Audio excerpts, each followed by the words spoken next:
Right now on Full Custom Garage, Master Metalman Ian Roussel tries to turn a wild cartoon drawing into automotive reality. I like having clients that are all on board. You know, they think I can accomplish anything. Why not just give him the stuff and let him go?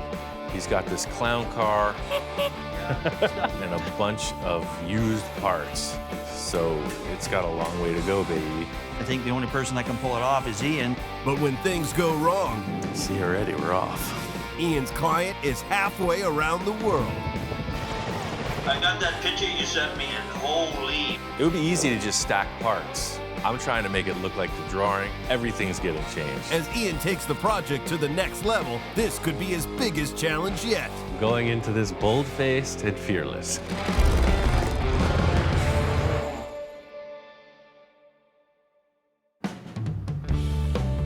My friend Mark, he's a great client. I've done a bunch of projects with him. The last project Mark brought down was a Henry J. He says he's got something newer and wilder than anything we've tried so far. You know, I'm very fortunate to be one of Ian's clientele. I like Ian just to let his creativity take over the project because however radical it becomes, the better it is. Love your weather down here, man. This is gorgeous. Came down from Canada, and he's into the wild stuff. Definitely not into the restoration aspect of things, and that's right up my alley. I can show you this before we actually show you the project to be. Originally, this whole idea came about by a drawing, and he's the only one that I can think of that could actually pull this one off. He said it was a Volkswagen. It's a Volkswagen. Shows me this drawing of this pretty wild cartoon hot rod. I'm all on board. So it's like a front-engine Volkswagen bus hot rod thing. Just like the Ed Roth monster cars, this is right in that vein. It's just a new style on it. And I think pushing it forward is always really cool. So I was excited to see what Mark had in the trailer. This isn't like the last thing I brought you. Okay. It's in a little more disrepair. It's a mighty short Volkswagen you got there. It was not what I expected.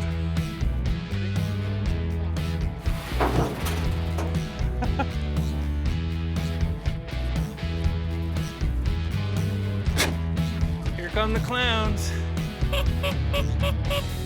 Must have been a rare factory option. Mark pulls out this shortened VW bus and just a ton of other random parts from the trailer. The drivetrain on this thing is, it's out of a 1965 AMC Rambler.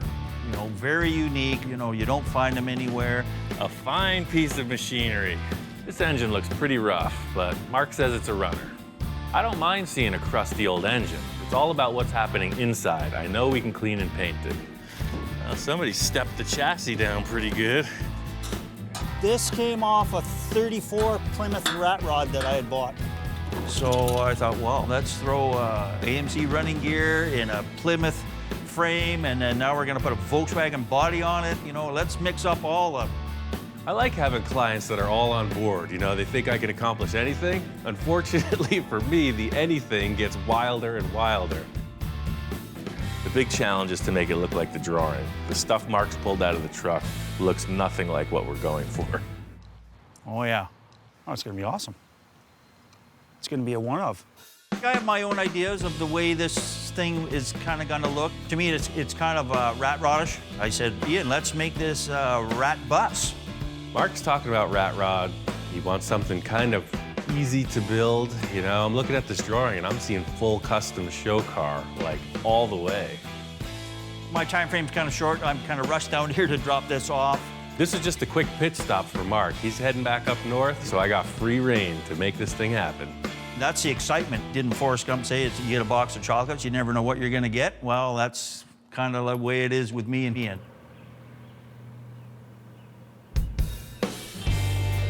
The cool factor about this setup is it's a complete bolt-together rolling chassis. I just assemble it and move on to the good stuff.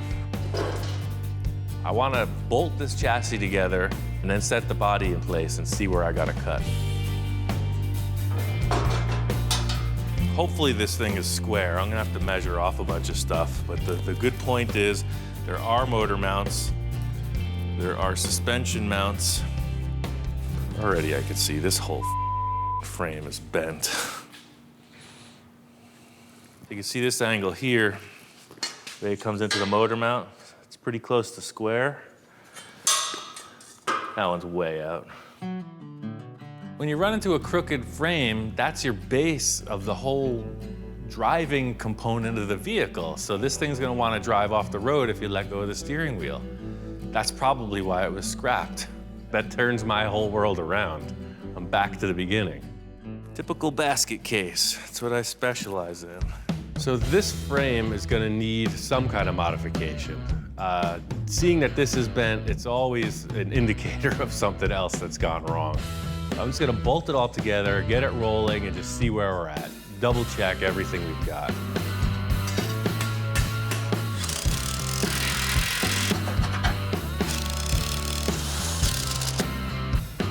All right, so that's a roller. I was really looking forward to just doing the creative, aesthetic portion of this build. After the situation with the chassis revealed itself, it's like I gotta start from scratch. I'm gonna cut this chassis up, man. It's the only way around it. So we're on to plan B. The frame is bent. My idea is to use the existing components in the chassis, fit them up around this engine in a proportion that looks most like the drawing.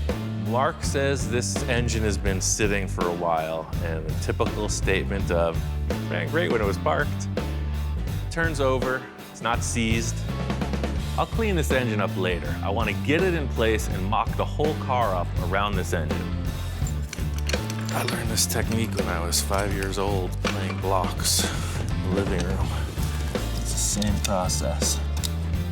I got an A+ on that course, by the way.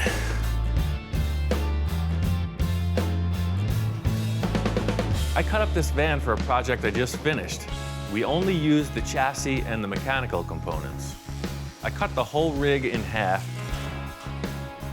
While I was doing that, I was thinking ahead to this, and I saved all the sheet metal parts that we're gonna use for this one. So I'm just down to pieces of sheet metal, which is a great starting point. I don't know how much of it I'm gonna use, and that's why I gotta mock it up. So according to our schematic, there's a large hole burrowed straight through the center of the donor vehicle, and then is inserted up to the valve covers on the engine. Let's try that. I'm always really excited about a project for the first few days because that's when all the inspired stuff happens. The fun part is just the possibilities of it. You know, at this point, it's just a blank canvas and I can go in any direction I want. That's really the spice of the whole project, is figuring out what you're gonna do.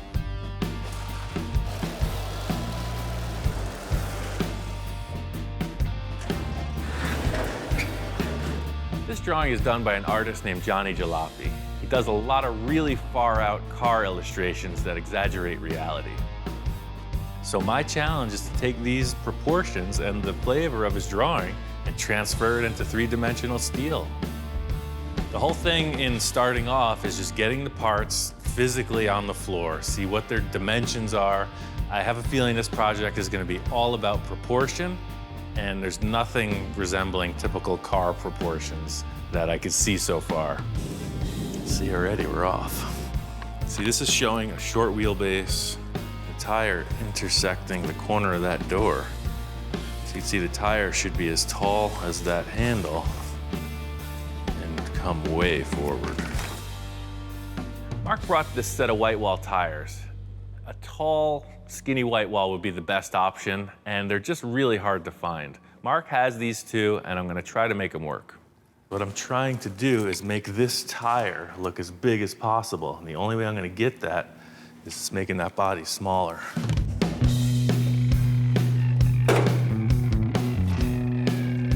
Well, it's apparent this whole thing just got way more involved than I first considered. By looking at the drawing, I can tell that the nose doesn't look anything like it. The doors are way out of proportion. The A-pillars are wrong. The roof is wrong.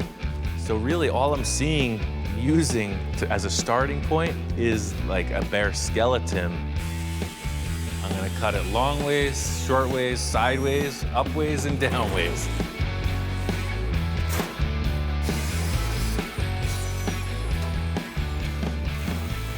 Well, the whole thing with this chassis is it's set up as like a T-bucket hot rod.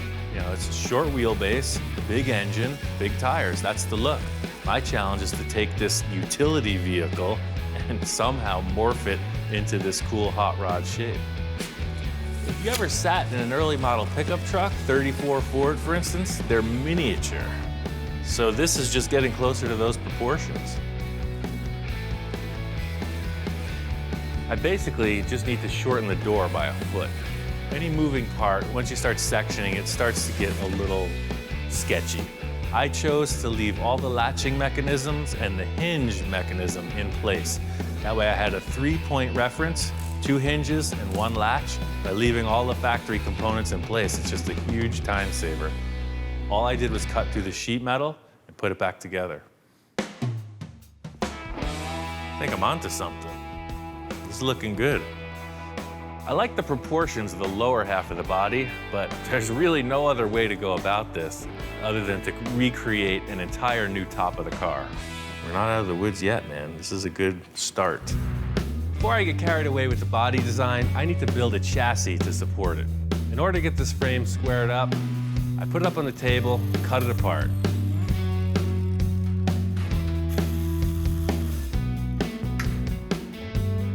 I got it all squared up, jigged it on the table, started from the front, and just connected it all the way through. Using the dimensions from the mock-up, I moved the engine and the suspension brackets just to get them as far forward as possible. I wanted this thing to be low. So I Z'd the chassis and set it up to be super strong. In order to achieve this really short wheelbase, I took the drive shaft to a machine shop and had it splined, 22 inches shorter. With the chassis done, I'm finally where I want to be, so I can focus more on the creative part of the build. I'm gonna put this body on and see what's up. What do you think, Hellhound? Do you have anything to say? Huh? I was looking at only portions of the drawing, and I think I got those details nailed. The next step is to figure out exactly how long the rear of the bed's gonna be. So I'm gonna bring in the 2 quarter panels and mock those up.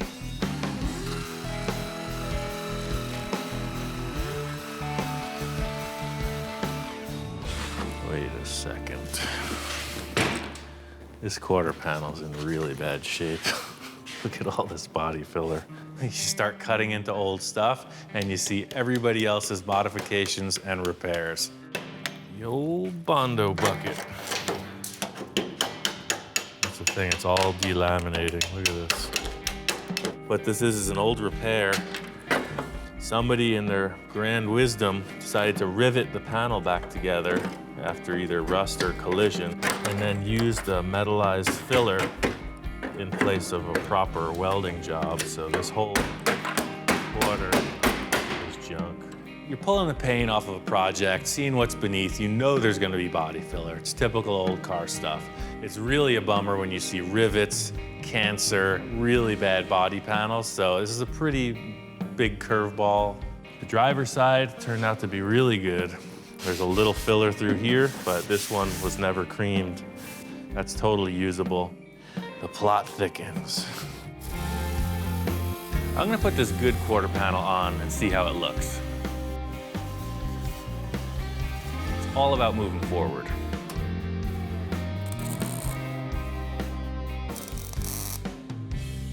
You can take that to the bank. I'm looking at that, and I'm looking at that, and I'm very happy with it. His picture shows the bed being a little bit bigger, but I think this nails it. The shorter bed makes the wheel look bigger, and that's a win. The remedy here is to build the vehicle with this nasty quarter panel, and the last thing is replace it. The drawing only shows one angle of the car. There's a lot of design elements that I gotta come up with. There's a VW show coming up in town, and I want to get some inspiration. I've been living, you know, out in the clouds. I want to come down to earth, see what people are doing with their cars, and it's pretty darn conservative. So I see all of these single cab and double cab VW pickups. That's exactly what this drawing was based on, so it's good to check them out in 3 dimensions. The early split window VWs have that unique V shape in the nose, and then of course the split flat glass windshield. The one we're using is a later model. It has a curved glass windshield. I could see how you would short step this whole process by using one of these early models. I don't really like to take a nice early car and chop it up.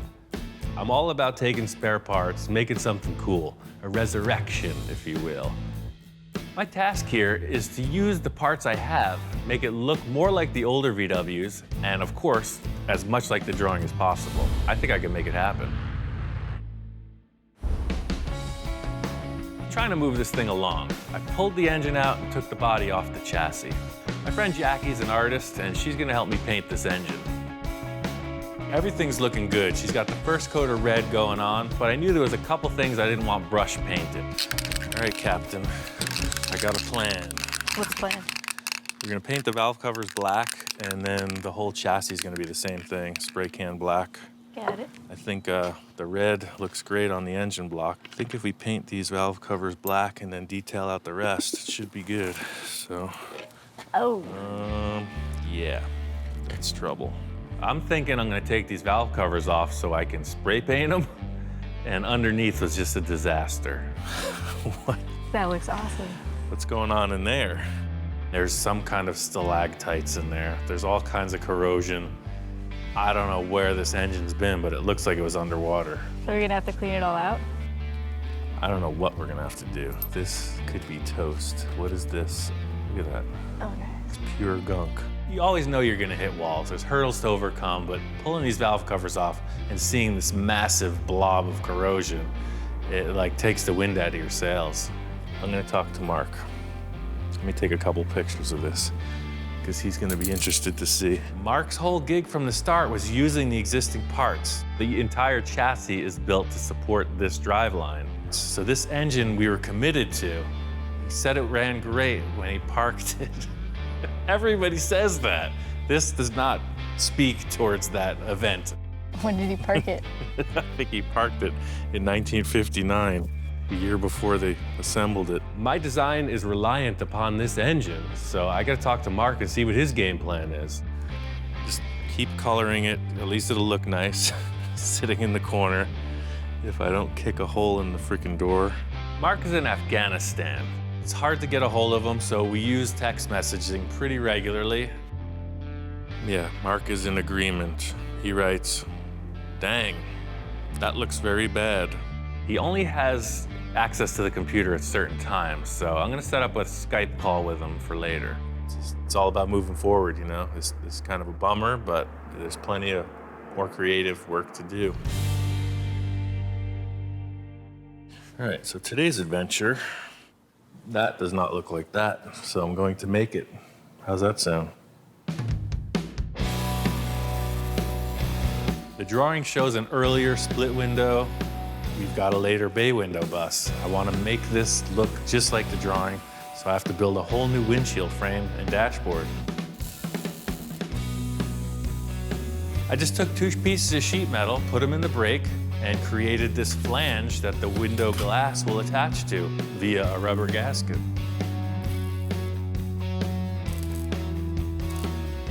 Next, I made some cardboard templates that'll represent the glass. Then, I built the top and center of the frame.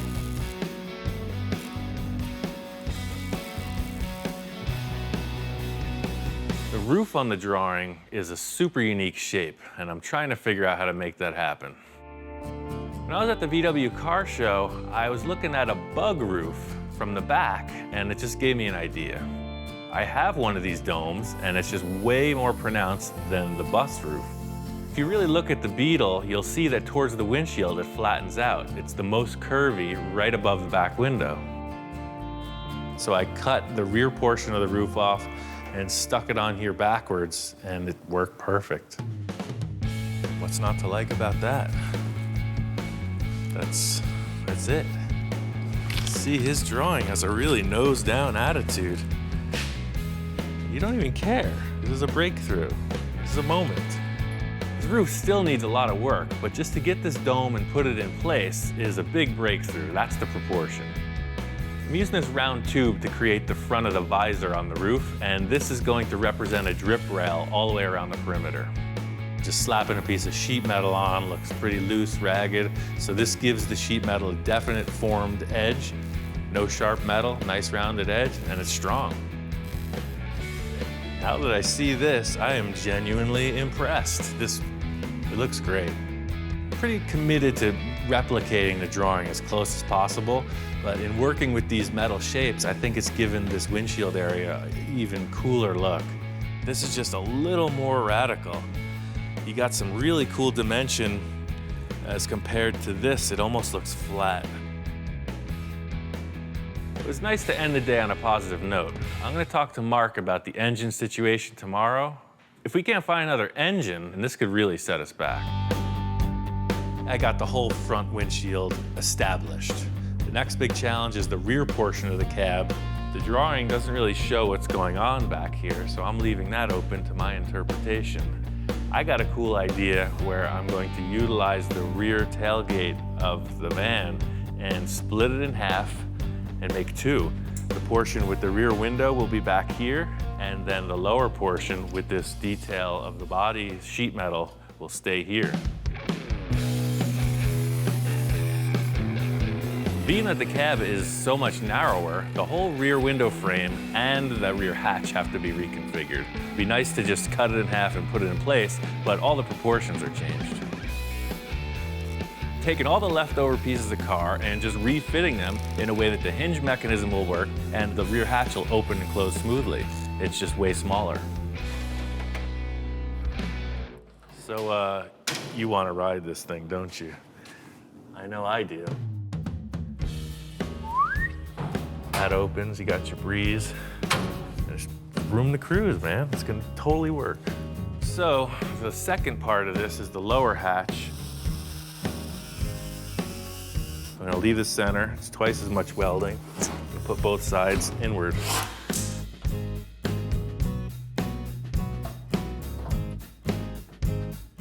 This is gonna be a tough one to let go. This is coming out cool. Look at it, it's a miniature Volkswagen. It's tiny, it's great. Even though we're making progress on this thing, I can't get this engine dilemma out of my head. It's finally time to talk to Mark and figure this whole thing out. Ian, Hey man, how's it going? over in the sandbox again, but yeah, I'm here. It's amazing, modern technology.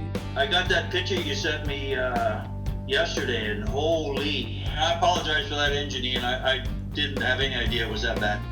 It happens. I've been researching that engine, and I guess AMC, they don't make a lot of them, or they don't make a lot of parts for them. Mm-hmm. They're like hen's teeth. You can't find nothing for it. I'll find you another engine, because that whole enclosed drivetrain, I mean, it's kind of a one-off thing. It's That was my too big far concern. into it now. It's absolutely critical to get the same engine and transmission because it couples to this rear end. There's an enclosed drive shaft, splines are a certain pitch, and of course the engine and transmission mount is already in place. It's not as simple as just swapping out the engine unless we find another AMC.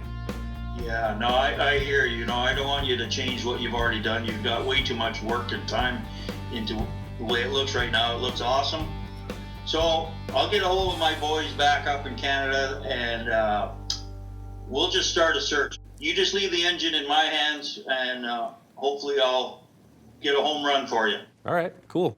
After talking with Mark, I was glad to hear that he'll get a duplicate or replacement engine. I should just carry on, and that's good news for me. Before I finish up the roof, I just wanted to wrap up a couple loose ends on the body.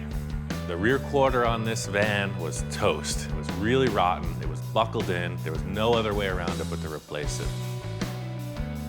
The interior of this cab is so small, I'm just trying to add as much room for a person to drive in. I wanted to get a good solid structure created before I finished off the top pillars.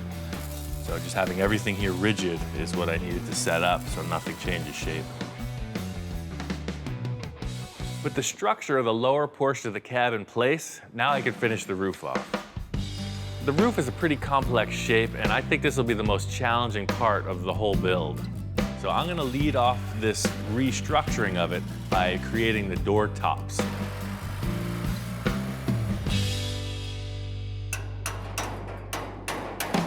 The whole idea here is creating a nice clean door gap straight through, as well as adding support. In the end, this is all about the exterior look of the thing. You just gotta look kind of like a production car. So I'm gonna have to come in with a triangulated patch to create that radius evenly to the drip rail through here somewhere.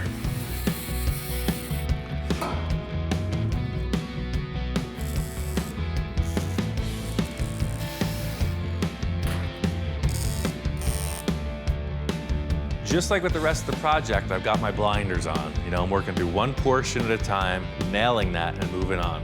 So I get this drip edge finished and realize the part I wasn't looking at is this internal bracing. The location of this rear arch is just all wrong. You know, his drawing is pretty slick. I'm just trying to keep that vibe and bring it all the way around to the parts you don't see in the drawing.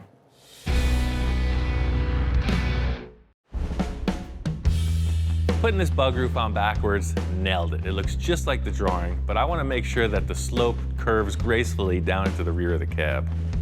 I don't think that thing's doing anything. I think I can sawzall that right off.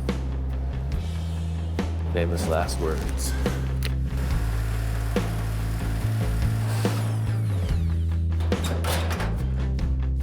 If I set this up with a big, tall, 90-degree rear panel, it's just gonna look weird. It's about being efficient. At this point, I could always cut way too much and patch back in, just trying to make one join, one seam across the top of the roof. And I think it's time for the old envisioning tool. Critical element in every build is the envisioning tool. You know, I don't know who else uses one of these, but I've got a number of them. To get this roof right, I'm gonna have to just focus. So you see, anything could happen with this roof line. So if that's coming up like that, I got my two marks. Yeah, see, that's kind of baseball hat style right there. The whole purpose with this technique is to just see how the roof line is gonna flow out. With the original structure in place, it was gonna look like a big hunchback. What I'm trying to do is just take this curve and make it flow gracefully right into the visor over the windshield. The whole thing about this roof and my enjoyment of it, I guess you could say, is just that I'm trying to figure it out as I go along. No preconceptions, just letting the metal tell me where to go. Thought I was gonna use this piece of the old van roof, but it was it's a lot less of a radius than I had anticipated. See, they put this little ridge and then the roof really just flattened out. I need to carry that up all the way to here. I was gonna make one. So the rear portion of the roof is gonna be scratch built. I'm gonna use the slip roller, set it up with a curve, just kind of hand form it into shape and weld it on. Hey look, it's gonna work. So to tie together the whole rear of the roof, it was the same story as the front, just a piece of round tube, just made two corners and then a center section. Each time I join the tube, I'm putting a little sleeve inside. Just helps you line everything up, tack it in place, and just move around the perimeter of the roof. This roof's got to be symmetrical, so I'm just starting with the center portion to get that arch going over the top. The left and right quarters are going to have to be made independently. It's a really complex shape on each side, and keeping them symmetrical is the goal. This is like a giant puzzle, you know, and you don't realize what the puzzle looks like until the pieces are mostly into place, and you still got some loose holes to fill in. Sometimes my dyslexia comes into play pretty well.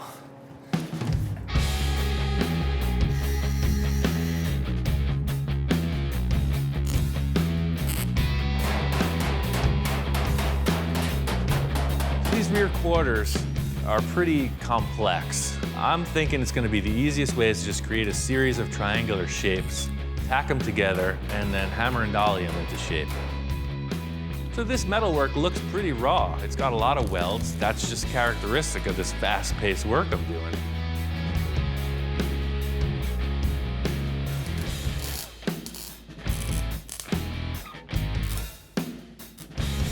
Yeah, actually from this view, that's the drawing. It's totally got the feel of it. The thing that did it was the raking of that drip rail. That no car does that. So only a drawing does that. You can see he's showing a really high crown over the whole thing. I thought I was losing it in the rear area, and it did come down a bit, but it's still pretty hyper-exaggerated. Getting the roof figured out was a big hurdle, a big success, but I really want to get this engine figured out. I'm gonna get on another Skype call with Mark and figure this out. Ian, how you doing, buddy? Hey man, how's it going? Oh, good, man. I am out of here in a day. So, Oh, cool. And I'm stoked because I got some news for you. Yeah, I have an engine. right on. I'm out of here tomorrow, so my plan is to get home, get this thing loaded, and I'm driving it down to you, and we're gonna put it in this buggy together. That's great. The sooner I can get it down to you, the sooner I can bring this thing home.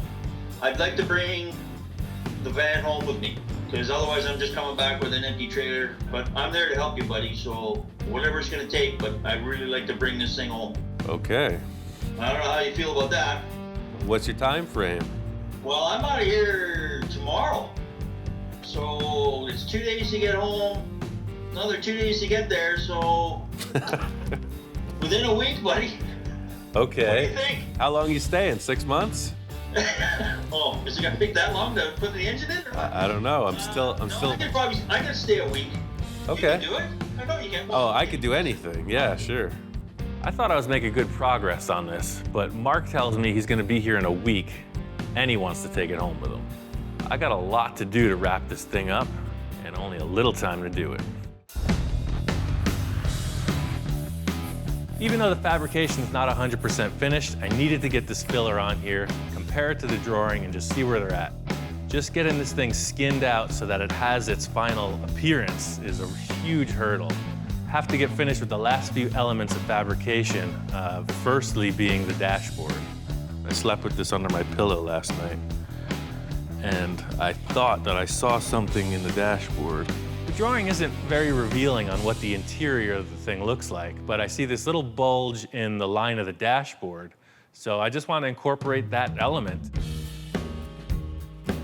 I'm all about just making things go quickly. So instead of forming something to be the dashboard, I got a pile of stuff, and I think I could find what I need in there. I just need to get away from this bodywork for a while. So instead of standing here in the same spot, I'm gonna move over 10 feet and dig a hole under the table. Something like that. This is a piece of a semi-truck exhaust. I'm thinking the dashboard's gonna be a semicircle, so any tubular shape. It could be a muffler, could be an exhaust pipe, who knows? I got tons of round metal shapes, and if I can find one I can cut apart, I just put it back together. I think this tube will be perfect for the dashboard. As long as it's long enough, I can split it in half. The idea is cut this thing in half, then I have twice the linear footage, mock it up in the body and see where I need to splice it.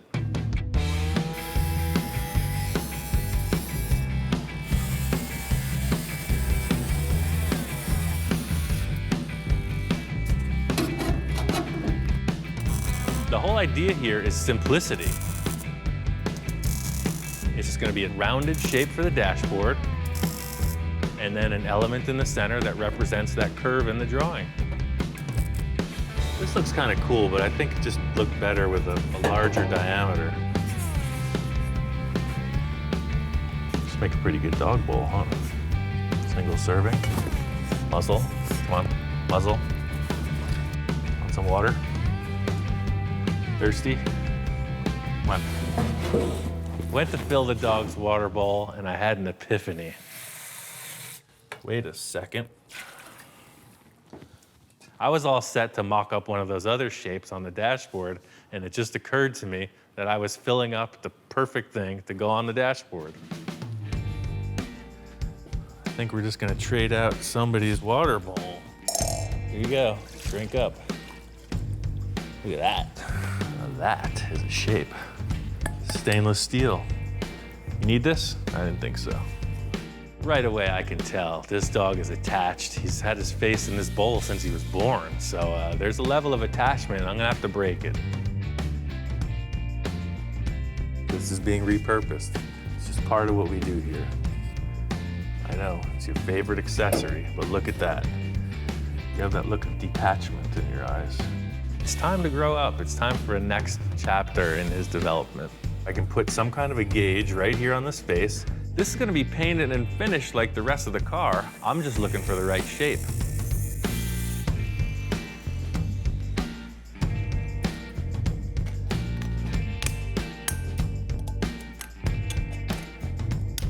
Don't look so concerned, man. I'll get you another one. As soon as I put a weld on this thing, you know, the aroma was coming out. He could smell his saliva just roasting, and I could tell he knew something was up. You know, I'd have to taper him off, talk him down, but he came through all right. The dashboard is a really cool element, and I just wanted to look finished. I had these other little shapes that were for some water filter project. They're just little domes. I spliced them into the end of the dashboard, and it just finishes it off. Instead of seeing a rough sheet metal edge, it's a nice curved element. This is a pretty minor detail, but you need a dashboard. I need somewhere to put this set of gauges Mark gave me, and I want it to look like the drawing. Up to this point, I've been working from a line drawing, and that's really helped with the building of the structure of this. Johnny sends a color picture. He's got this really vibrant, kind of toy race car feel. To see a colored in rendering of what the whole thing's supposed to look like, that gives me an idea of the finish. I got this Cruise Night blue metallic from Eastwood, and I added some blue metal flake on top of it. I want to finish the dashboard and paint it first, just to see how it looks. This dashboard is just one hurdle along the way. This is a marathon. Seeing the color rendering of the car really made me want to make this paint job nice. The whole idea with a finished paint job is that it's mirror straight. The easiest spots to pick out are your long, flat panels. Second thing is all your edges is just trying to get these lines razor straight. This portion of the process is really something that I've been fixated on because it takes the metalwork to the whole next level. You can do great metalwork and everything, but it's always gonna need this type of finish. The better metalwork you do, the less filler you're gonna need. I got this 3M Platinum Plus body filler, and it lays out like nothing I've ever used. It's totally smooth, there's no air bubbles in it, and it sands really easy. Once I got the body work done, I was ready to move on to paint it. In an effort to stay true to the drawing, I had a guy who does stickers scan this into his machine and cut them out on his vinyl sticker cutter thinger. The whole thing with this project is proportion. If I just stuck a generic number 5 on the side, it wouldn't look like the drawing. So just like the rest of it, I'm gonna try to tailor this graphic on the door so that it fits the proportion of the vehicle, and I think that's just gonna nail it. I'm gonna use this template and make a stencil to paint the graphic on the car. It's basically a 3-color design, so I need to mask it off for that. I've been talking back and forth with Johnny all throughout the progress of this. When he sent me the color drawing of this thing, I could tell he's really pumped. I could never imagine anybody taking a drawing of mine and building it in real life. Of course, it's a dream. You know, those are the things you hear of the legends did that stuff. You know, the Ross, the Barris, you know, guys like that. Those are guys that took creation from a paper and made him a moving machine that turned into these entities on their own. When I first heard about it, one of my friends on Facebook had messaged me that he saw on Ian's page a post with a picture of my drawing saying, you gotta give the people what they want. I sent Johnny a message, told him, hey, we're gonna build this thing, what do you think? And at that moment I was like, really? Are you kidding me? Cheesy to say a dream come true kind of thing, but you know, it is, you know, that's. I'm glad that Johnny's on board. Super excited. It makes me really want to do this thing right, get all the details in order. With the metal work, you're creeping up on an end result, but the paint work, you don't realize it until you peel back the wrapper.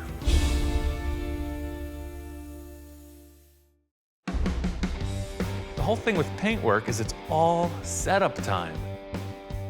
Just like with the block sanding, this graphic takes a ton of time to lay out with the tape work. You don't realize the reward until you peel back the tape, so it's all prep in any paint job. That looks great. The 5 is definitely bigger than the original one, and it looks like the drawing. I'm stoked. Getting this tape peeled back, I could see that all the work I did with the razor blade and fastening the tape to the door came out with a really good result. Yeah, look at that. Looks like a giant cartoon. Seeing this thing come from just a pile of parts to where it's progressed to now makes me just want to keep on pushing, make this thing into a full custom show car. On the next episode of Full Custom Garage, Master Metalman Ian Roussel continues the transformation of the cartoon hot rod. He can make anything out of nothing. Back of the cab opens. It wasn't supposed to be like this. Our plan was here. Ian takes it to here. Mark pulled the engine out, and I could tell this dude is serious. But when things go wrong, My heart just sank. Ian's looking at me like, you're right. and with his client out of the game, Ian switches the lineup. While Mark's gone, I really want to surprise him. I want to make some progress on his Henry J. I leave the guy for a day and a half, and I come back, and bam, truly amazing. With the team back together, it's all hands on deck. Mark is out of his mind. Johnny is totally charged up about this. There's sawdust everywhere. There's parts and pieces all over the place. We're in the trenches.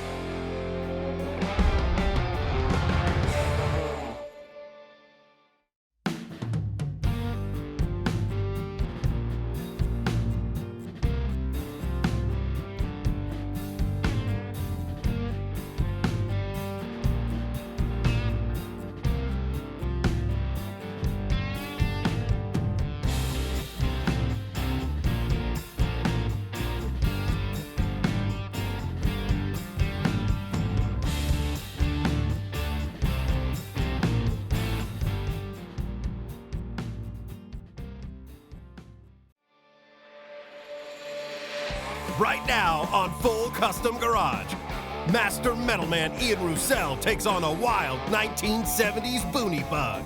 I've got this strange vehicle sitting around the shop. Victor comes in with these plans, and I've got the parts to make it happen. I got a nursery on a major highway in Los Angeles. We need to build some kind of marketing vehicle that we could drive around. But Ian's eccentric client isn't gonna make it easy. And then I looked at it, I said, wait, I'm gonna be driving a box around with my sign on it. I think anything could happen from this point on. It's got to be a spectacle. There's no rules. I'm totally into this. As the build progresses, Ian and Victor try to take the project to the next level. I was thinking of, hey, I'm gonna throw a wrench in the fire on this guy. But Ian outthinks me. If he wants to push it to the limit, okay, I will.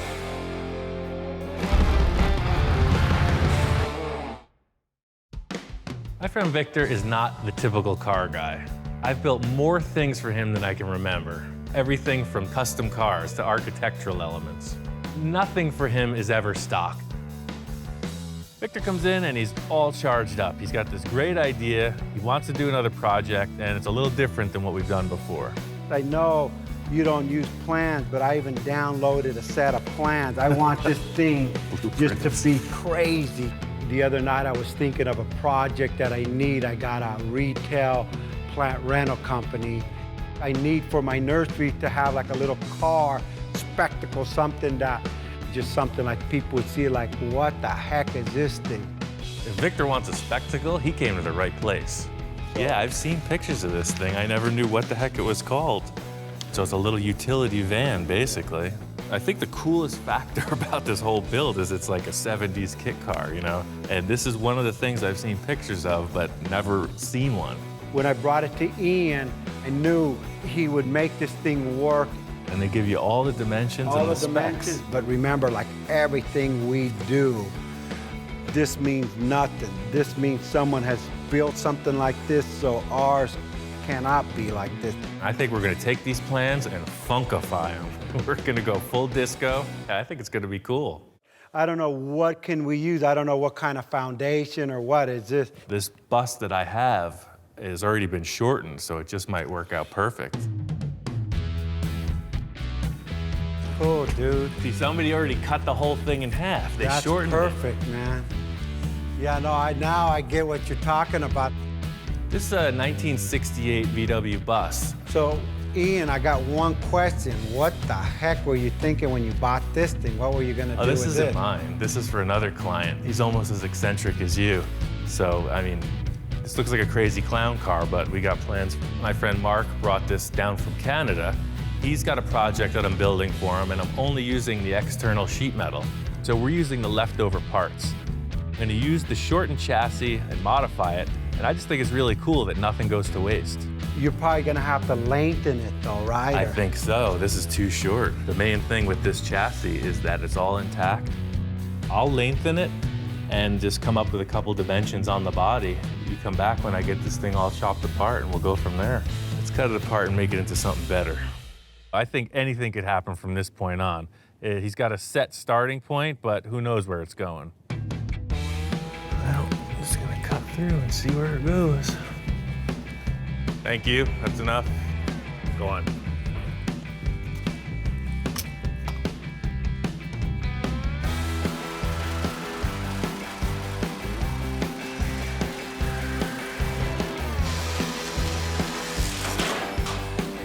See that? It's like slicing a loaf of bread.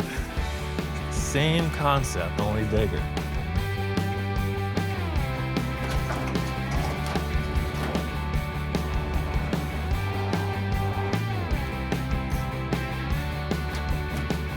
This isn't like a Beetle.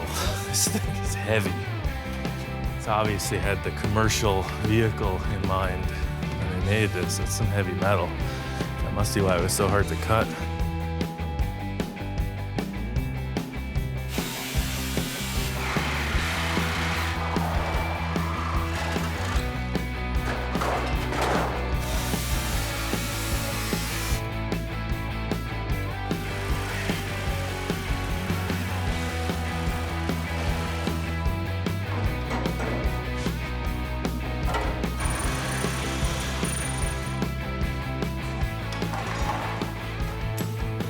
You can tell this baby's got a lot of miles on it, but it's still ready for the road.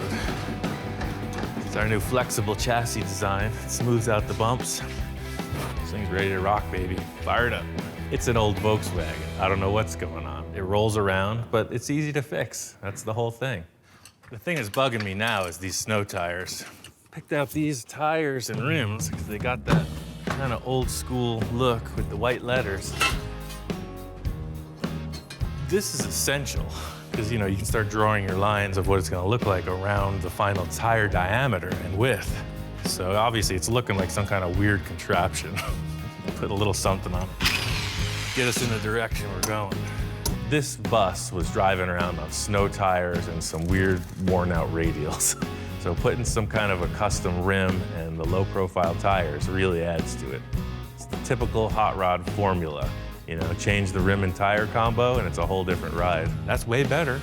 And then I'm gonna cut the chassis and stretch it, figure out the wheelbase. But it's a good first day. I'll get this thing set up, talk to Victor when he gets back here. I think first things first, I've been looking at these plans and just trying to come up with a starting point. The cool factor in this is that I'm actually building the body from scratch. It's a super simple design, but I haven't done this yet. And that's really the thing. Looking at the way this thing is constructed, it was built out of panels of foam and then fiberglassed. But my idea is to build a perimeter frame, like a skeleton, out of 1-inch square tube. It's gonna be way easier for me to just frame this thing out. It'll look kind of like a bird cage, and then I'll skin it with aluminum sheet. The whole idea with this frame is that I can really gauge three-dimensionally what the rake is on these tires, how this looks side to side. That way it looks centered on the chassis. Once I have the wheelbase established, it's all about the roof height, the overall length of the thing, and most importantly to me is the angle of the roof and the angle of the windshield. This tube will represent the roof height. See where we're at. See, that gives it a definite rake. First order of business was definitely the look of a chop top. So the idea of the tail end being way high and the nose being pushed down, it's just, you know, that's the look.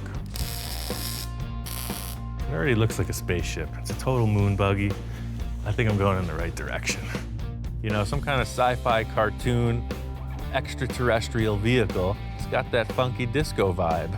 Those are the parameters. I used the engine hoist in the back, so I'll be able to raise and lower the rear roof height without having all that clutter inside.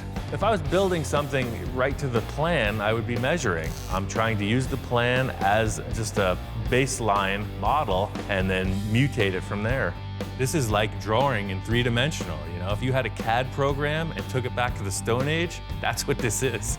You're out in the desert, you're thinking about weird stuff, you're on a lunar landscape, you got the vehicle for it. So it's really not about measuring, it's just about checking it out. So I think the whole layout of this body looks great. I'm committing to this framework with the 1-inch square tube. The wheelbase has got to be lengthened, so I'm going to stretch out the chassis and to go forward from there.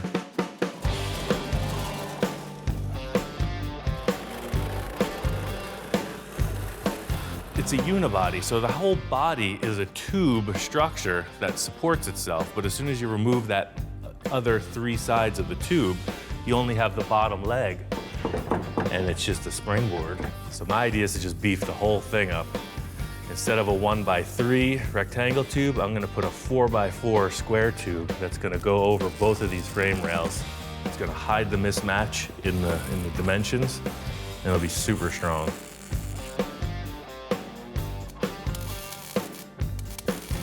Hey, look, Ma, no chassis flex.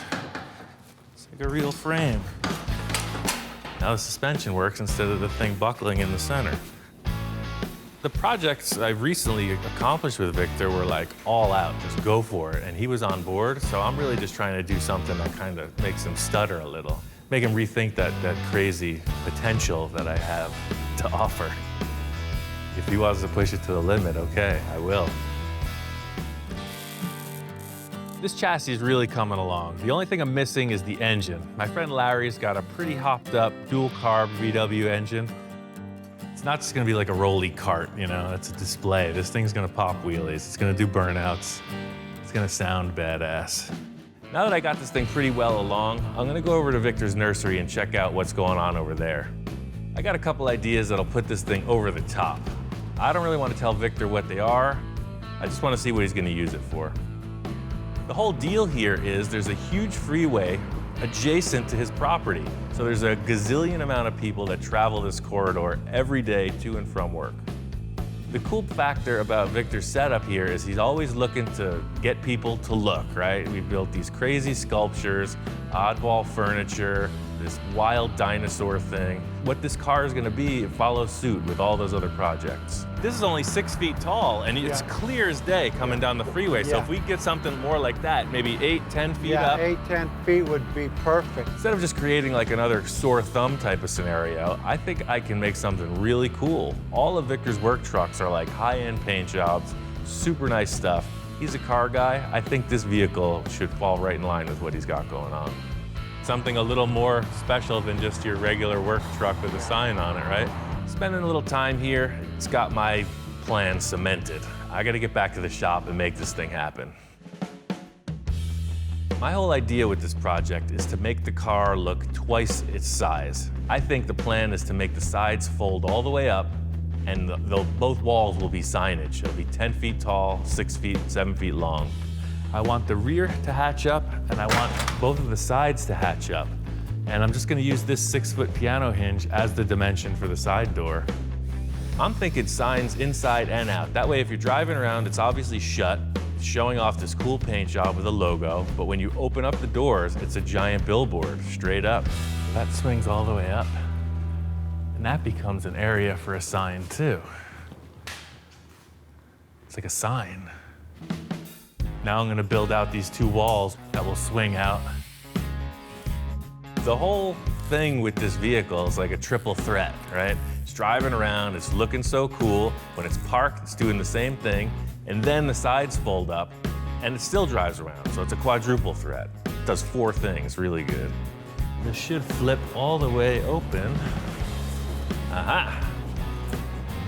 Yeah, and it stands up, just like the back. So the thing that's distracting me is this is just a structure. This is all sheeted. The window's gonna be back here. So I'm gonna bend up some square tube, put in the window frame. I'm not making anything from other car parts. That's the typical formula. So it's really open for interpretation.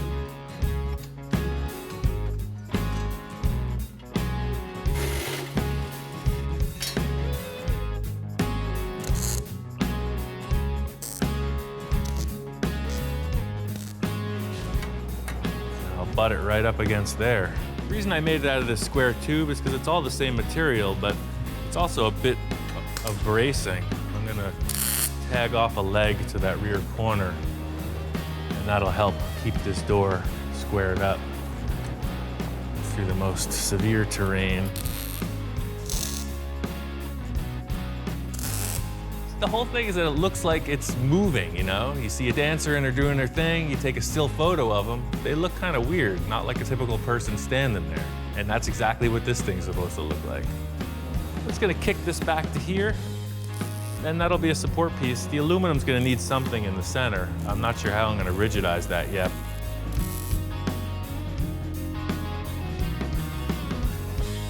I'm really starting to dig this thing. So far, it's kind of my wish list. Swing-a-dings, open. And then it's like ultra green, just like right here. Whoosh. I know Victor's mode, and I'm hoping he doesn't come in here and switch up the bill. I really like where it's going, but knowing him, it could just take a whole new direction. It's gonna be a roof rack up here, platform, so I want it to be strong. So I put in cross braces every foot. Everything that I'm doing with this is blank canvas for Victor. I'm thinking there's gonna be something on the roof. I'm making it strong, a little rack, support the doors, and whatever he puts on top. I think the last thing I need to do before I show it to Victor is create this roof rack frame. The whole deal with this roof structure is to be strong. Victor has a track record of pulling off some stuff, and I want to make sure this thing holds together.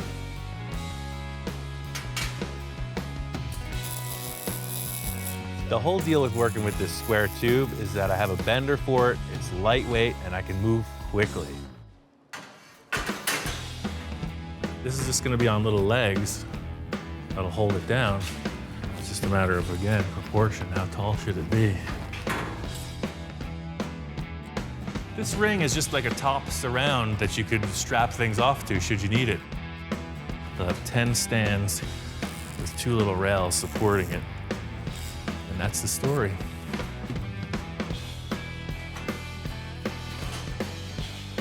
Victor's on his way over, and I just want to show him one more thing as like first concept, and that's the front bumper.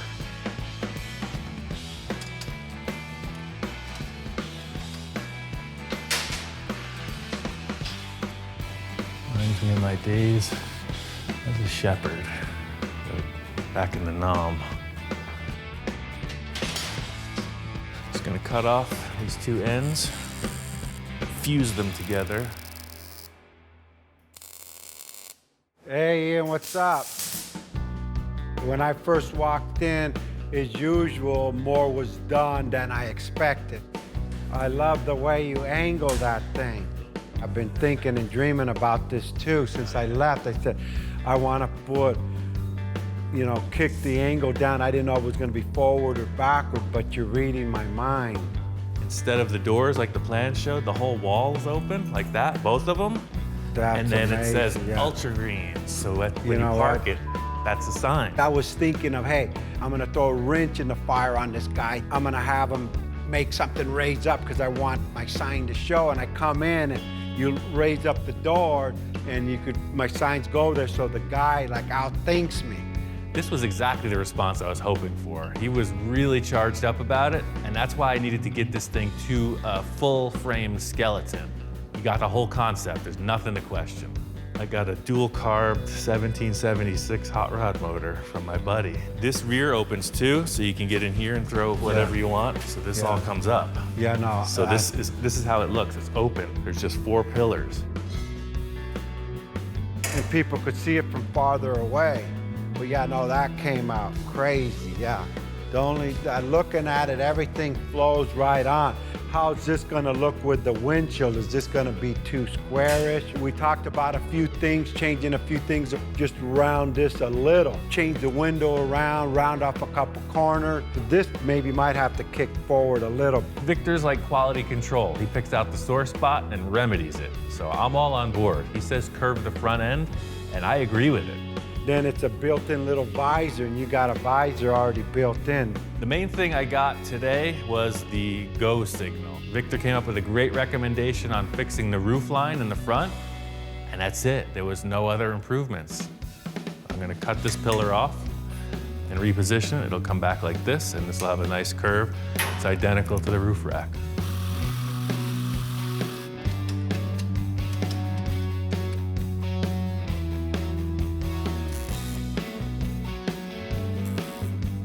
I'm gonna use this 1/2x1, so it'll have the same side profile, but I'll be able to jive this up at an angle that will splice in there. And I may even take this and curve it, because this is gonna be like a curved panel, so it's like a little privacy shield, you know, like blinders on a horse. It's pretty spacey.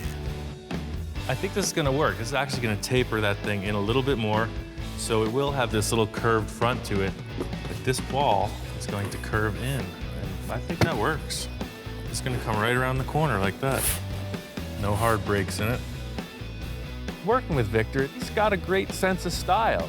This window detail is a perfect example of that.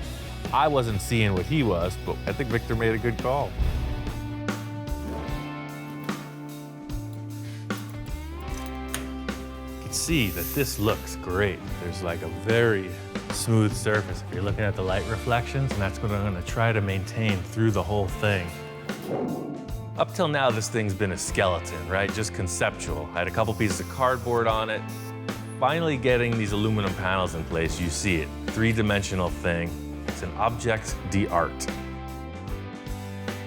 The whole concept here is simplicity. If I can just lay this on and it looks decent, we're done.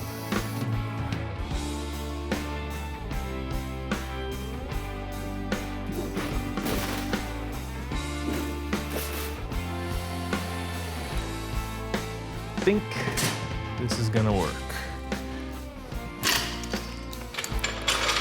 Close the door. It's not gonna shut all the way because I still gotta finish the bottom edges. But the whole idea is to get this thing looking like a space shuttle. It's very thin. I'm screwing it down, which is putting little pressure points all around each fastener. The idea of a mirror straight body finish is no warpage, right? So I'm trying to figure out how to keep this material under control.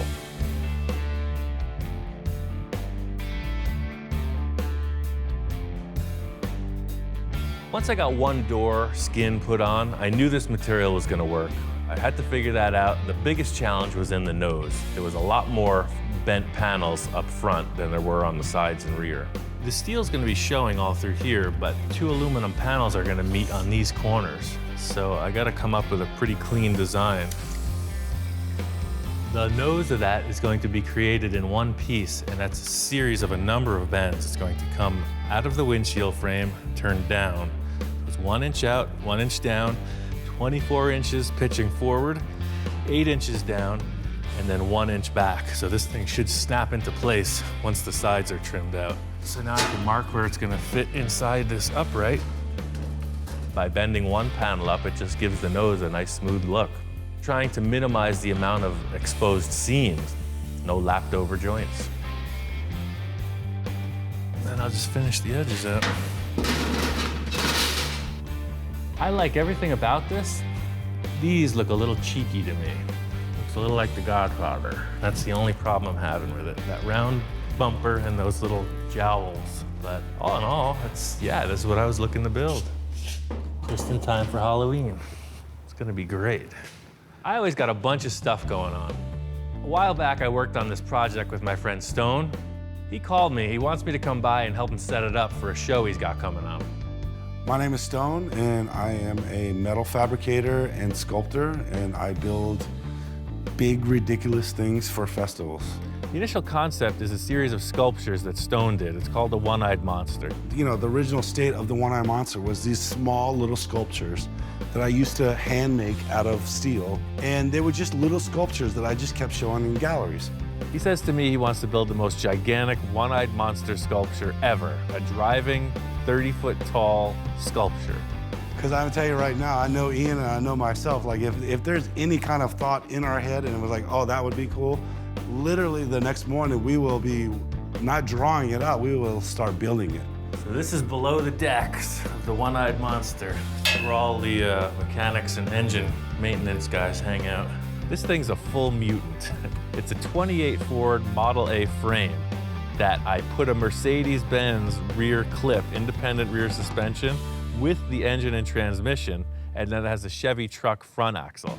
One of the biggest, craziest reactions that I get, besides what it is, I mean, it's obviously like, wow, what is that? That's weird. But when you tell them that it's an actual car, or you don't even tell them nothing, you just get up in it, you start it, and you start driving through a crowd, and they're like, what the, you know, and you're like, exactly. All the stone sculptures are like a spherical body, and to make it proportional to what he wanted to do, we had to build like a 16 or 18-foot diameter sphere. It's all aluminum flat bar rolled on edge to create a series of like pie pieces that form this huge sphere. Ian's part, like one of his big parts, is like more of the stuff that you don't really, I mean, you see it, but it's inside the car. And that's transferring all of the controls from, you know, a 4-foot range up to 14 feet in the air and actually make it functional. You drive it kind of pirate ship style. It's this huge A-frame, you're 15 feet off the ground, so all the controls and the steering are upstairs. So we made 2 lenses for the eyeball. In the same way I was doing the bubble tops and taillights on the other projects. For these, I just made a round oven. We used the same barbecue style thing and just blew these circular ones as to Stone's specs. You know, he knew what the diameter of the eyeball was gonna be. And we just made a ring and a backing plate and inflated them.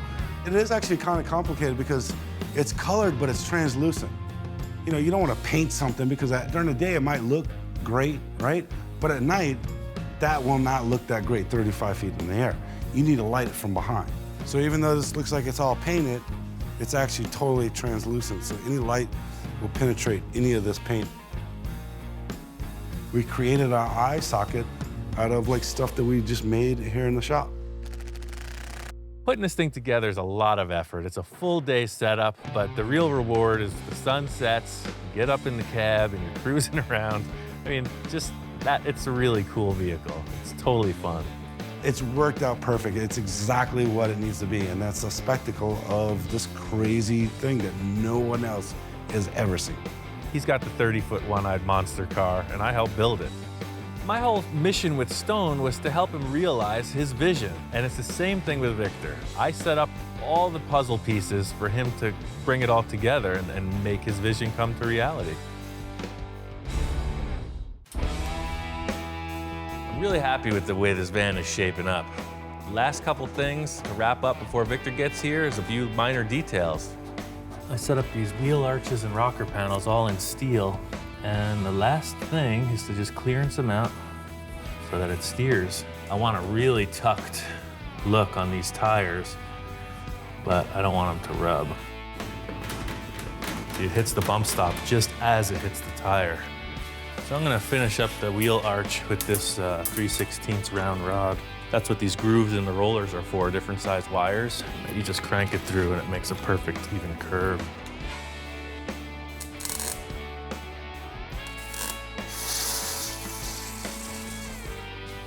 So that's pretty much the story. I'll just do that to each fender well. And instead of having this flimsy metal with a sharp edge, now you have a nice rigid thing with a radius in it. But enough of the work. I want to get into the fun stuff. I cut up a bunch of pieces of wood flooring. It's going to be a simple plywood floor and gas tank cover. The idea is this is removable, so all the mechanical stuff is easily accessed. You can get to everything. The thing about Victor is I know he's going to want to go wild on this thing. It just, you know, I've been around him long enough. I know when his brain is thinking. And giving it to him in this raw condition, I think will leave a lot open for opportunity. If it's up at his place and he's looking at it every afternoon when he comes back from work, I think it's gonna progress into a way more developed state than if he's coming here with requests. This is more than a simple art piece. It's more than a simple stage prop. It's an actual driving Boonie Bug. So it's gotta steer, it's gotta go, it's gotta stop. 5 years old, all over again. This is perfect. One more thing, let's put together a seat. So this is the stock driver's seat from the bus. And this base is just way too tall. This is gonna be more like a motorcycle seat where it's just a thin pad. You know, you're not hippieing out across the country with this thing. What this has done is give me one piece to fit up in the van instead of having a whole assemblage of tack welds and everything else. It's a bunch of square tube. I'm gonna spin it up into the shape of a seat and put some wood on it. That's what I'm thinking. Sort of like that. That's what I was talking about. Looks good, super strong, super simple. What do you think, Hellhound? You on board? Huh? What do you think? Look into my eyes. The whole idea with these wood inserts is they'll be easy to upholster. You'll see the metal frame, it'll be painted, and then these wooden pieces will just pop into place with foam and fabric on them. The idea is when you get in the vehicle, you can see it's pretty comfy. Somebody's a little shorter than me, their knee can be anywhere in here. There's headroom. It's actually pretty cozy. See, in this seat, it's exactly what I imagined. I'm really happy with it. I think it's a keeper. So my next order of business is to get the rest of these body skins at least, if not permanently installed, at least very mocked up so that it looks like a box, and then hook up the controls and drive it.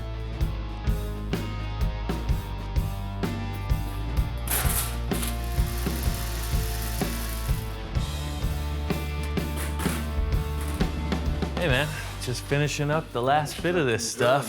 Good to see you. I fleshed out the interior with wood, made a seat, all the controls are hooked up. Yeah, no, that's perfect, and it looks like it's really comfortable too. Yeah. And it adds to the flow. There again, everything's flowing just the way I like it. Victor came in and checked out the seat I made, right on the money. He didn't have anything to say except yes. Now you can see the way I fit in it. There's headroom for me. Yeah, no. You're laying back and it's just enough. I got the steering all figured out, the clutch works. Brakes. Yeah, that thing's gonna be a trip. It'll do wheelies, right? For a one-man operation, what this guy does, I come in every couple days and it's holy. This guy must not sleep because he did 3 weeks worth of work on this thing in a couple days. That bitching in front, I love that. Now, practicality. I mean, you know, we're gonna use this, go with the theme of the 70s, and we're gonna use like the shag carpet now. Maybe what are we doing? Maybe some kind of ice chest or some kind of maybe other seating or maybe fishbowl, who knows? I mean, what the hell? This whole thing started as like a utility cart with some signage. And Victor is really excited about my design and he's wanting to take it next level. Everybody's gonna look at it, man. I put it out in the parking lot just to see, and yeah, it's a total eye catcher. You know, it's one thing standing 5 feet away, but from the other end of the parking lot, it looks like a little space shuttle sitting there. Well, that, and then weird. Once we throw these crazy colors on here and these lines, I mean, we have to, I'm talking 70s, man. I'll get you some bell bottoms and then we'll be back at it again.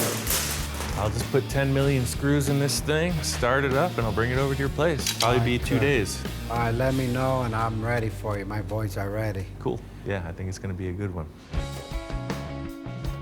Larry says the engine's a turnkey runner, so I just kind of did my little thing, made sure the carburetor linkage was free, the fuel pump was doing its job with the fuel, and just kind of checked the oil and made sure it was ready to rock.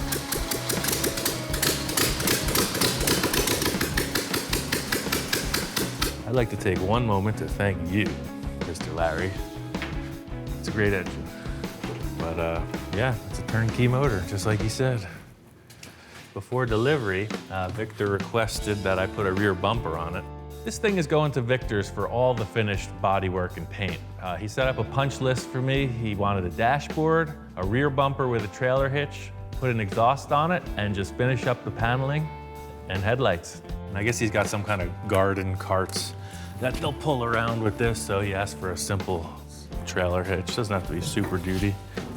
I just set up that crossbar that hits the old, well, what you'd consider the frame. And the whole thing with this cage is I'm not welding the engine in. See, it's got little sleeves, so these are welded in, and then there's a bolt that holds the whole thing together.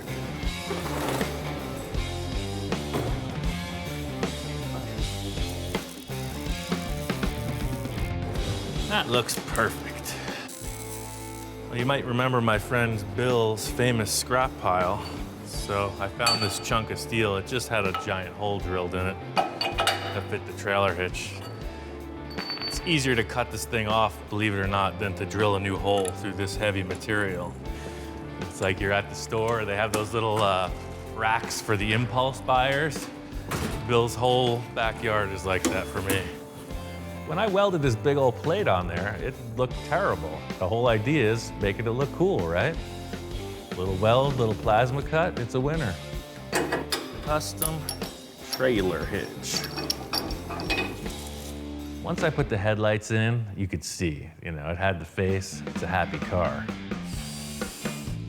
These are like early Volkswagen bus and bug headlights. That was the whole thing. It was a VW kit car. I just like Volkswagens. I could work on a million Thunderbirds and it's like, see ya.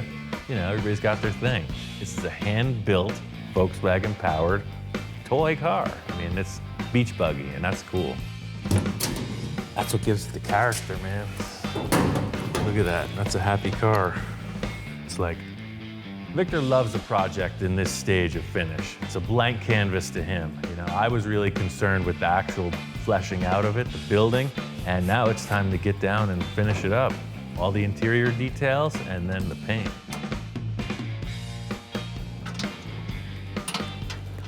In an emergency, you will be warned. This van is going to be sitting around outside year-round. It's not going to be garage kept, so the air filters are directly exposed. Need something to keep whatever water out of the carburetors. Came up with a simple design to cover the top. It looks kind of like a little race car wing.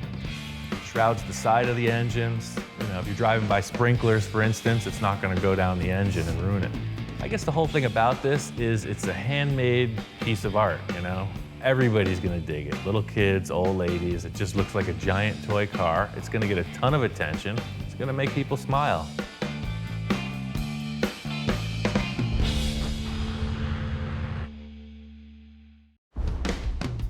Victor's got his guys going for it. I guess he's got the buggy painted and he wants me to come over and check it out. Just like any custom paint job, this thing's all taped off. I guess he's done a lot of line work and everything. I can't wait to see it. It looks like it's totally 70s style. Remember I told you we're gonna do this big old marketing thing. As I looked, I said it's gonna be marketing tool, but it's still gotta be cool. I started looking at it and then I was thinking 70s. In the core, I went beyond of what I needed to do for being a nursery golf cart / marketing tool. I took it to the limit of what it was. Instead of being just a square box, I said, wait a minute. I need to throw some lines in here. It needs to sparkle. It needs to be cool. You know, everything we build gotta be one-off, one of a kind, and over the top.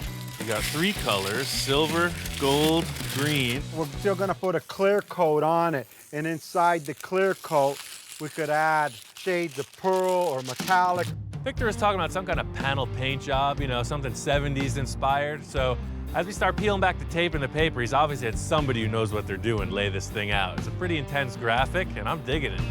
And I had my buddy, Bob Kozlik, an awesome pinstriper. He came in, I gave him some thoughts, and he ran wild on this thing. The only thing I'm wondering is, paint looks so good with patterns, where's the sign gonna go? Just like you do to me, I have you do something, you change it up on me, I'm doing the same to you. We're just peeling tape, peeling back paper, looking at it, and we unwrap it, there's no signage. I thought we were making a custom sign, and all I see is these wild line graphics. I was thinking about that, and I was waiting for you to ask. Remember, the doors open up and the sign is there, but I had a brainstorm where, you know, the buggies have this whip with a big old sign on it. So it's something that when you're driving, the sign's moving, and I could go up 5 foot, 10 foot, 20 foot. This project started as an advertising scheme, and he's ended up with this crazy dune buggy van thing. I still wanted a sign, but I needed the car or the vehicle or it to be cool. The it has this flag with my nursery ultra greens on it, and people are gonna go, what is it, you know? Right, sure. And I just say it's just a knit. This thing is kind of an off-road vehicle at heart, and I think the idea of this flag banner thing is great.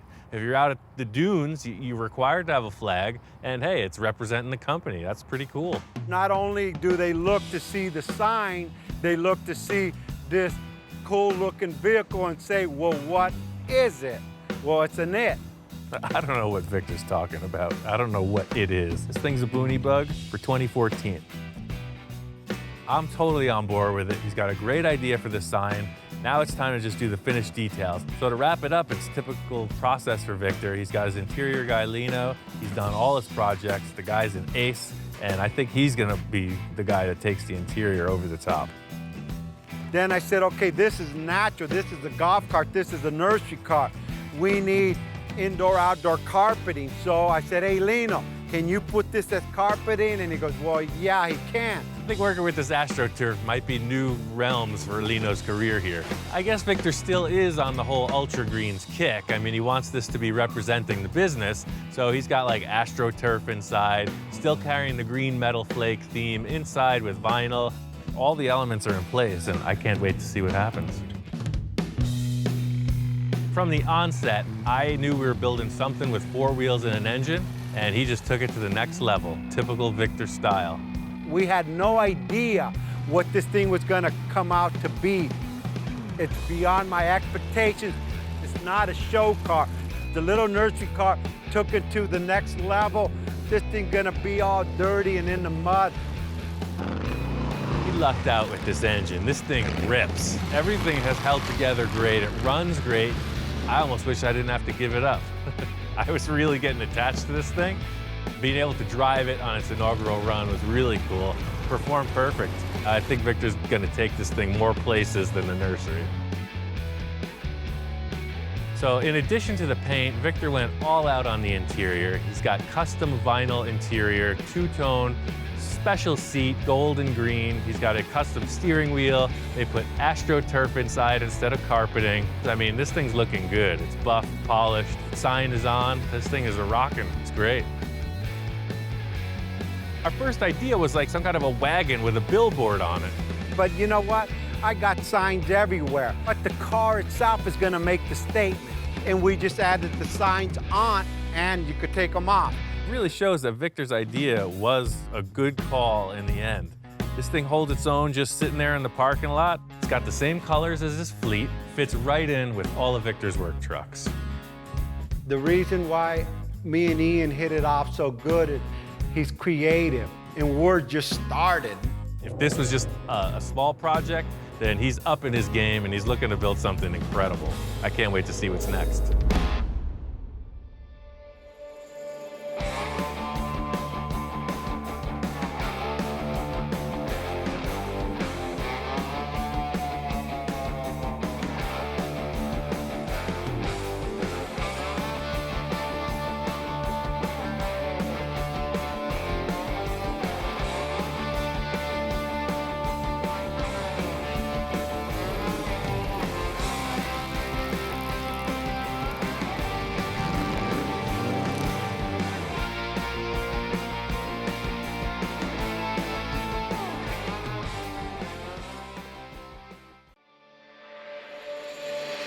Right now on Full Custom Garage, Master Metalman Ian Roussel continues the transformation of the 2 Falcons. I didn't tell Bill when I was returning or what I was doing or what color I was painting it. It was like a surprise reveal. Wow, Ian, this is the cool finish. But Ian's client has his sights set on selling the Falcon van. Ian's always full of surprises, and my wallet is getting empty. The whole deal with this van project was, hey man, you could make some money and recoup on this investment in the Ranchero. I got a million ideas, but there ain't one done yet. With the pressure on, Ian calls in some help from his friends. Jack comes by. He's the upholstery guy. This is really nice. Yeah, the only thing that's going to determine the final tone is we have the shoe test. The shoe test? I'll be right back. What's... There's a lot going on to finalize both of these projects at the same time. My friend Bob's in town. I'm here to help. Let's get this baby done. I'm pumped. Ian, What? I'm stuck. Put me out of here. It's all that hair gel. We're getting Ianized, and I think I have somebody that's interested in buying it. I like cars. I like cars that have motorcycles in them better. And with the van sale on the line, things are heating up with the Ranchero. I'm just holding it together, you know? I'm turning dials, ringing bells, blowing whistles, the whole 9 yards. Bill's looking at me a little cross-eyed, because all he hears is this clunking, chugging engine and smoke pouring out of it. So I gotta pull this off. First thing I wanted to do is get the van and the Ranchero painted. So I took them both down to my buddy Rich Evans' shop.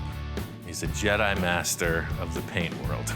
Looks like you've been pretty busy, brother. Looks good. Looks straight. I got a lot of bodywork time into it. Another cool project. Yeah, it's a 62 Falcon van, Ford. I dig working with Ian. Every time it just inspires me to keep moving. Both of us, we have that kind of same drive, but then we bring different talents to the table.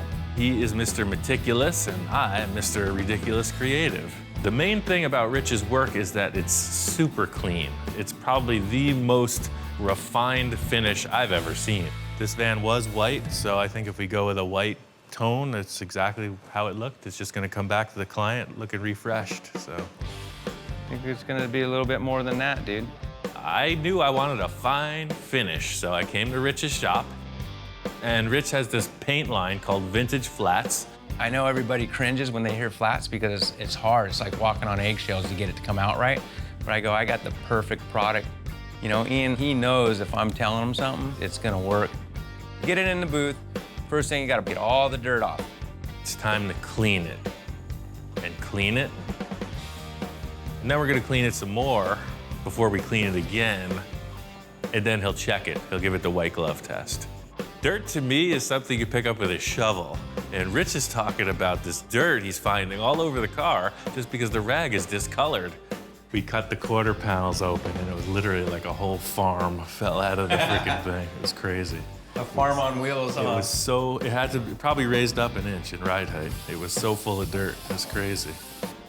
Every little bit of dirt we can get off of that all the way to the process into the booth is gonna help that end result of the paintwork. If you're pulling off these world-class paint jobs, the operative word is meticulous. And this guy's got that. It's like washing the car 20 times. And we're ready to rock. Just like I step into my shop and start working metal, this guy steps into the paint booth and it's showtime. This is one of the first big canvases that I've shot with the whites. So I was excited to see, because white shows everything. The main thing for me that was revealed was how you get a surface this big to have an even coat of paint.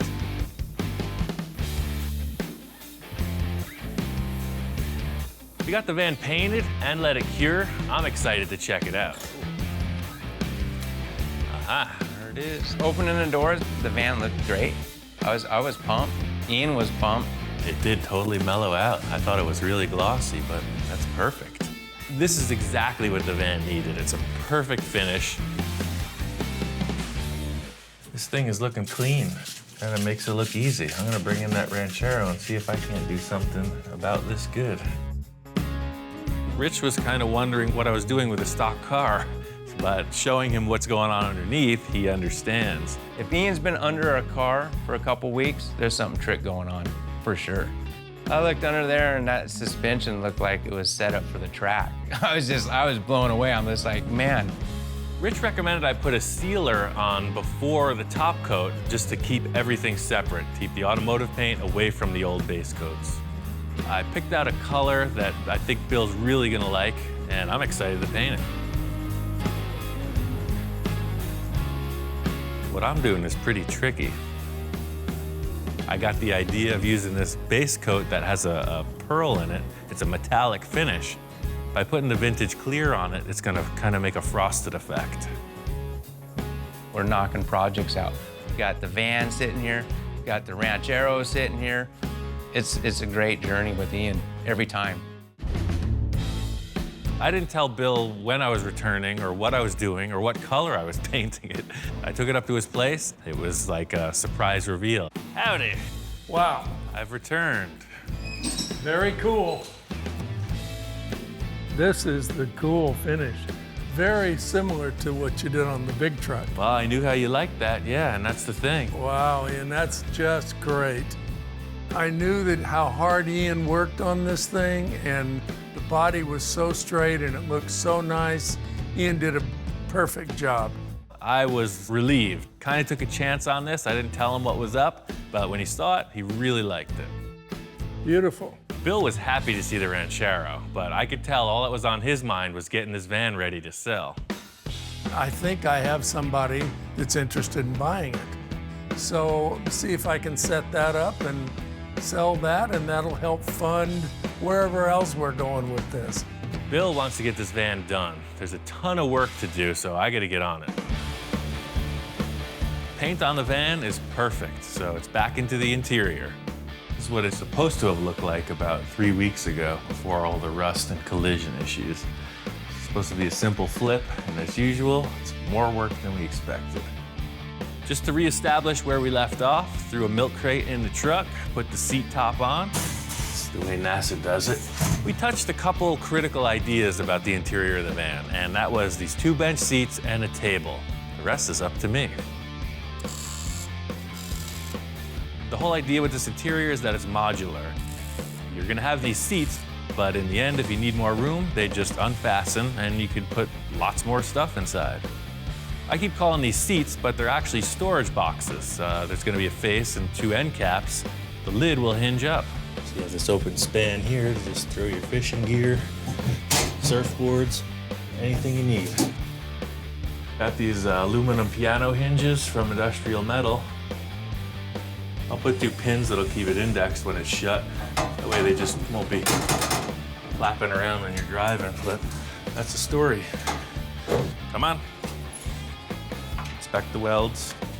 Gonna give it the white glove test, like Rich Evans. That's not helping. One of the main things I think would improve this van is just to get it quieter. I got this stuff from Eastwood. It's a sound deadening mat. It's kind of like a giant rubber sticker. The whole idea with this van is that it's a giant tin can, you dig? So when you put this stuff on there, right? The van's a rockin', don't come knocking. When I'm not busy welding, fabricating, doing body work, sanding, and painting, in my spare time, I do a little woodwork.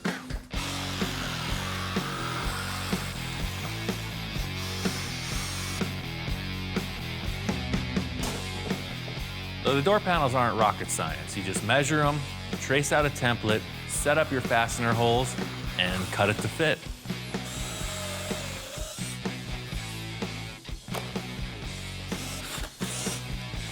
You don't even care. Lost interest after 30 seconds. Jack's coming by tomorrow. I want to show him my idea for the interior and see what it's going to take to make this thing happen. While I'm in the middle of this, Jack comes by. He's the upholstery guy, and him having his input on how I set this up is pretty important. Yeah, you can see I did a little work to it. Gee, a little? We buffed it out a little. Redid the whole thing. Yeah, remember it had no face? This is really nice. Yeah, it's gonna be all right. First time I saw it, well, it looked pretty bad. And I said, I don't know about this project here. I'm not too sure this is gonna work. When I walked in there, I didn't think it was the same van. I said, whoa, this thing has really changed. Boy, that looks good. Jack comes by regularly because I've always got something going on, so he didn't really pay attention to this van. He thought maybe it was a parts car. So here he is a few weeks later, and it's all painted and pristine. He was kind of turned around on it. But Bill nixed the wizard mural. I wanted a wizard with a crystal ball, and he just didn't want that, so we're just gonna go with some simple striping. I really use Jack for everything I do. He's worked for a lot of famous shops around the area. He's been in it his whole life, and he's a total professional. It was supposed to be a really mellow restoration just to sell it, but he wants to go off a little on the interior. See how I'm framing out those bench seats? You make some cushions for it, long cushions? That's gonna be up to you, what you think. I can do that. He's talking about window curtains and a couple bench seats. And he's got a table that I'm gonna install. Well, the whole vibe for the interior of this van should be kind of mellow, Southern California, surf culture type of thing. So I just want it to look really cool, you know, not typical. So see what these benches are? We put some like that. Oh, yeah. They lift up. Oh, this is gonna be all carpet. Yeah, the whole Oh, I deal, see, yeah. okay. He's been doing this for so long, he's seen it all. So I just kick back and forth a few ideas with him, and he comes up with the process. I've got some wild ideas. If I did a modern style interior now, it just wouldn't look like a 60s deal. I got some work to do before the van's ready for Jack, but I'm glad that he liked my ideas. I'm setting up the headliner in the van, and there's a million ways to go about it. The plywood is just a surface that you can attach something to, and that's really how I start off all the headliners I've done. My whole task here with this van is to make it look as cool, as creative as possible without breaking the bank. So you could go to town and stitch on this headliner for a month. I think I could do something in an hour and a half that's gonna look just as cool. So, all the interior upholstery panels are going to Jack, but the headliner is not. This is gonna be the headliner, a 6-foot reed fence with natural finish. My plan here is to take this fence and stick it on the roof and make a nice headliner out of it.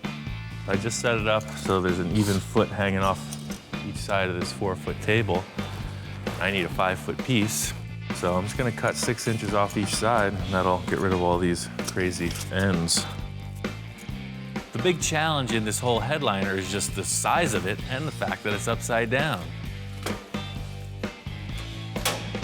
I've never done this before, so I thought staples were gonna be a good idea.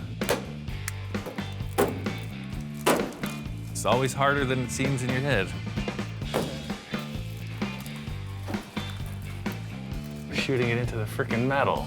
That'll hold. I was stapling into the metal cross member in the roof. There's no way these were gonna hold, but once I moved over a few inches, stapled it in the right spot and started to work. There we go. I think it's gonna be okay. Yeah, these wires are very strong, so ultimately I'll put about 10 bazillion staples in here. It's like Tiki Island in here.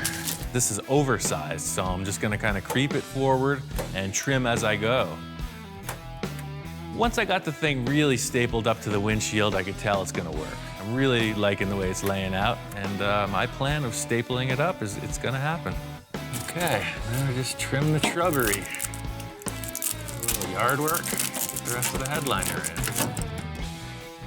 How can you not like this? I mean, if Bill has something to say about it, I think it's gonna be, what a great idea. I'm surprised I didn't think of that. Getting this interior headliner in is the first step in the finished look of the whole interior concept. This bamboo fence as a headliner worked out pretty darn cool. Surf City, here we come. But today's gonna be a bit of show and tell. Bill's coming by, he hasn't seen the paint job yet. He's bringing a friend who's a potential client. Maybe somebody wants to buy the van. I probably haven't seen the van for about 2 weeks. Came down expecting to see the paint on this, and I came in the door and... Good to see you, sir. Wow! A little more progress than what we saw last time. Yeah, we painted it. Right off the bat, I could tell that Bill was pleased. He knew what this van came from, and seeing it clean, painted, he was really happy. Just very, very nice. It's got a bamboo roof, too. Yeah, that old fence worked out all right. There's a bamboo fence. Really? Yeah. Walking in and having it open, I could see the paneling, I could see the roof. I really dug the bamboo roof because I think it's gonna be a cool theme, you know, kind of from the 60s, it's old.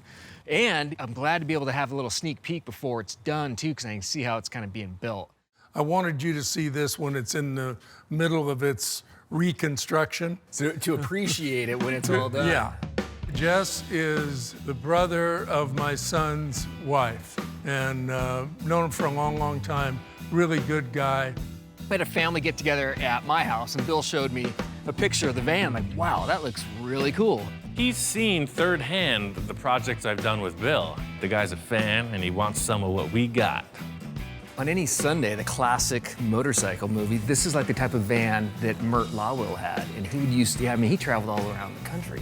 California to Ohio, straight, with another driver taking turns, and he'd have his flat trackers in the back. Well, I don't see why you couldn't do it with this one. I know. I think it's very utilitarian. I have a normal job, but I'm also associate editor for Ultimate Motorcycling. So I'm kind of the dirt guy on staff, but I've fallen in love with all kinds of motorcycles. I like cars. I like cars that have motorcycles in them better. I have a dirt bike in the back of my truck, so let's wheel it in and see if it works. I guess Jess's main concern with this is, can he haul his dirt bikes with it? He's really into the motocross scene, and if the van doesn't carry his dirt bikes, it doesn't work for him. Let's see. Oh yeah, look at that. Fortunately, his motorcycle rolled right in. So now I have to buy it because the bike fits, huh?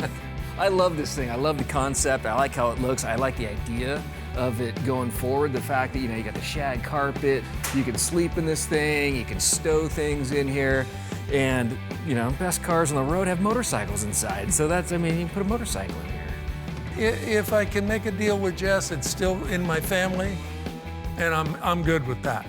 So you guys pretty much sold me. Now I just need to sell the wife on this. I don't make this offer often, but you sign today, you can take the dog too. Everybody's happy with the progress of the van, but I gotta finish it. There's a bunch of details to finish up. I gotta put the bumpers on. The stock bumpers are all well and good, but I don't do stock. You know, these were a little dinged up. I think I could make a better looking piece. The rear of the van looks great with the bumper off, and I just want to follow that. I've seen a bunch of cool tricks done in the 60s, Hot Rods and Customs, where they made these tube bumpers. I think I'm gonna just make 2 simple round tube bumpers out of this round tube. It'll be clean, it'll show off this detail, and I can use the stock bumper brackets. You never know where inspiration's gonna strike, you just gotta be open for it. So it's kind of bumming me out. I haven't done any custom metal work on this whole van. Did a couple repairs and a lot of sanding. Not an interior guy. I get my hands dirty.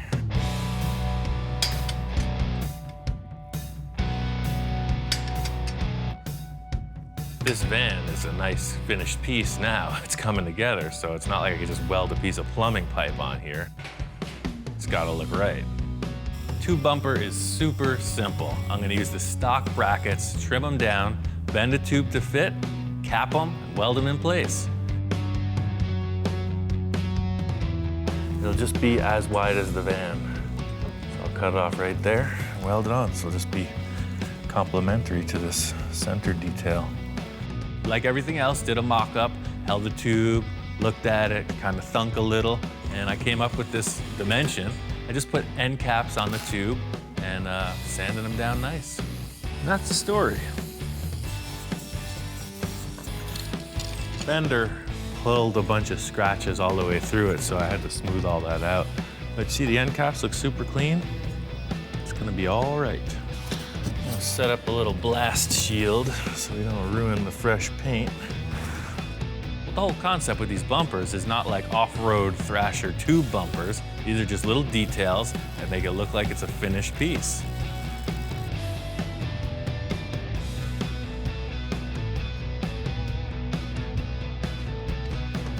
These are a little more artsy than your typical utility style bumper. You know, you say tube bumper, you think of one thing, but these are just cool little Nerf bars, end caps, sanded out nice. It'll be a clean look. Pretty simple, right? It looks super cool. That took me about 1 hour to do all 4. I really like the finish that the sander left on these tube bumpers, so I'm just gonna clear coat them. I'll probably paint the brackets black so they look like they're floating. See, the whole thing here was like you had this big, bulky, squared off bumper. Now you're just showing off the shape of the body. And that's pretty cool. It's crazy. I always say that the engineers had their own plans and then they got covered up. The rear of this van proves it. The surround for the license plate is this awesome little detail. It looks like something that's custom, and they put this plain stock bumper over it. I don't even know how this happened. It was a Zen moment. It just said, become, and they became. It was like I was a vessel. I was just a portal for this divine energy. You see what happens when you open yourself up to that. You got 2 nice bumpers.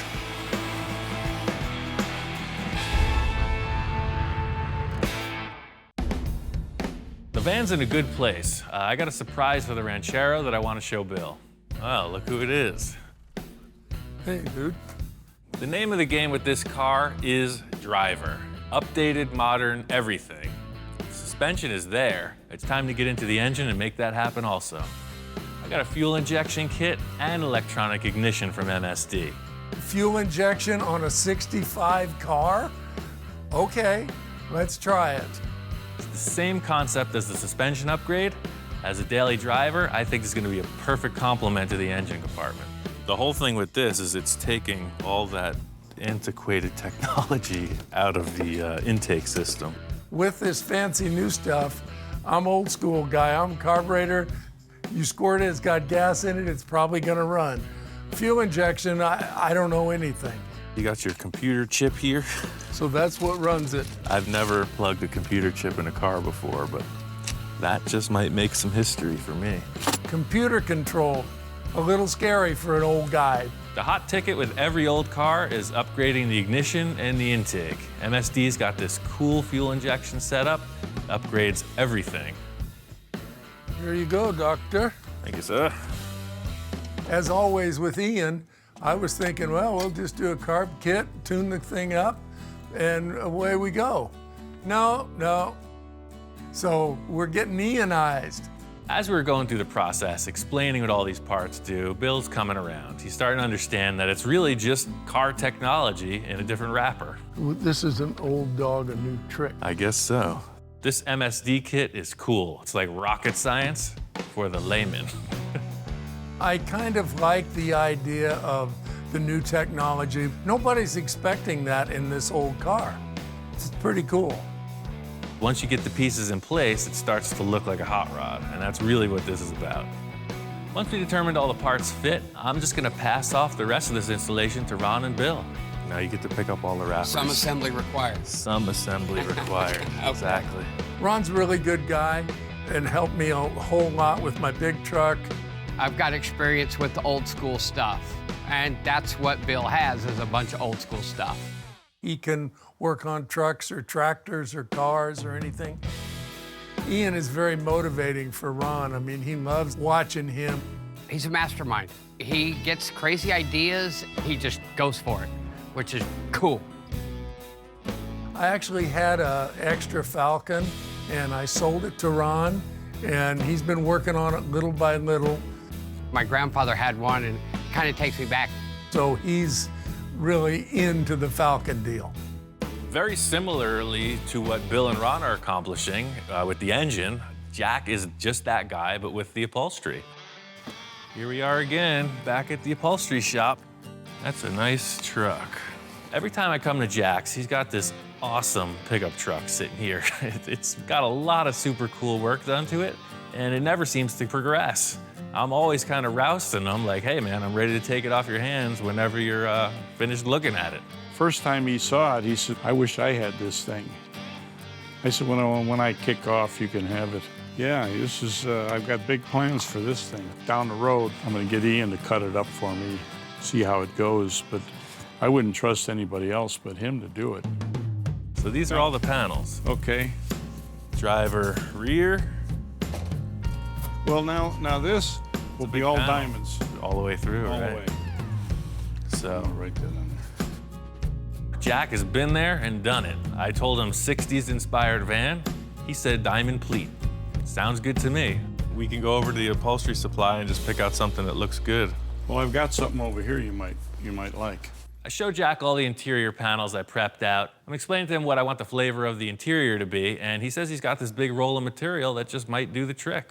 I mean, it looks like you got plenty of it. Oh, yeah. The only thing that's going to determine the final tone is we have a shoe test. I don't know if you're familiar with that. The shoe test? Jack's all charged up. He definitely wants to use this material. I'm kind of digging it, but I said, hold on, I got a shoe. Some artist stuff. I know you're into the upholstery stuff, but I'm going to reveal the dictating factor in the final tone. I'll be right back. What's... That's kind of a nonsensical statement on its own, but when I returned, everything was clear. It's all about decision making, and how people go about it is entirely unique to themselves. So he gave us that sample of leather, and you can see how shiny and kind of gaudy it is, but it's very similar to that. Yeah, this is a lot And nicer the only other dictating factor is his wife's shoe. I guess they're having a discussion. She pulled out this. Bill's wife makes a lot of aesthetic decisions on his project, so they're kicking around, talking shop, and she's like, hey, this shoe is one of my favorite colors. Why not use this on the interior? And you know, that's pretty darn close. She thought that was a great tone. Holding the shoe up to the material, it looks close enough. I'm happy with it. I think it's gonna work. Well, I was gonna say, if it's a problem with the mismatch, you're gonna have to reupholster the shoe to match. Does that work for you? Only one, though. Can you make that? Only one shoe? Well, that's all he gave me. It's always a lot of work. Yeah, I didn't know about the curtains, and I thought it was curtains for me, because I haven't made curtains in 40 years, probably. But that's the way it is, you know?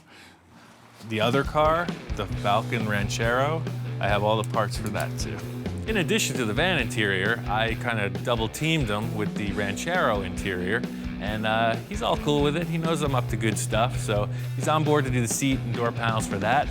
I'll get those done in no time. They're gonna be a lot simpler, I think.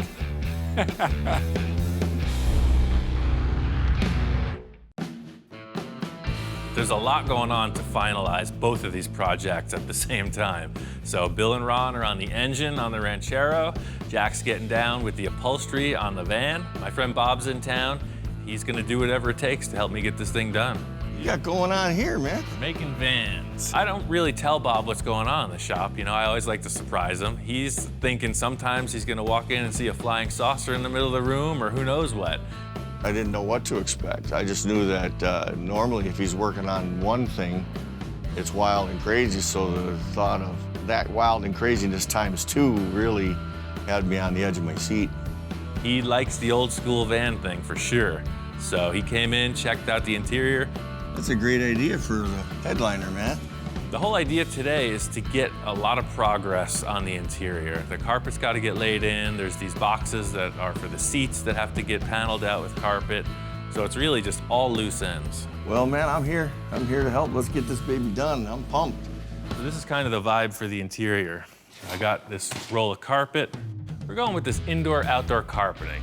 Still got that 60s vibe, but allows you to either haul stuff or go camping. Either way, it'll work.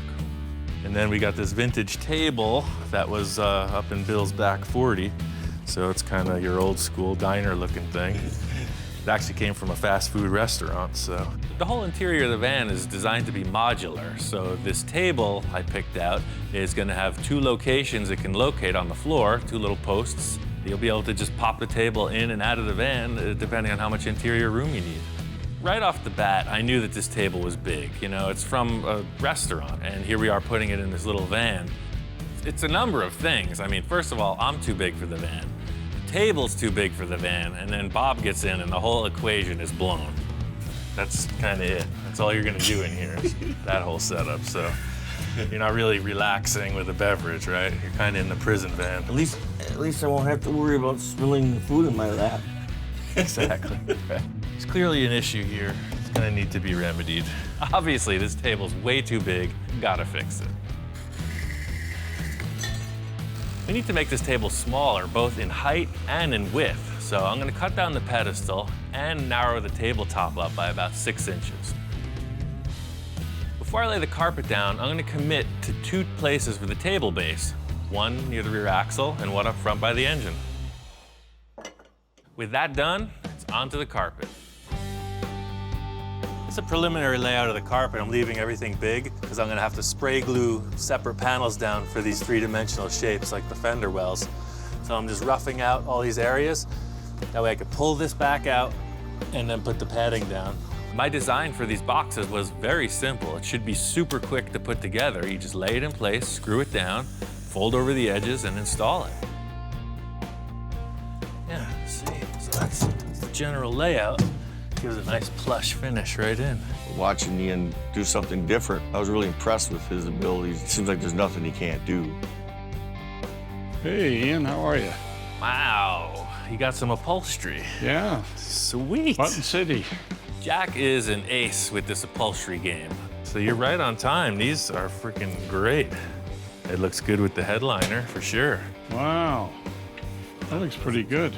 So it was really a recharge when Jack brought in these upholstery pieces. It really gave an idea of how this thing was going to finish out. You know, I like doing creative things. I get bored easy if I'm not thinking or have to create something new. It's always that one little extra step that pushes you ahead. You work hard on something, it always shows. This looks great. I think you're right on the money style-wise. I knew the rim and tire combo is what sets off the whole thing. They came in late in the game here, but I always knew we were going to do something cool. This is what we got. We got some Krager. Oh, it's like a classic style. You'll see the center cap is really neat. That's gonna be like night and day on here, man. Because really, that is the look of every vehicle. The paint's there, it needs wheels. And this is the icing on the cake, the three-spoke. Whoa. Yeah, it's pretty cool. I like the Krager rims just because they're that classic style. A cool classic look. It's a little different than their standard SS, but they have the cool spinners just like them. Three-spoke knockoffs, chromy, wide rims, they're looking good. It just keeps getting better and better. You know, you said the only way that this van could look better was if you were sitting in the front seat. I think if you sat there, it would lower the nose just right. Why don't you try that out? Perfect. It was really good having Bob here. We finished up a lot of loose ends. This van's good to go. Oh, man. I think all you got to do is give Bill a deposit. It's yours. It's perfect. I got a call from Bill this morning. He's kind of in a panic. I guess the Ranchero won't start. A carburetor, I understand how they work. I know how they work. That would have been easy. But we didn't take the easy route. We took the let's get techie and get the new stuff. Today, Ian shows up and hopefully we're gonna get this thing going. All of these components are installed. It's looking good. Turn the key and there's no fuel pressure. The fuel pump is turning on every time. There is fuel directly to it. The only thing I can think is that the polarity is reversed. I see something, but I can't verify if it's a plus or a minus. And the stuff's hard to see. Gave Ian this little mirror and he got in there. And Yeah, that's a minus. Well, just tap the key and see what happens now. There it is, got it. so the wires got reversed on the pump? Is that what went on with that? But it sounds like Yeah. the problem is remedied. It's always something. I've done it wrong 10,000 times, and that's really it. You just got to rethink it, go back, and sometimes, reverse things. So according to you, Ian, it's ready to rock and roll? Aye, Captain. We are prepared for ignition. I'm happy to hear it run. Running good, I wouldn't say that. It's not doing that. I saw this coming. This car's been sitting for more than 6 years. I'm just holding it together, I'm turning dials, ringing bells, blowing whistles, the whole 9 yards. Bill's looking at me cross-eyed because all he hears is this clunking, chugging engine and smoke pouring out of it. There is a bit of human error in everything. So the smoking resulted from me spilling oil all over the heat wrap on the exhaust, and the timing was set incorrectly. All right, fired up.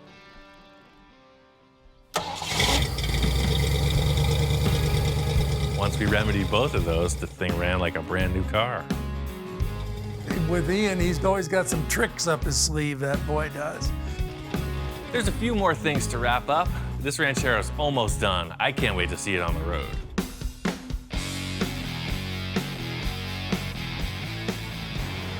The Falcon's all done. Ian's got it all dialed in now. And I drove it today, and it is unbelievable. Runs perfect. The Ranchero is dialed in tight. We got the fuel injection working perfectly, took it to the alignment shop. Bill was looking to get this Ranchero back on the road, right? I got it back in a big way. He is all charged up, and this thing hauls. The thing handles like a slot car. You turn it, it turns. You would not know it's the same car at all. Nothing about it feels the same. It's like a new car. It's everything and more than I expected. From the onset, everything about this Ranchero was top notch. You look at it and nice car with rims, right? But I love the suspension, the way the thing handles. It's a complete transformation. I'm so happy that we didn't just do my way with the shocks and this cut springs and what have you. This is an over-the-top deal, but the car is over the top now, and it's perfect. I love it. Not only did we get the Ranchero complete and looking good, I got this van wrapped. This van was a way more ambitious project than I thought it would be. First, we had the issue with the nose, the collision in the nose.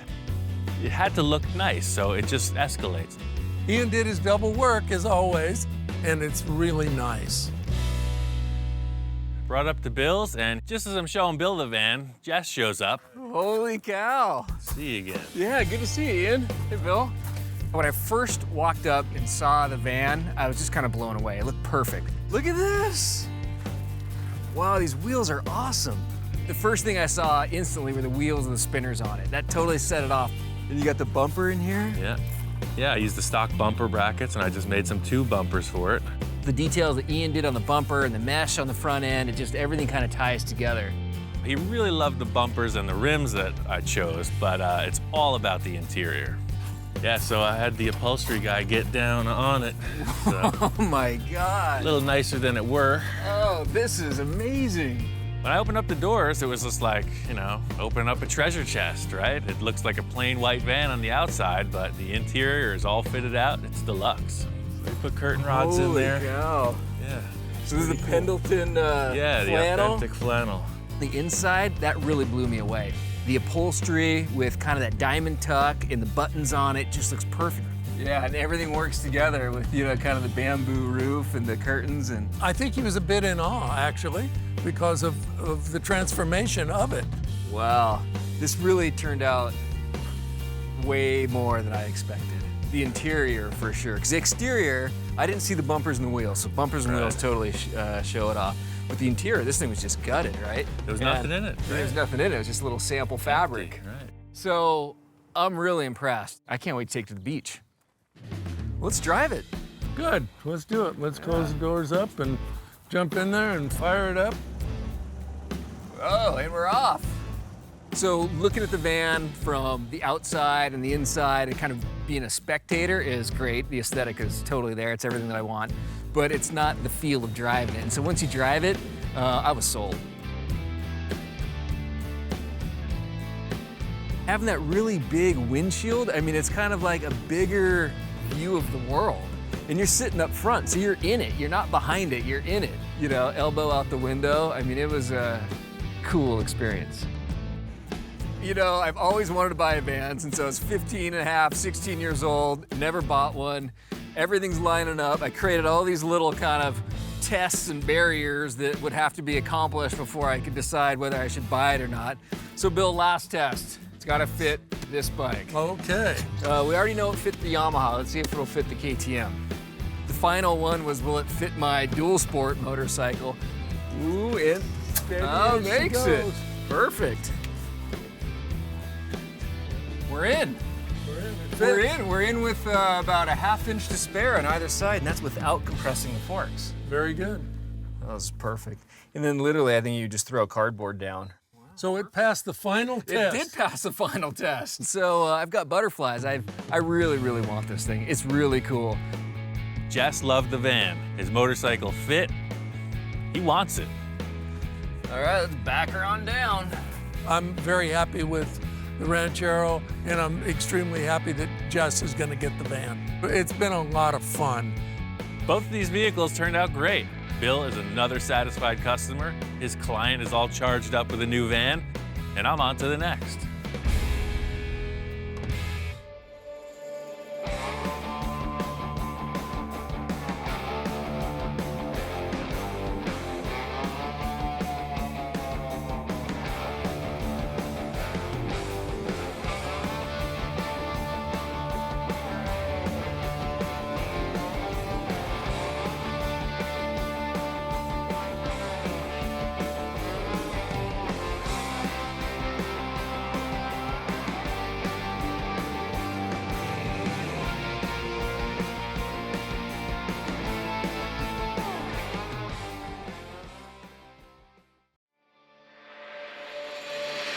Right now on Full Custom Garage, Master Metalman Ian Roussel transforms a 1948 Packard into a street cruising lead sled. I want to build it and give it to my friend Tom.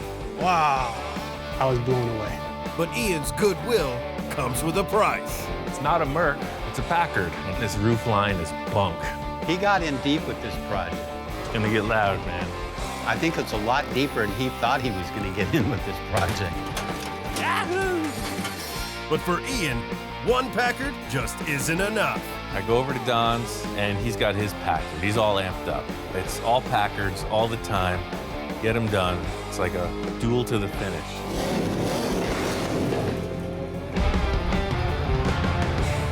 Yeah! A lead sled is an iconic American custom car. It's a traditional type of custom build. It started with the Mercs from 49 to 51, but you see people using the same formula on all different types of cars. That's the whole thing with a lead sled, is just trying to make your car an individual. I think that's really how it all started. So this is an evolving thing. I mean, it really happened in the 50s, but people are still trying new stuff today.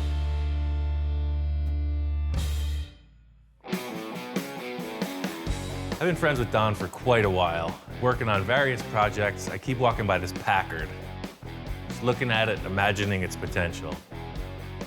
I want to chop this thing and make it a lead sled for my friend Tom. I talked to Don about this car. I wasn't sure if he was attached to it or not. He couldn't get rid of it fast enough. He had no use for it. It's been sitting here for 10 years at least, and it was a parts car, so it's all yours. It's amazing how you've taken the worst of the projects and done the best with them. It's easy to make a good car look good.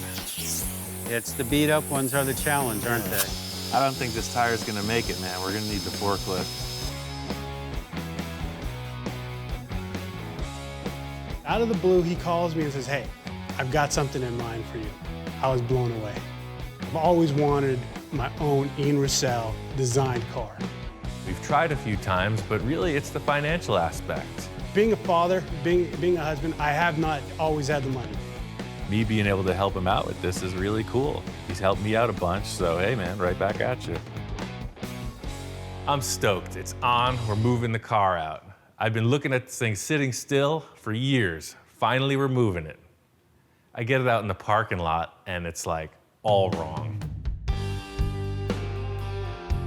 I was so amped up to get this thing in the shop. It's like I had blinders on, you know? I was just looking at it for what I saw as potential. Once I got in the shop, I realized there was just so much ugly, I didn't know how to handle it. I never really had the opportunity to stand back and look at it that much.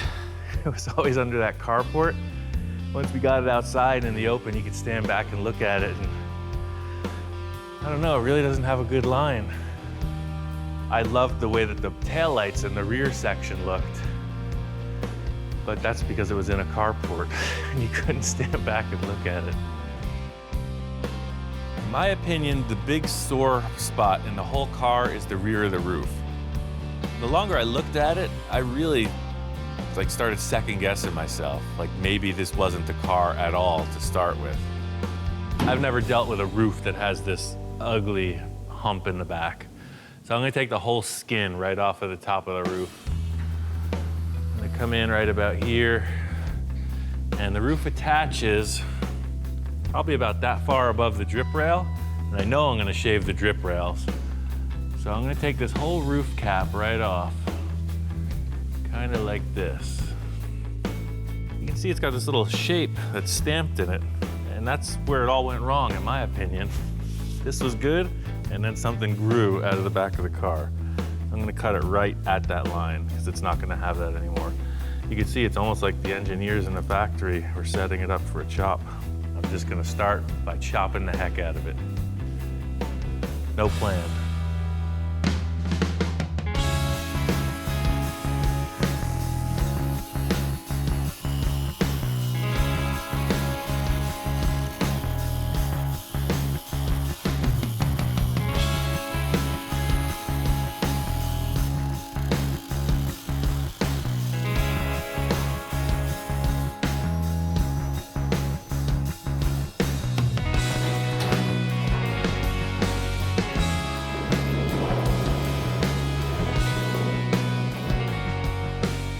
I think it looks better already.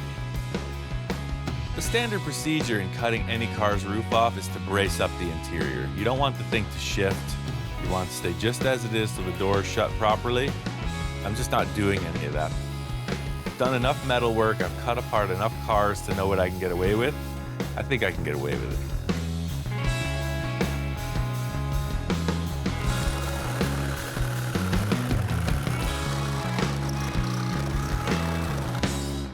Aha! Cutting off the top was the right call. Now I just got to figure out the roof line. My friend Tom is a graphic artist. He's done a lot of work for me in the past with t-shirts and other designs. I took a side shot of the car with the roof on and sent it to Tom and just see what he comes up with. Maybe he's seeing something I'm not. He sends it to me and it's pretty rough. I see where the car has potential and I try to bring it to life on the computer.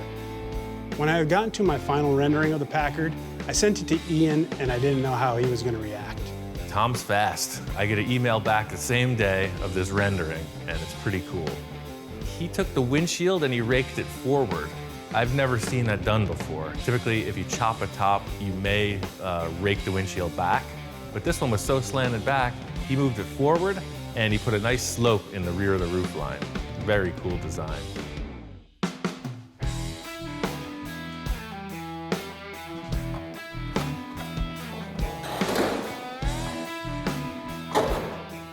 Just stand the windshield up like that, it looked like garbage. It was ill-fitting, but Tom's design looks good.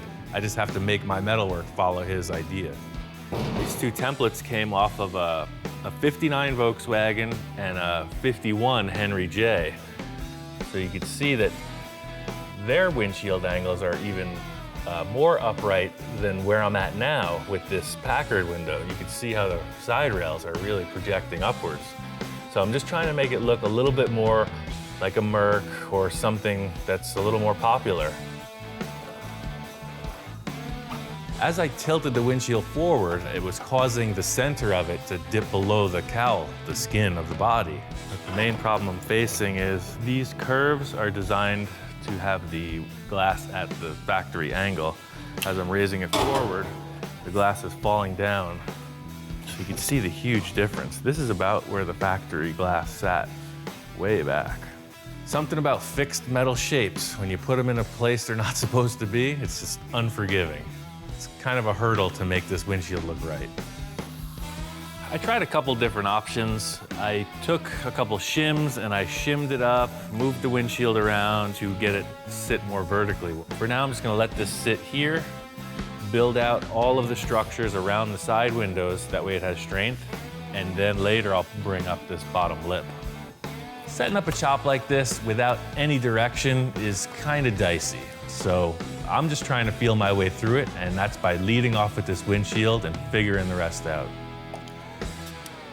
The window opening now, without the rubber, showing 16, so it's probably about a 15-inch window. So I think I'm just gonna take a third out of it. I'm gonna take a 5-inch chop. I think a mellow chop is considered about 3 inches. This is a tall, ugly car. I'm just trying to help it out. I'm going for 5. Crazy thing about this Packard is the A-pillars are almost parallel as they go up. They're always kind of triangle shaped. You know, they taper towards the top of the roof. This one was straight. Now we'll see how much the mismatch is. It's negligible. So it made the chop really easy.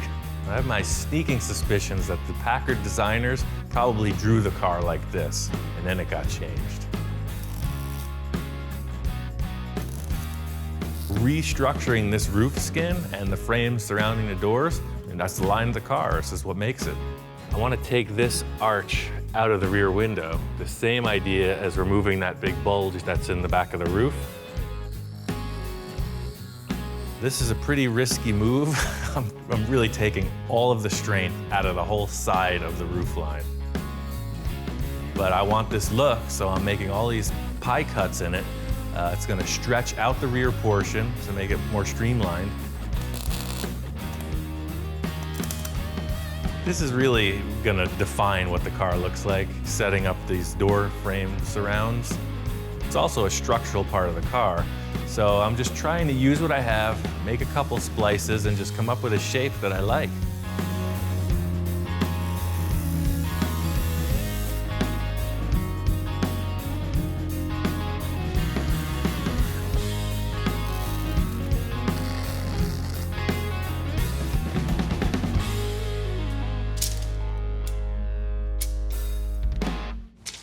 My special envisioning tool.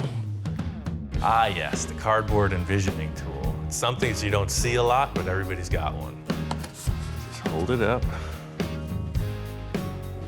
and look through. The whole idea with this envisioning tool, it's like blinders on a horse, right? You just see what you need to and carry on.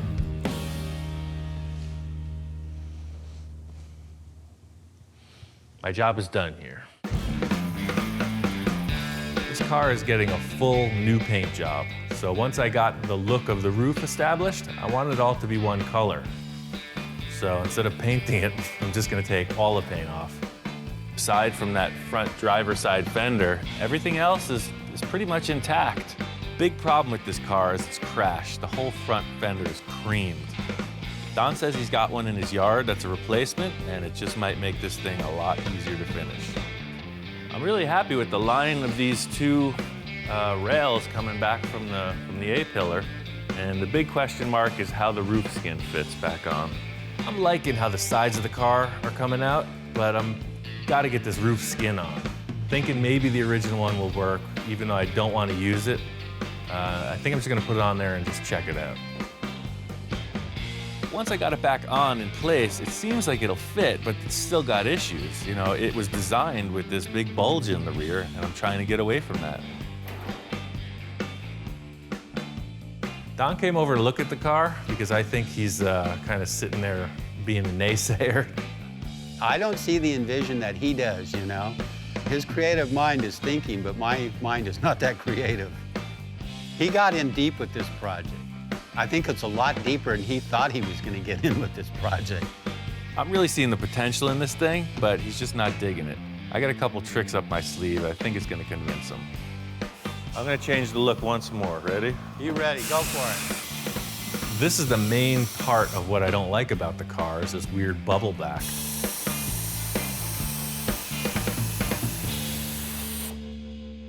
Help me bring this up onto the windshield, and let's see how it's working there.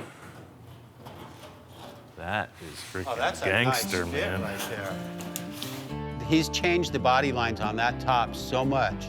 It looks like a Merc. The way the top has cut it now and laid that window back, it's just looking way cool. The thing really is just committing to a course of action. By splitting the roof and just refiguring it a little bit, all of a sudden the line appeared. You know, and that's really cool. Don was liking it, and I think we're on a good run. So what do you think on this here? Just trim this back piece off here? Is this how this is going to work? And then I think so. See the way it was all up in the air, even taller, but when you just lap it over, it really just relaxes. I'm telling you, the designers intended this car to be chopped. They really did, didn't they? They were thinking ahead, and I gotta thank them for that. It's making my work a lot easier. That fits nice, because then basically what, just a panel from here to here? Well, see, I'll lift this up, and that makes the job even easier. See? You don't have another back window, do you? The Boneyard does have some treasures in it, that's for sure. This fender's seen better days. If you got a replacement, I'll change it out. I'm pretty sure I have a replacement fender. Cool. Maybe I'll swing by your place and pick up the fender tomorrow or something. Sounds like a plan. Cool, man. All right, back to work. Yes, sir.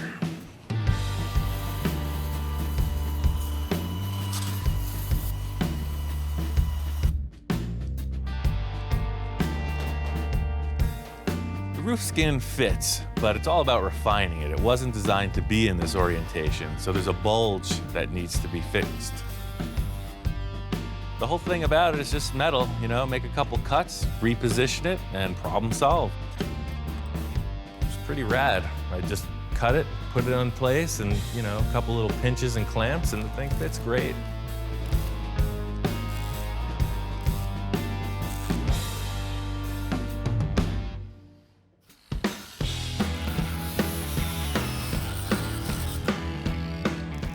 take the whole rear portion of the roof and just tack weld it back in place. It's at a totally different angle, but it seems like it's flowing. It lines up pretty darn good. The main concern for me now is what's gonna happen in here.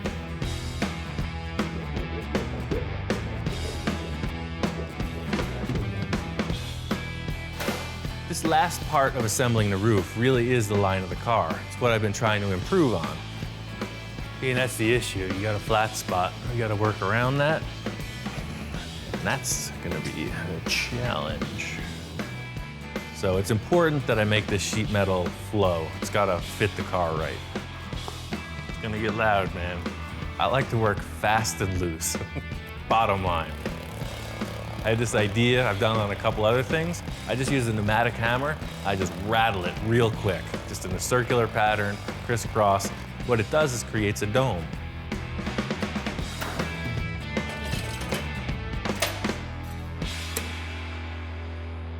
I'm right where I want to be. I got the roof line established. It's pretty much fit up, so you get a good visual representation just in time for Tom. Typical car story. I go over to Don's to get the fender, a replacement for mine, and he's got his Packard. He's all amped up. Really, it's been sitting there for 10 years or better that I really wanted to do something with it.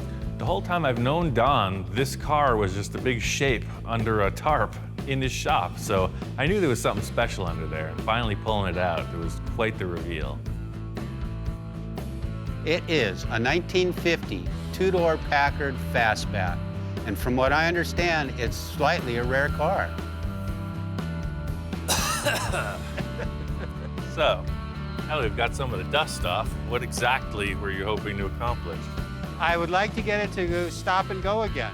Most of Don's projects just involve getting them mechanically sound and running them. He's all about the mechanics. The car, all in all, is pretty much a stock car. I like to keep it that way. I lean towards that area anyway. First off, it has no hood or fenders. It's somewhere else. So I hope Don's got all the parts. Well, Ian, this is where the last of the treasures are hiding for this project. They've been here for eons, and you can see they're all bleached out. They are bleached out. Wow. You wouldn't think they were for the same car. Don says the fenders are up there. They don't look like the right ones to me. They're a totally different color. I figure I'm just gonna climb up there and grab them, and then all heck breaks loose. Oh, look at that. There's more trim under there, too. A little bird nest and an egg. Oh, there's wasp all over the place. I disturbed somebody's home. They've been in residence a long time. As he's passing the fender down, he disturbs the hornet's nest that's underneath the second fender. You didn't get stung, did you? Nope. Okay, because I'm highly allergic to those. Yeah, well, get out. And Ian was pretty quick. Ian's a big guy, but he moved pretty darn quick up to that land sea container. My cat-like reflexes allowed me to avoid utter failure. I totally got shocked, you know? You're just moving along, doing your thing, and then, like, you know, total adrenaline rush. Here they come. Wow! Somehow I ended up on top of the shipping container with a broom in my hand. It was like, just reaction. Don't back up too far and fall off the other edge. There's one there on the Mustang. I got him.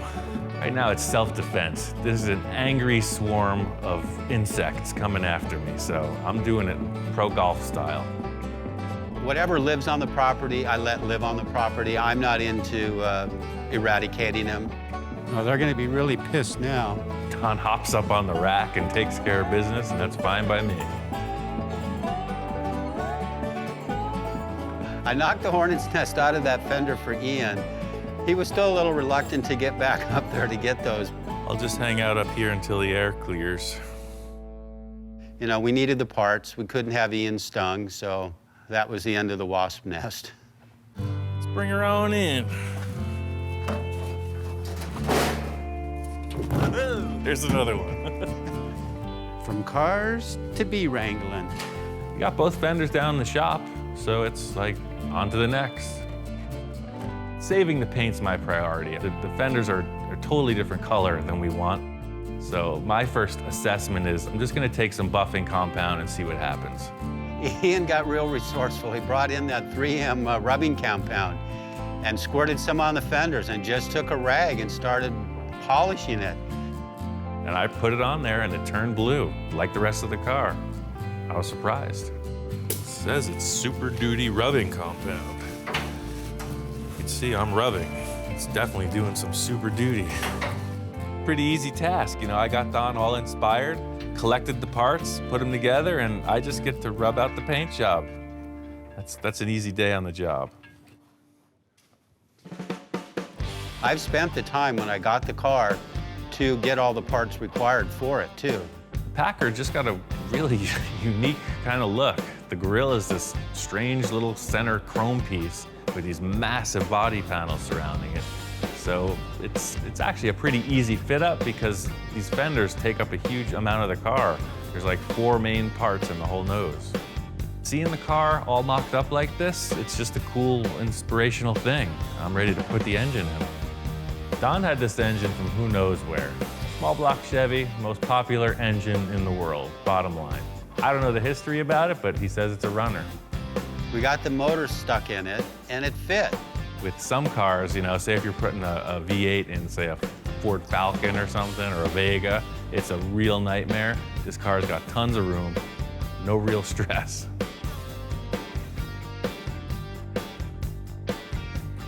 In a short amount of time, I'm really impressed how much work got done on this car. This is really rudimentary custom work. Any kind of custom car, you go through this stuff. I've done it a million times. So Don's gonna finish up the rest of this engine installation. Tom's coming by, so I'm gonna get back on that Packard and get back to work.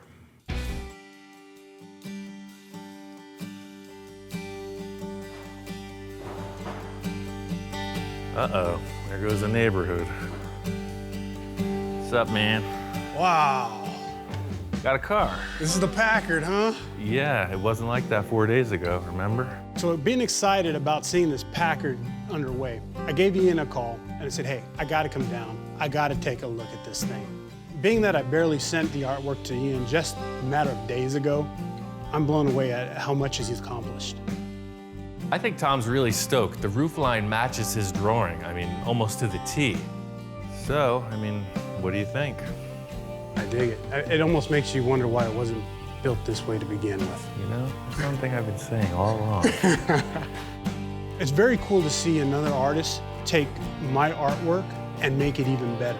And just putting it on the ground and chopping the top, he loves it. Now that I see it here in person, I like it as a four-door. Do you like my lowering kit so far? What'd you do? Well, I lowered it, right? Isn't that how you do it? Yeah, you just took the wheels off? That's about it. That's one way to get it down. Yeah. So it won't be this low, obviously. I'll have to figure out what to do with the springs. I'm thinking about just torching the springs and putting some blocks in the back. Yeah. So we'll see. If this thing runs, then you're kind of ready to go. We'll make the brakes work and hopefully it starts up. Don has been pretty good about that. He's pretty mechanically minded and he says it runs. He had it running a few years ago, so. Okay, good. Be the coolest family on the boulevard, I tell you what. He really wanted a big old chop top lead sled. He's got it. I stopped on these roof panels. My next step is to throw them on the English wheel and get these guys tacked in. I got a way of doing things by myself, but hey, there's another body in the room. Get to work. To be able to work with Ian today is a real special treat. This is a really complex thing, creating a big roof for a chop top car. The whole thing is establishing this nice roof line. I want to minimize the amount of body filler in the end. So it's really just like push it, hold it into position, and tack weld it so it stays. You know, it's the stuff you read about in magazines. So I stuck them in the car and had them hold up the sheet metal. I would have to come up with a bunch of weird contraptions to hold it in place. Here he is doing it. He was pretty excited. Ian, in my opinion, is today's Ed Roth. Ed Roth was a wild customizer who was very innovative. Ian is just carrying that torch. What this thing does is it sucks the metal together so it'll create a little more of a dome. Ian likes to think outside the box, doesn't care about what anybody else thinks, and builds what he wants. So this is gonna crown it out a little bit more, as well as take away all those hammer marks. I'm really not that familiar with an English wheel. I've only used it a couple times. Eastwood had this really simple, portable one, and it worked out pretty darn good.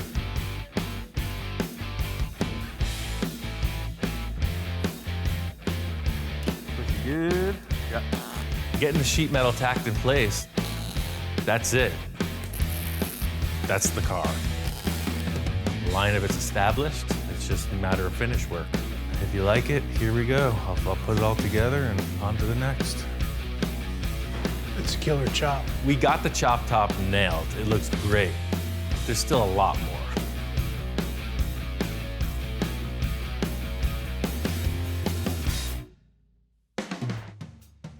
One of the defining factors on getting this project was that Don says it's mechanically sound, you know, it's a runner. I gotta get some electricity and some fuel to this and be sure that it's gonna go down the road.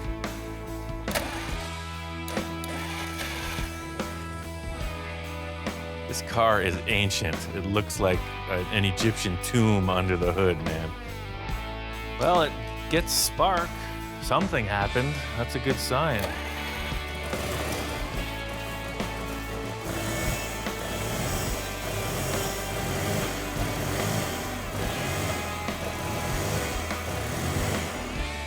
So I'm pretty surprised that this thing fired up like it did.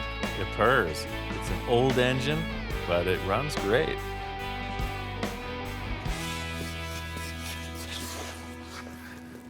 We gotta pick up the dust somehow. So this roof is bondoed out for 3 full days. I got just a little over 2 gallons of Bondo on it. So I had to make the whole thing flow into one nice dome. And I think I did that. It looks pretty good. So the last part of the equation is these door frames. This is the trickiest part of the whole deal. And to sum it up is if people can't figure out where you cut it, then you succeed.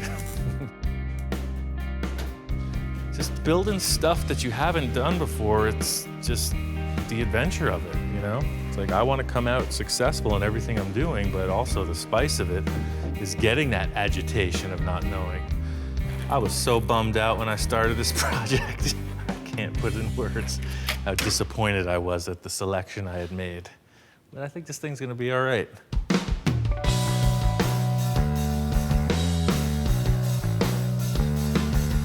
All the body fillers set. Eastwood gave me this urethane high build primer, and I'm just gonna coat the whole car with it.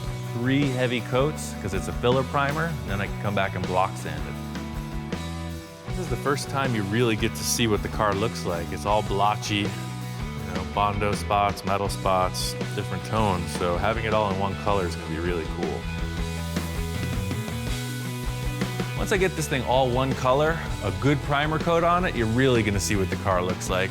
And that's really what I've been looking forward to. This chop top is what makes the car. It's looking good. It's like a one-piece, one-color car now, but I gotta see it at ride height. One of the things from the start was how tall this car was, how high it was off the street. I'm looking to get a 4-inch drop out of it, easy.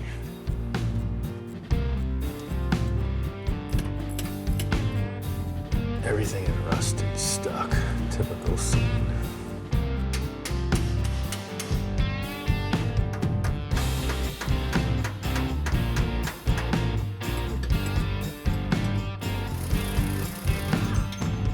Hate this part of the job. In case you're wondering how my nose got so rearranged, doing exactly this. No joke. The coil spring shot out of the car, hit me in the face.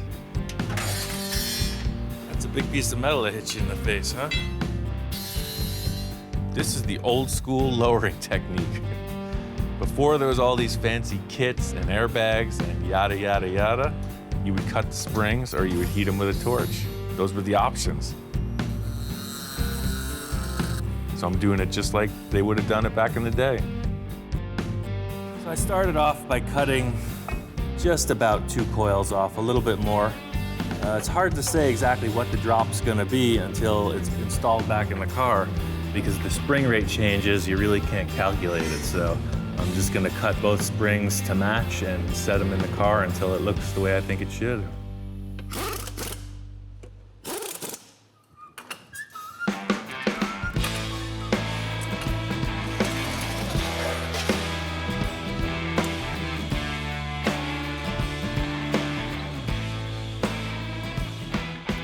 That's what I'm talking about. It makes all the difference. It's a pretty serious family car, that's for sure. Makes me want to have a couple kids. Even though I'm on the home stretch with Tom's Packard, Don's got his Packard. He's all fired up, trying to get that finished too. So for me, right now, it's all Packards all the time. Get them done. It's like a duel to the finish. We're getting ready to put the coolant in it and fire it up, so I'm getting pretty excited. I mean, it's getting closer and closer to be a running vehicle. Well, should we give her a try? It's your baby, man. Looks like it's all there. Okay, let's see what happens.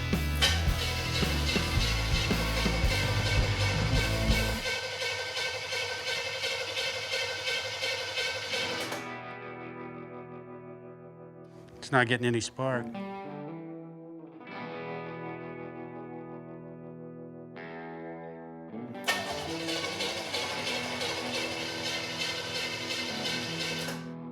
Oh wait, it just fell out. Ian had noticed that the hot lead going to the coil wasn't connected all the way.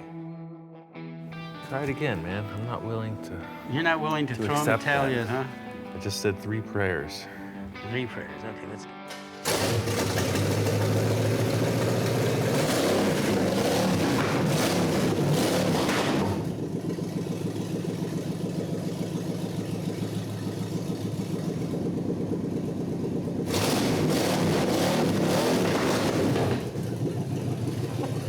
Thank God that car wasn't up to operating temperature. There was a plug for the heater hose that was on the intake manifold. The clamp was not tight. Yeah. We know one thing, the water pump's working real good. Wow. Wow. I'd say it runs. It was a simple fix. Put the clamp on it, put more coolant in it, fire it up, change the t-shirt, wash the coolant off. Well, are we ready to try it again? Yeah, I'm gonna stand over here. You chicken.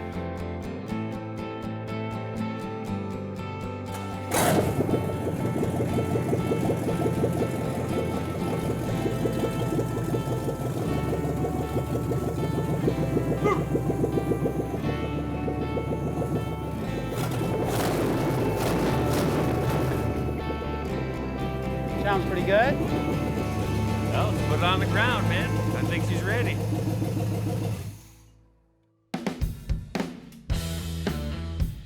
Ian was excited about pulling it out of the shop, cleaning up the mess, getting all the dirt off of it. I like old cars. I see potential in everything. It makes me want to do something really cool. The car's been sitting for so long, to see it with a motor in it, the front end on, it running, getting the hubcaps on it. I mean, this thing is, it's there. I mean, it's ready to go.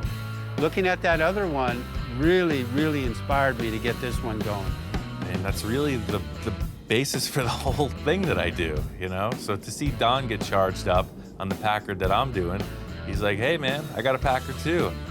This thing says like stock car from the 50s. It's got that look.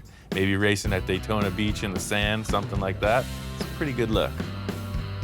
I'm excited to get back, finish the Packard I'm working on. There's a couple things left to attend to, and then that sucker's finished too. The last parts of every car build are really tedious, so I'm looking for some inspiration. I'm always trying to find something that's gonna take my mind off the tediousness of the finishing details. So making these taillight lenses was a perfect little diversion. This is my super improvised plastic heating device. I went on this whole bubble top adventure with my friend Victor, and I learned a lot about heating and forming plastic. Victor and I wanted to make a bubble top car, So we went about it in a way that would create this enormous plastic shape. So this is a miniature version of that. I just took this piece of a barbecue grill, put some foil on it, and then I have a propane heater.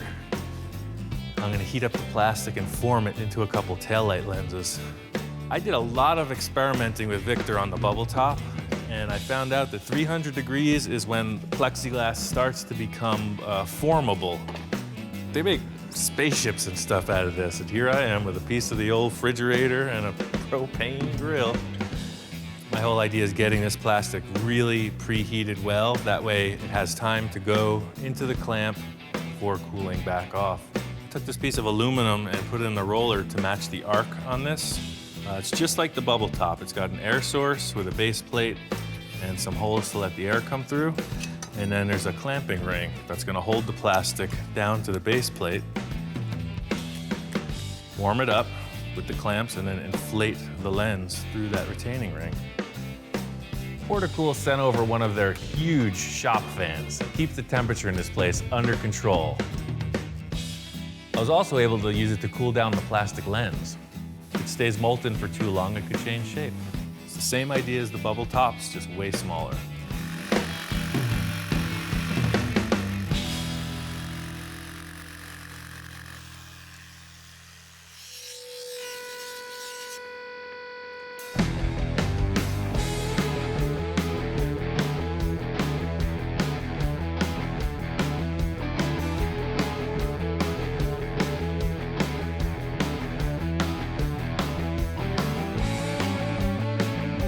This thing's pretty much wrapped. I'm excited to see Tom's reaction when he sees it.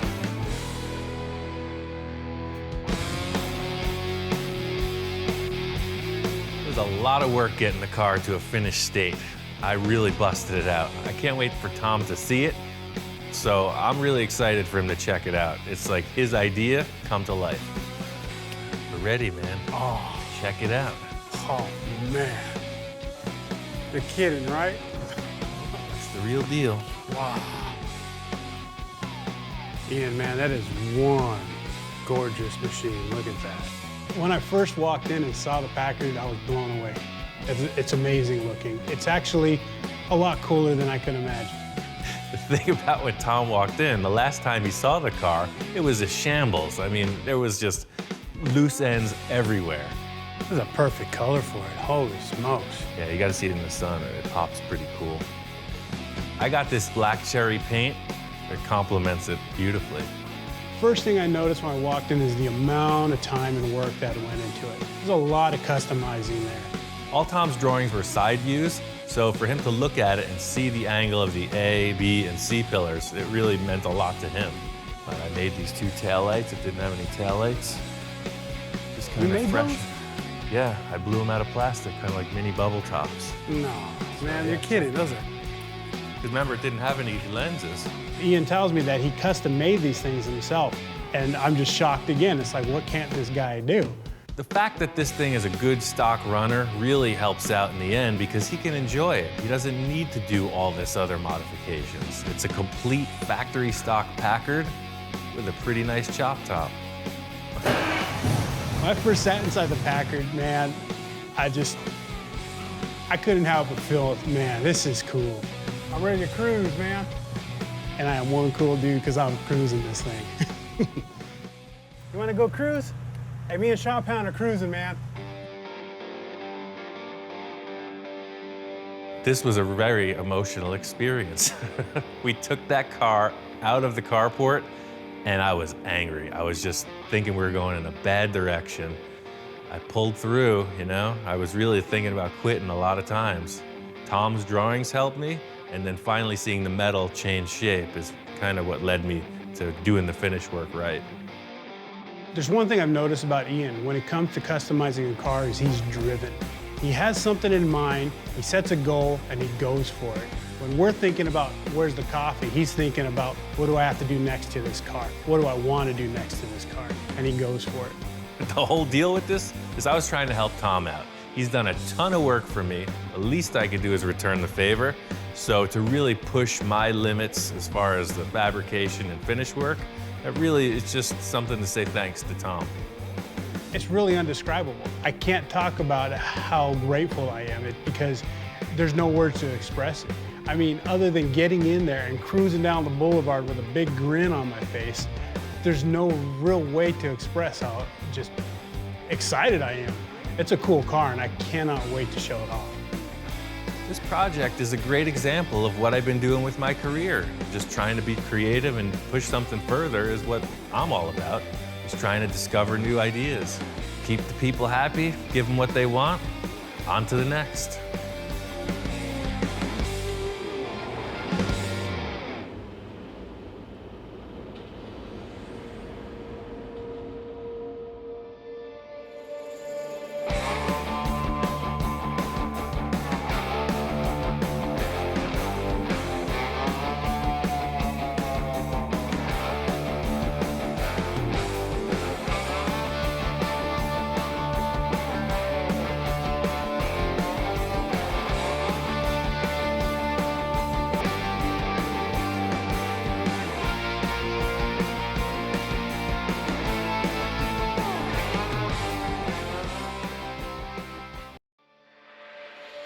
Right now on Full Custom Garage, Master Metalman Ian Roussel continues the transformation of the cartoon hot rod. He can make anything out of nothing.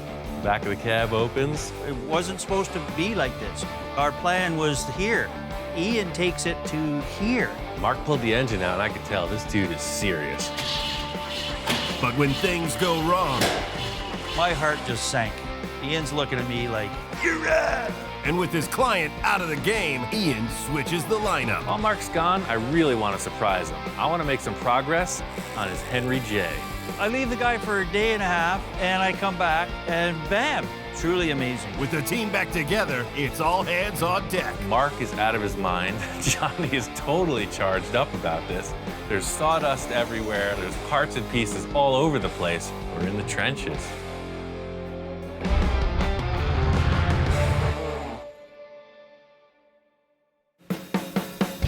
I don't know what I signed up for this project. Nobody else is gonna have one. Mark shows up with a bunch of used parts and shows me a drawing of this cartoon hot rod. He said it was a Volkswagen. It's a Volkswagen.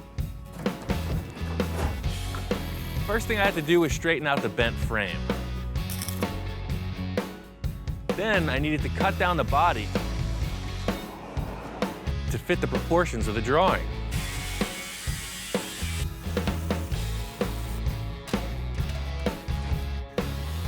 And reform the entire roof.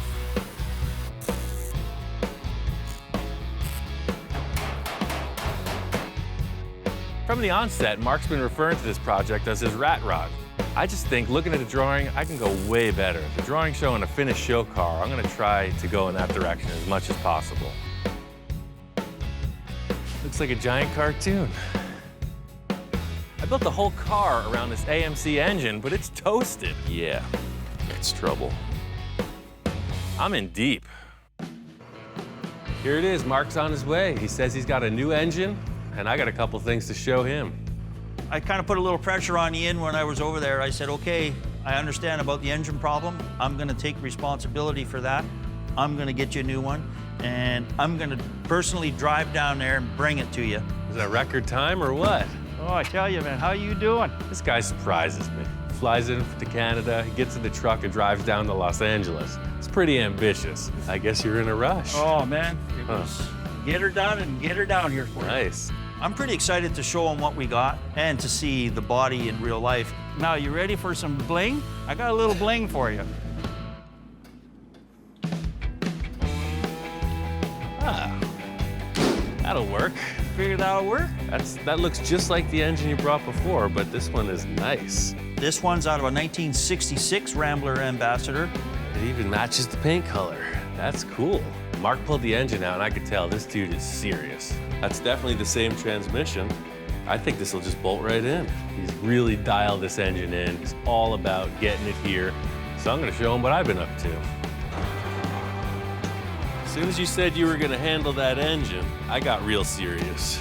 Holy, are you kidding me? He rolls out this body. Not only is it bodywork done, it's frickin' painted. Oh, man. Mark was stoked. He saw that blue out in the sun, metal flake shining. I don't think he was expecting me to go that far with it. He was talking about a rat rod. I don't know, this doesn't look like one to me. This is not a rat rod anymore. This is a frickin' show car. Wow. I had Johnny send me some vector images of his graphics. He just did a computer-generated thing, and I had templates made at a sticker guy. So it's actually his 5 artwork. It's killer. Like, you nailed it. Mark seemed genuinely impressed. I don't think he was expecting it to be that nice. I made the back window open like this. Oh. The back of the cab opens. That's just freaking awesome. You're kind of turning me into a Volkswagen guy, you know? This is number 2 for me. That could happen to even the best of men. First vehicle I ever built for Mark was this radically chopped VW Bug. He's been a fan ever since. So the good news is we got a great looking engine and we have a great looking body. There's still a ton to do. I'm not gonna believe that engine runs till I hear it. To prove myself, we had to get this motor in this frame and fire it up. Mark's really into this. He's been shopping. He says he's got some rims and tires. You've created it so much like the drawing. Cool. I had to come through. Plan B has arrived. Yeah, you definitely stepped it up on this. Let me show you what was going on with the other one. All good intentions aside, he sent me a bunch of rusty junk. Yeah, wow. This engine was not usable, and it's great. He backed it up. He brought in the freshie. I gave him a quick rundown on what went down with the chassis. He knew I had to modify it, and he was really excited that I made the decision that I did to shorten it up and lower it. Good choice, as usual, you know. I think as long as this engine couples up to the drive shaft, then you win. All right, well, let me grab my tools and cool. Let's get started on this bad boy. The biggest problem when the engine scenario first came up is that we had to find an AMC replacement. At this point, we are fully committed to this engine. The notch in the body is tailored to these cylinder heads and the location of the distributor. They have an enclosed drive shaft, but there's splines on that have to line up with that. So now we're not sure if the 65 model would line up with the 66. Who frickin' invented this? Don't put your fingers in there. No. I learned that the hard way. Oh, there we go. Okay, yeah, lowered down, I guess she'll come together. You know what? This thing fits like it belongs here. I think Mark is really up to something good. Aha! There it is. There it is. Fits just like the other one, sir. You got just enough to put a finger in there. It's exactly how the other one fit, the same. You know what, Mark? You're all right. I take back everything I said about you last week. Changed my mind. Man, that looks good. It's like a show car, sir. Oh, yeah. Now, if it just runs, I might win a couple more brownie points back from you. Yeah, it's all fun and games now. Let's put some electricity to it and see what you're really working with. Having an identical engine was really a saving grace. The engine fit perfectly. It was a perfect bolt-in. It looks great. I just need to see it run. Just to get this thing to fire, you know, we hot wired it. Set up a fuel pump, put a couple wires to the starter and the coil, and I just want to fire it off, see what's gonna go on. Prepare for Operation Vacuum Suck. Okay. What do we got? Where's the plus? That's the minus, that's the minus. We're off to an awesome start. We got nothing. Guess what happened? Nothing. Strike 2. Here we go. Mark's off to a record start. Well, the pump worked great when you took it off, right? Yeah. Yeah, your track record, man, is like... Hey, gotta have a little bit of drama. Uh-huh. Did I hook up the wires wrong? Nope, sure didn't. That's not part of what I do. Come on. Uh-huh. He started off with a bunk engine. Now he's got a fuel pump that doesn't seem to be operating. My heart just sank. You know, okay, the fuel pump's not working. Ian's looking at me like, really? It's a typical simple thing, you know, those fuel pumps when they sit around, they tend to not work again, and that was the case here. I'm gonna take care of you, don't worry. You got plan B for plan B? Yeah. He had one, so we moved on to installing his electric fuel pump. I know the suspense is really getting to you. You're on the edge. Is that tight? There's one last thing I'm gonna give you before we start. Here you go. That's how much faith I have. Now this is a different coil too, so. but I do excuse have to the start. old original one. Oh, just one thing, just one other thing Just I one- have to mention besides the fuel pump. You ready? I'm ready. In this one day at band camp? I'm ready. What could possibly go wrong?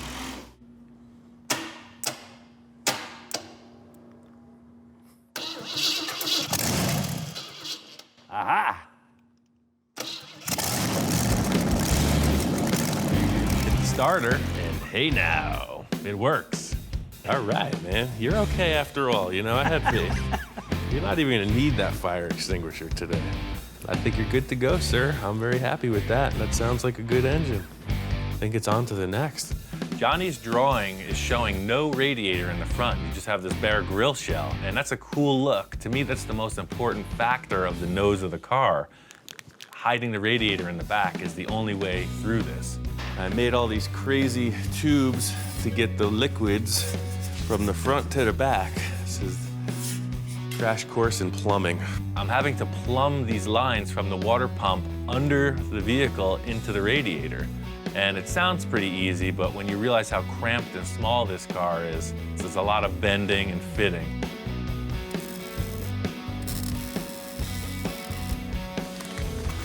Mark's handling all the stuff I don't want to deal with.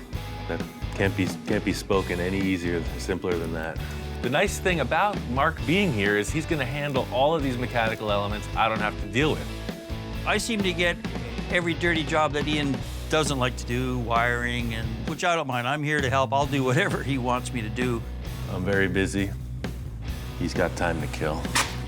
Even though for me this isn't the most thrilling part of the project, I want to make sure all the mechanics are dialed in before we put the body on. It's an issue of scratching the paint that I don't want to do.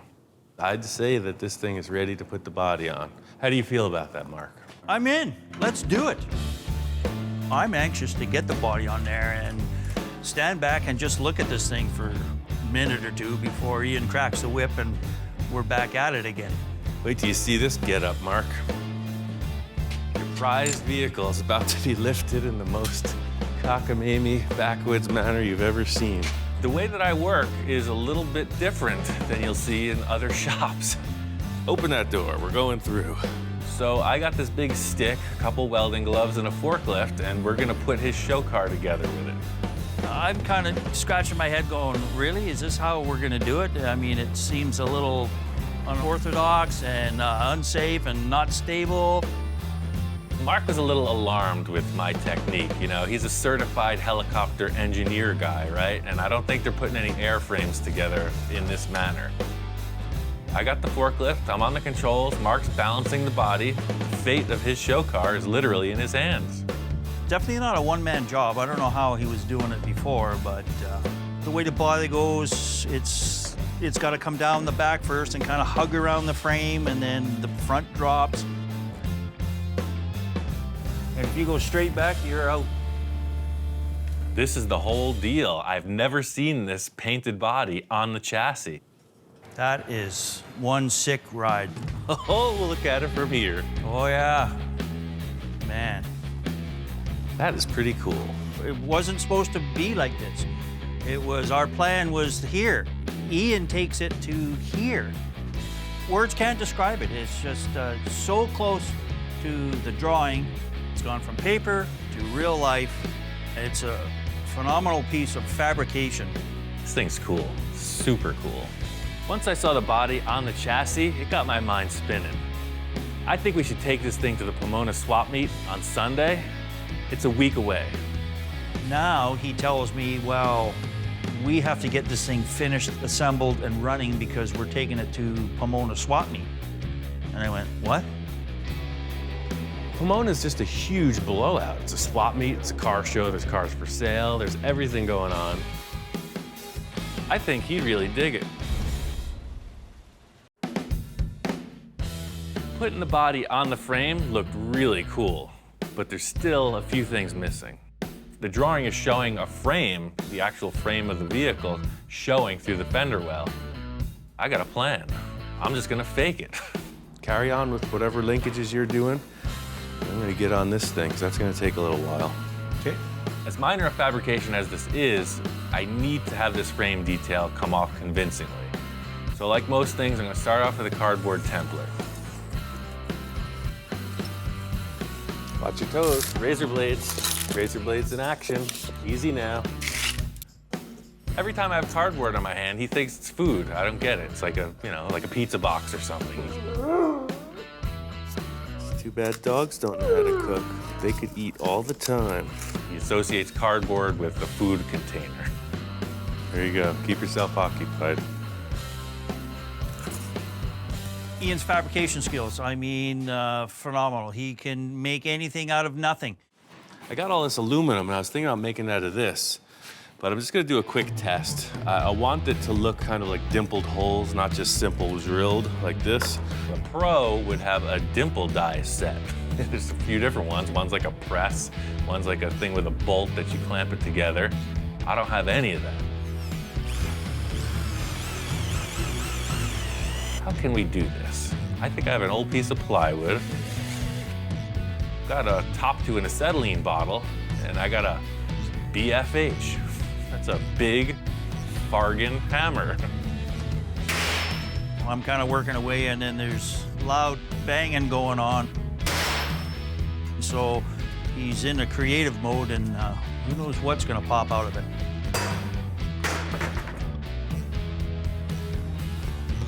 Dimple die. I think we're in business. With Ian, it all relates back to that drawing. It's like it's embedded in his head. It's becoming that drawing in real life.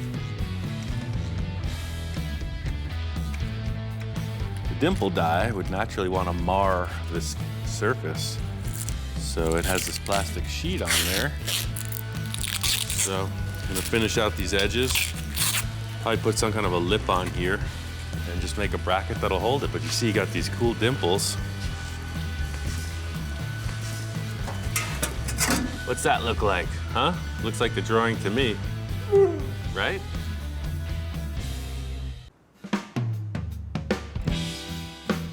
The goal today is to get these installed, have all the cosmetic parts ready for final assembly, and I gotta paint the headers. Once you see this in place, it just adds that factor that was missing.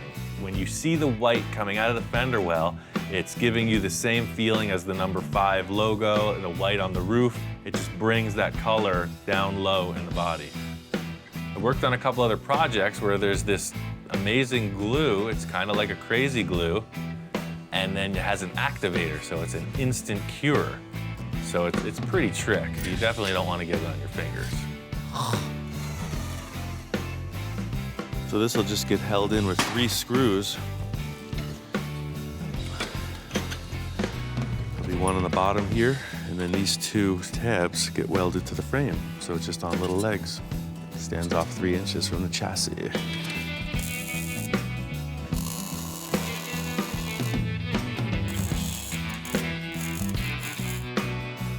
This thing is perfect, man. Check this out. It looks like the frame is going right through, like it's an actual chassis.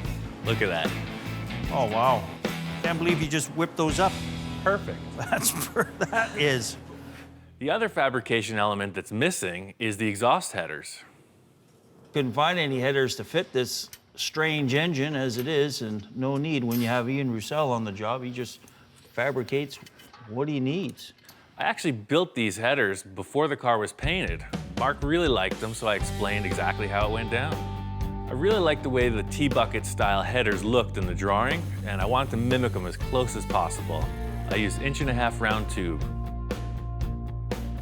The first step was just cutting the tubes and welding them to the flanges. Then I used the tubing bender to curve the tube and make it slope back towards the car. The real mark of the craftsman is how these pieces fit up. So just taking small cuts makes it happen. I used the plasma cutter to cut a hole in the main tube to get all the pipes to fit up and actually flow exhaust gas. The whole idea with this fit up is that once it's welded, it just looks clean. You don't see the welds.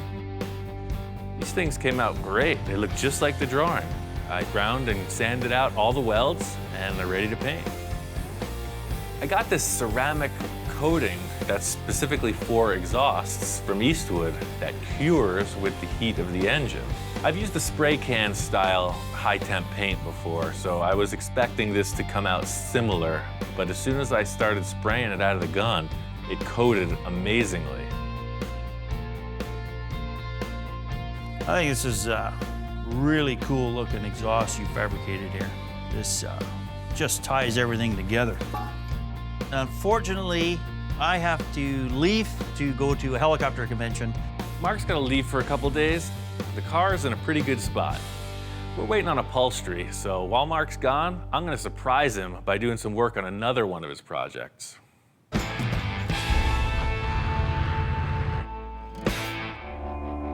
This car's in a really good spot, so I really want to surprise Mark by working on his Henry J. This is a 51 Henry J. It's one of the first projects I did for Mark. He dropped it off about a year ago. It's a long-term project for us, and Mark wants to make it like a pro street car. I chopped this car just about 4 inches, but it was way more than that. I had to reform the entire rear of the car, widen certain panels, and then I also welded and smoothed up everything. So there's a lot of work in it, as rough as it looks. I was really happy with the way the chop came out, but I really want to put a roll cage in it before he gets back. It's just been mocked up, laying there under a tarp. This whole car is just a body skin and a bare chassis. It's like a blank canvas. I can do whatever I want in here. The cool factor about this car is there's no drawings, there's no blueprints, it's all me. Mark's planning this to be pro street. In other words, he's driving it every day if he wants, but he can also take it to the track. I want to make this thing look cool, but in the end, it's all about strength. If you bought a generic cage from a catalog, it's designed to fit a number of cars. If I build one that looks like it belongs in this car, then that's cool. It's gotta look custom. The strongest shape you use in a structure like this is the triangle.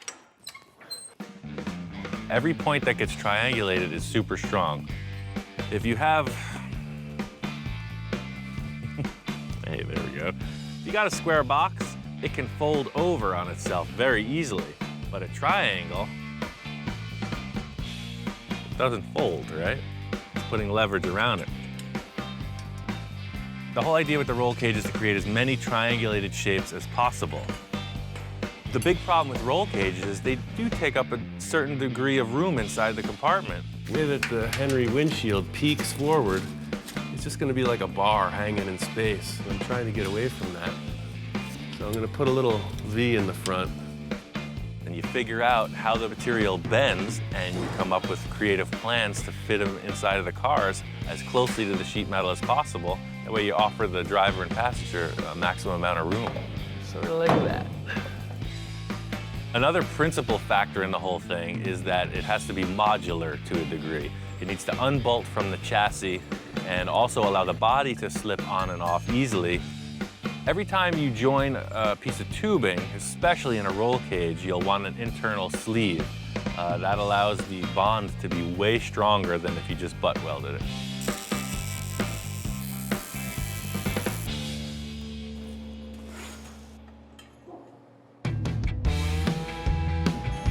The difference between this project and the cartoon hot rod is that this roll cage is purely functional. So it's kind of rewarding to know that your work is sound, it looks good, it's gonna function. My brain is spinning just as much as when I'm doing something incredibly creative. The whole difference between this and the sculptural element is there's just a lot of numbers and parameters involved instead of just the purely visual aspect.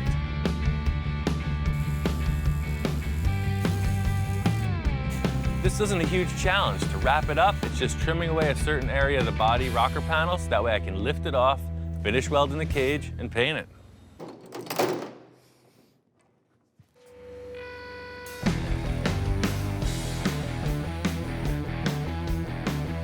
So you could see it's a secure environment for any race situation. That's the whole idea. Now I'll be able to get around the top of all these welds without the roof in place and paint it.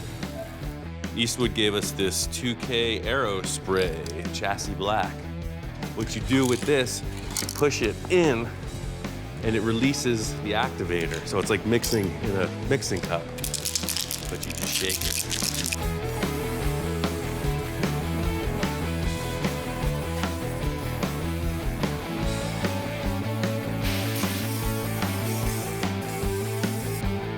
So this stuff should set up overnight. I got this thing nailed. I'm sure Mark will be back here expecting to work on the other thing, but I'm gonna show him this. It's been under the tarp for way too long. Should get him fired up.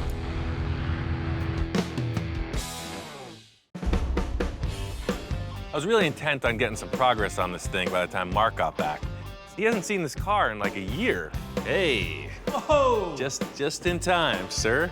I leave the guy for a day and a half, and I come back, and bam, there he's got my Henry J out there. I wanted to see some progress on this thing while you were here, you know? Wow, I haven't seen this in a while. Been about a year, right?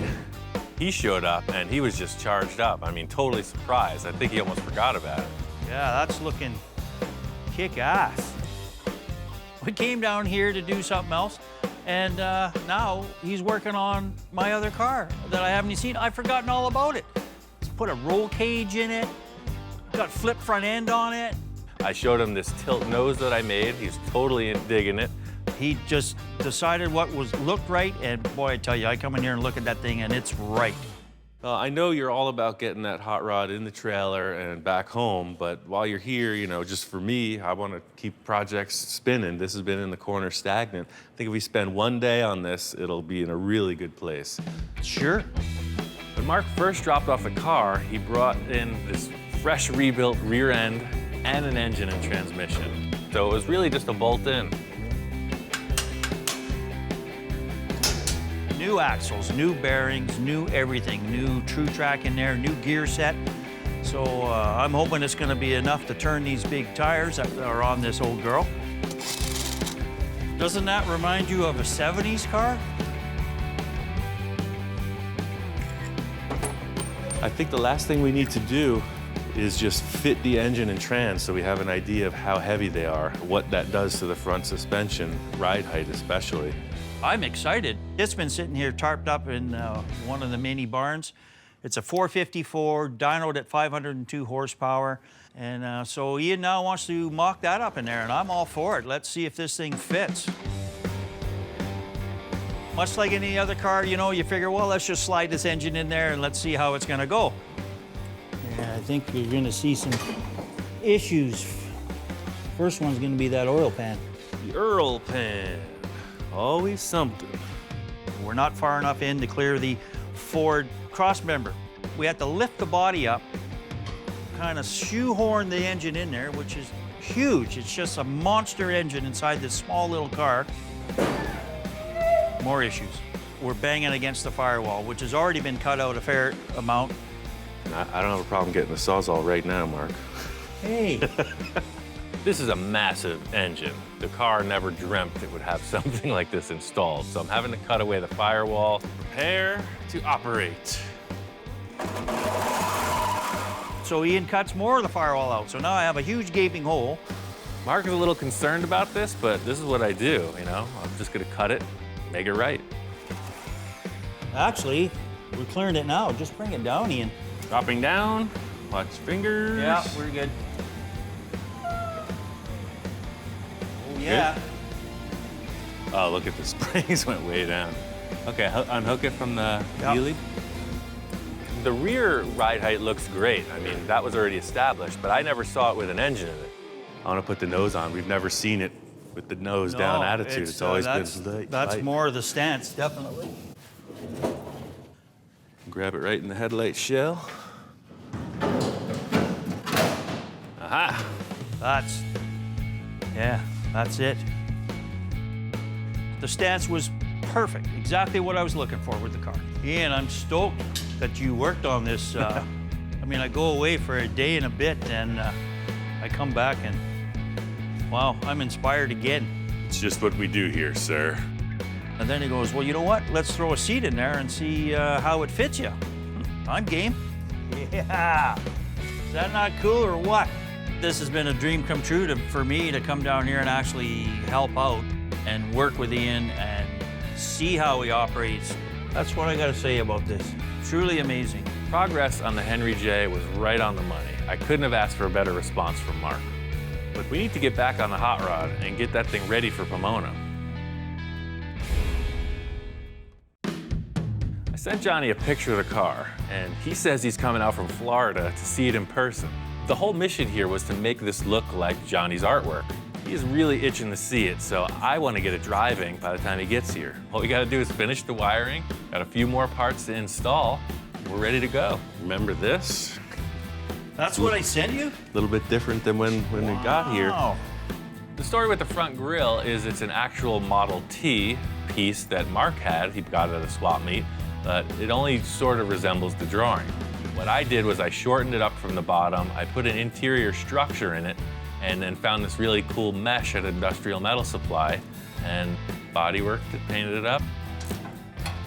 I just gotta let you know that in aviation, the insulation you've done on this bolt is incorrect. What? What are you talking about? It's supposed to be in the direction of flight. So, and when this thing starts to fly, it's gonna go that way. Well, I'm pretty well versed in space travel and mechanics of that nature, and none of that applies to where we're going. Okay, so we're just gonna do a little function check, see how good my wiring skills are, and see if we got fuel pump first. Sounds like we got fuel pump.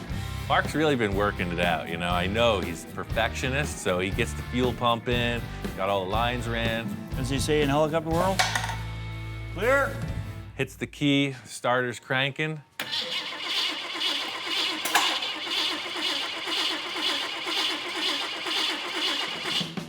I expected this thing to fire right up, just like it did when we first put it in the frame, but we're not getting anything.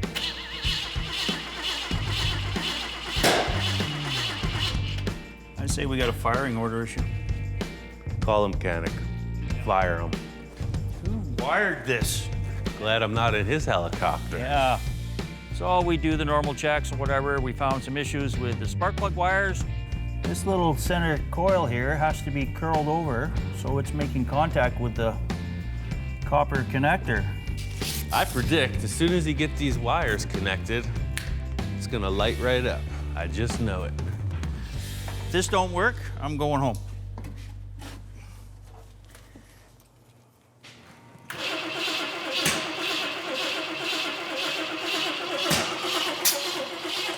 Huh. Same issue. You know, you're heading to the goal line and all of a sudden, bam, you're stopped, you know, and it's frustrating. Oh, wait, whoa.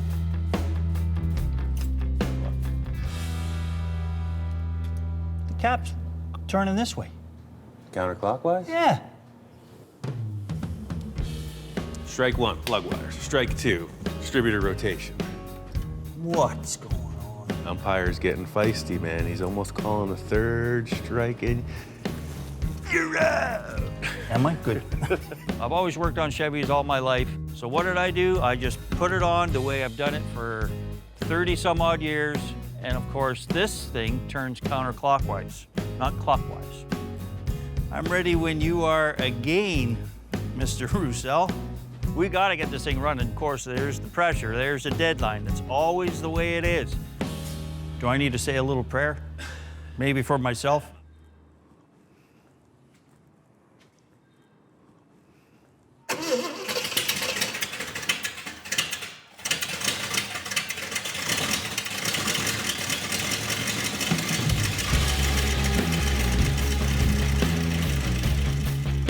It totally works. Awesome.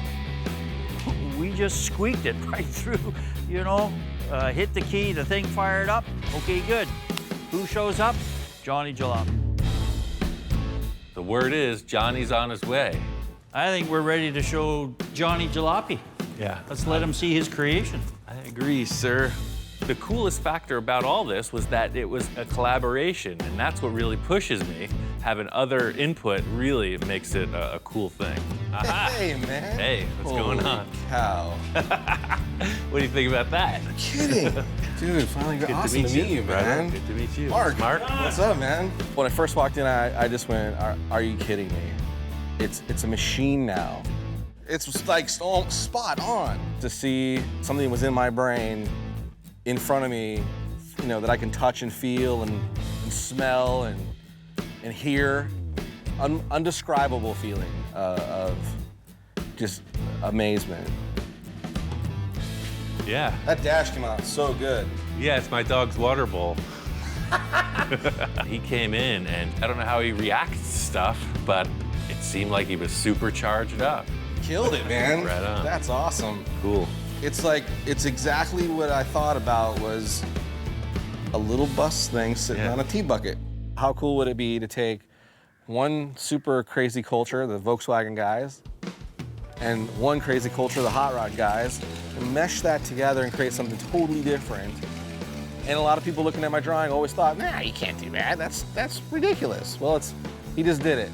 I love the fact that your drawing was a VW bus, so I bought the headlights, Mark got the taillights. I cannot wait to see this on the road and people going, what is that?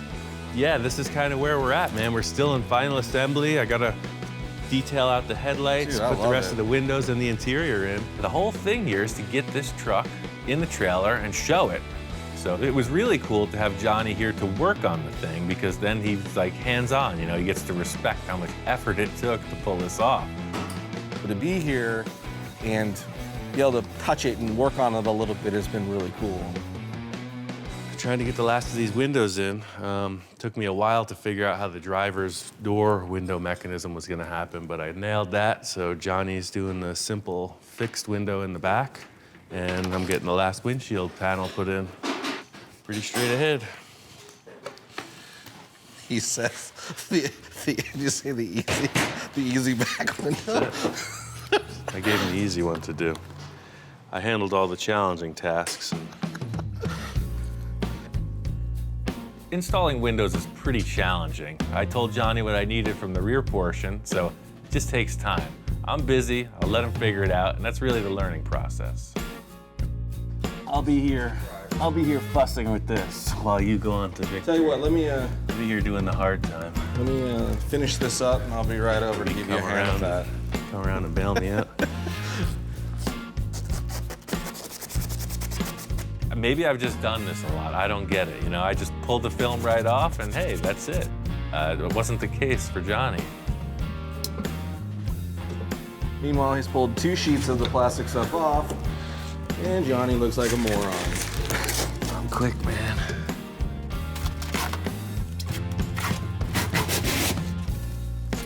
Seriously?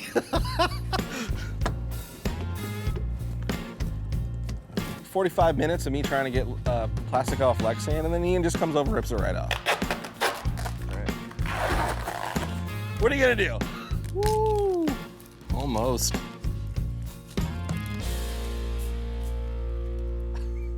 The last thing we needed was this upholstery. Hey, right on time. Yeah, here's the rest of the stuff. Perfect. Jack pushed this interior to the last minute. Johnny and Mark are gone. It's the night before the big show. I was up all night, worked my fingers to the Yeah, bone. you and me both, man. We'll get busy. Yes. Sure. It was pre-fit. All I had to do was screw it in place, and we're off.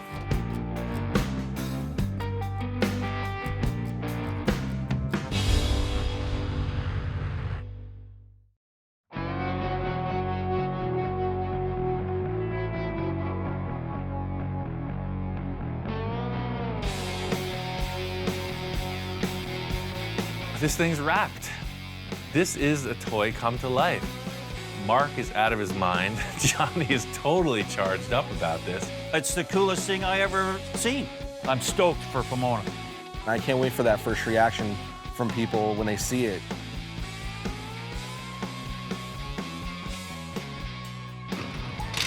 Up to this point, it's been a static piece. Johnny drew it, it's been sitting in the shop, but it's an actual car, it drives around.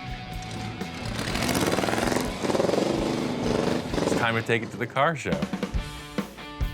We're out here at Pomona. It's a swap meet car show, the biggest one in the world. Shaka, good job. Pomona, man, beautiful swap meet. I've been cruising around there this morning.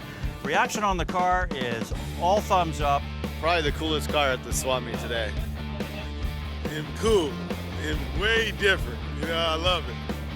I had never seen it outside the shop until today. So the windows absolutely glow in the sunlight, and it was like a beacon. People were hypnotized, they were drawn to it, and everybody was digging it.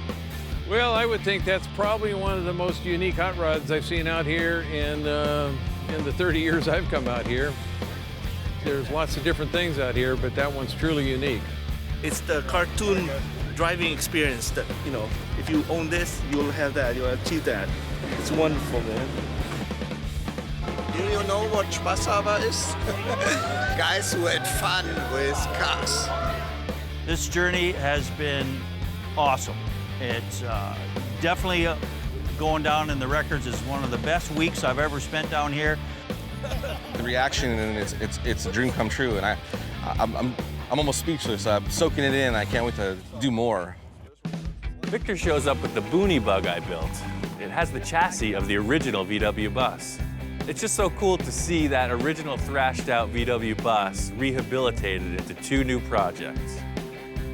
But that was the body that was on this car.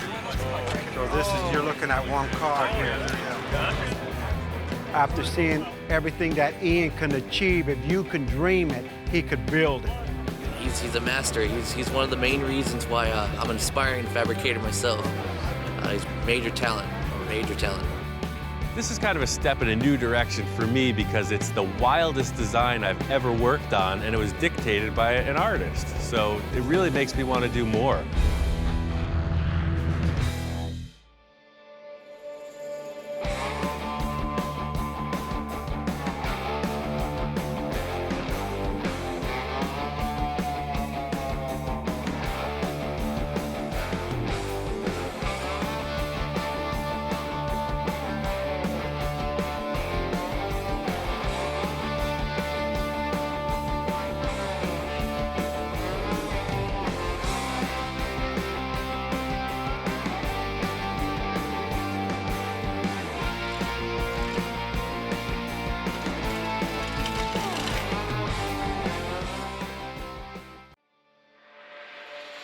Right now on Full Custom Garage, Master Metalman Ian Roussel attempts to get a 1958 Harley-Davidson Sportster back on the road. My friend Kai has had this bike for 20 years. The Sportster is very dear to my heart. I would really love to have Ian put it back the right way. This thing is like old school, it's legit. Looks just like a lot of the other projects I get involved with. It's just a pile of parts. Well, that's why you're the man for this project. I think this is going to be more of a custom bike than a restoration. With his wheels spinning, Ian kickstarts his own bike. I want that.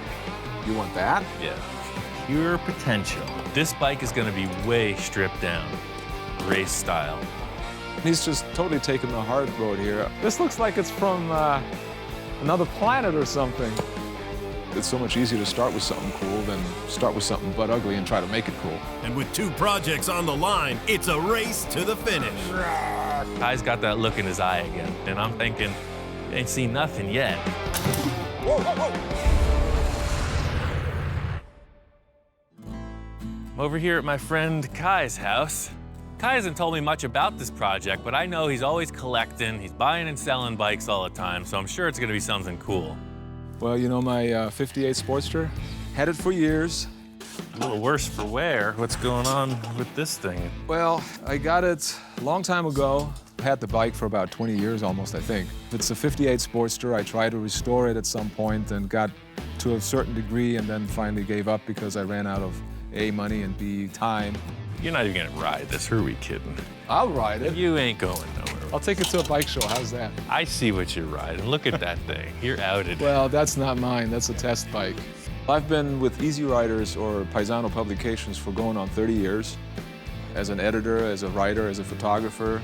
It's all about motorcycles. I get to ride brand new bikes almost every day. That's an Electroglide. It's got GPS, AM, FM, the Weather Channel. And The Weather Channel. Everything you want. I don't think this has GPS. No. Or an AM, FM stereo. And I wouldn't want it to. Yes, right. That's what it's all about, 1958. Yep. The cool factor with this Sportster is it's legit. Any part of the world, this thing is like world-class, old-school Harley-Davidson. So obviously it's been changed to a hardtail. That's pretty much what you're looking to do. Just simple, slick, bar hopper style. Just something very simple. Looks just like a lot of the other projects I get involved with. It's just a pile of parts. Well, that's why you're the man for this project. Yeah, there's more here this time than the last one. So do you have anything else for it? There's some parts in the corner there. Kai knows what motorcycles are made of, and he's made a point to collect a bunch of stuff. He's got like 3 or 4 different carburetors. Looks like a bunch of different years. He's got a seat. He's got a few other things, but I think this is gonna be more of a custom bike than a restoration. I just don't want a whole bunch of junk on my bike that he finds wherever, you know. I just wanted as period correct as possible. This is cool. It looks like that engine is definitely seen some love. Well, when I originally got the bike, it was a runner. And so after sitting around for a long time, I wasn't sure if the engine was gonna run again or not. Ian kicked it over, there was compression, so it's a good sign. So, what would you want for this? I want that. You want that? Yeah. That. You want that? Yeah. Okay. Naturally, I'm entranced by this early Harley, but just over my shoulder, there's a police motorcycle. KZ1000, that's a hot rod. I've never really ridden it. I've had it for a little while. Apparently Kai got this in a trade or something. I guess his buddy picked up a few of them at the auction. It's a typical scenario. These police bikes get decommissioned after a certain mileage, and somehow Kai ended up with one. This is a KZ1000. Did you ever see Road Warrior or Mad Max? Yeah. Well, that's what's going on underneath here. Right. I'm just not a big Kawasaki guy, you know? I'm not a big Kawasaki guy either, but look at that engine. When Ian said that he was also interested in the Kawasaki, I was a little surprised. I didn't think Ian would even want it. For me, I appreciate the aesthetics of a Harley. Yeah. You know? Well, there isn't right. much aesthetics going on here. No? What do you mean? You got a utility box? It's almost like your Harley. You got 2 on the side, 1 in the back. Okay. You've got the Harley mentality. This police motorcycle isn't in your interest at all. And I'm thinking, this thing's got potential. I could get to work on this. This thing's groovy. It runs, though? Yeah. Start her up. It starts right up. Yeah. Well, it almost starts right up.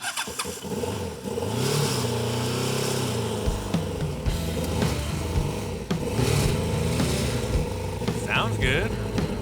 I don't really know what he's gonna do with it, but I mean, yeah, if anybody can do something with it, it certainly would be Ian. I'll even give you back all the baggage. You could put it on your other bike so it looks like the one you drive every day, huh? I'll give you those back. Yeah, you want it? I see this thing as a stripped-down race bike. This thing is cool. Well, I'll tell you what. You build that Sportster, you can keep that. I'll do that. I'll It's a trade deal. you for labor. Yeah, for sure. Okay. I'm all about getting Kai's project together for sure, but now I have something to work on too. I want to get both of these back to the shop and get to it.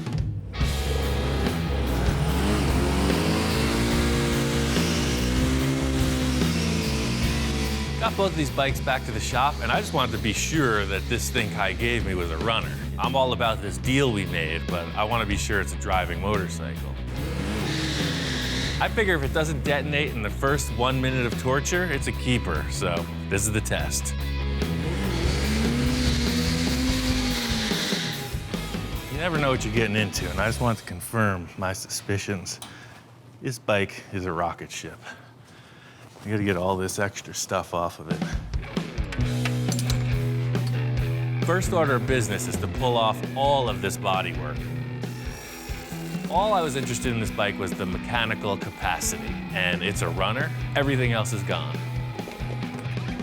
My idea for this bike is to create a new fairing and a couple little body panels. I don't want it to be like a stripped down Street Fighter outlaw looking thing. I want it to look more like a cafe racer.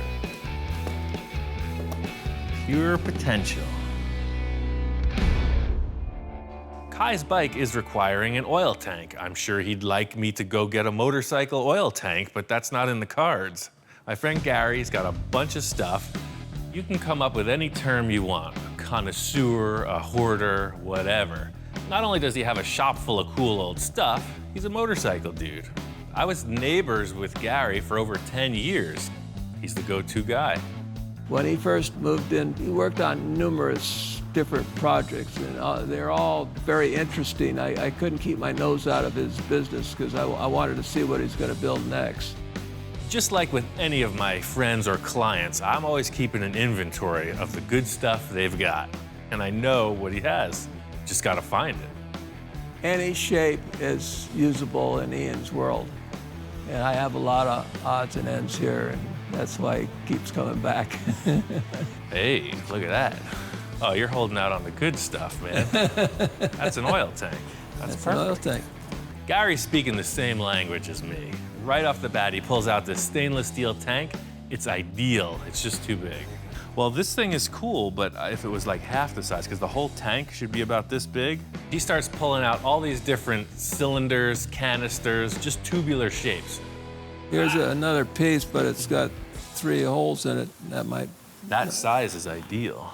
Well, if you want more of these, this size, I have a box of them out in the yard. The only thing with an oil tank is that it is liquid tight. I think these things are perfect. The fact that they're stainless steel means they can be polished, and what's not cool about that? Look at that. There you go. That's freaking exact. These things look like little freaking pieces of a spaceship or something. What are they? No, actually, they were just water filters. So there was an element that goes inside. Yeah, early years of water filtering. This was a hot item. Gary had bins of these shapes, so I grabbed a bunch of them, and I'm gonna figure out what I need to do to make it work. When you look at most old school choppers, rigid hardtail style bikes, they have like a round oil tank. That's just what looks cool. This bike is a vintage style, period looking thing, and I thought these water canister filter things were gonna look perfect. I cleaned up Kai's bike and painted the frame. This bike is stripped down, very similar to what I'm doing, so you see all the mechanical components. I want this thing to look clean and right. I don't see an oil filter anywhere on this bike, so that's something to consider when you're building an oil tank. Any bit of abrasive, any steel filing, anything that happens when you're building a tank and is left in there, it's gonna go down to the oil pump and ruin it. So it's critical that there's nothing in here, no dirt, no nothing. It is maybe some junk on Kai's bike. I think I'm gonna fool him. I think it will pass the period correct or whatever test he's looking for.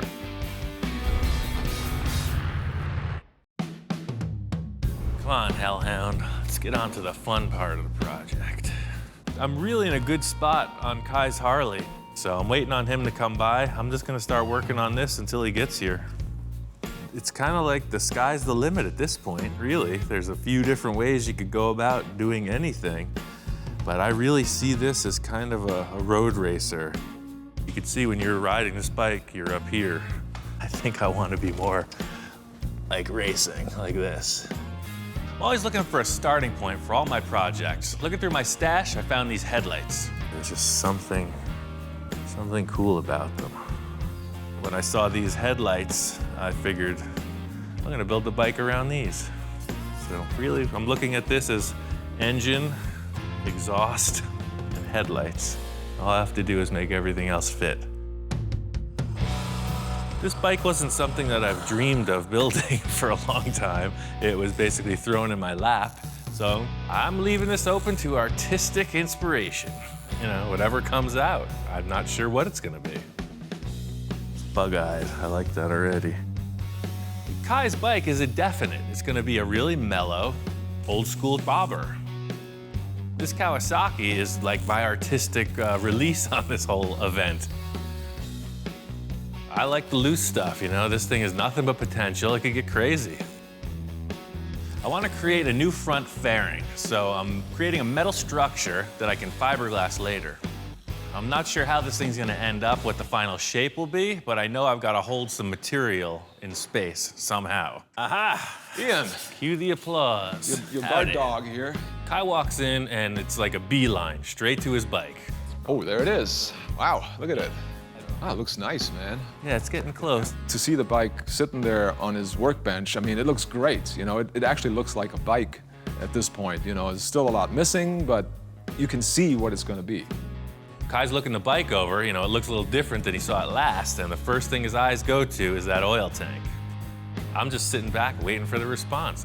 I really like the oil tank, man. This looks really cool. Kai's first reaction was that I went to a swap meet and picked up an old chopper oil tank or something.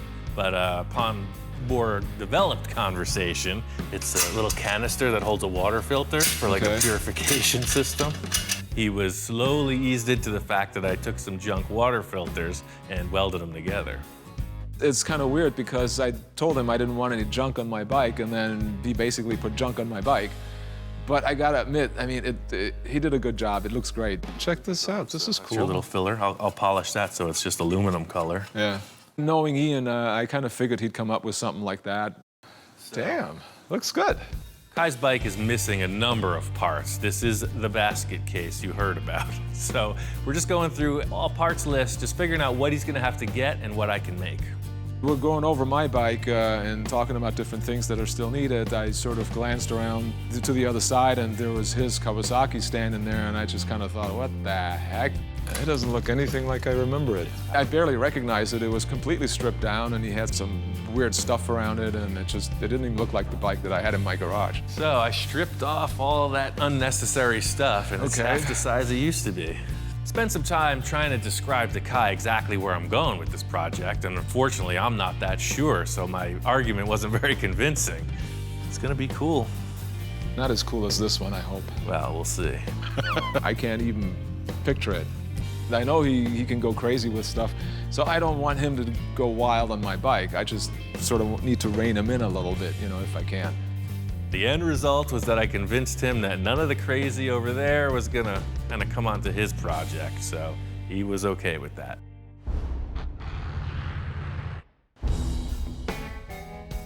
So if you just tuned in right now, you probably have a big question mark, like, what?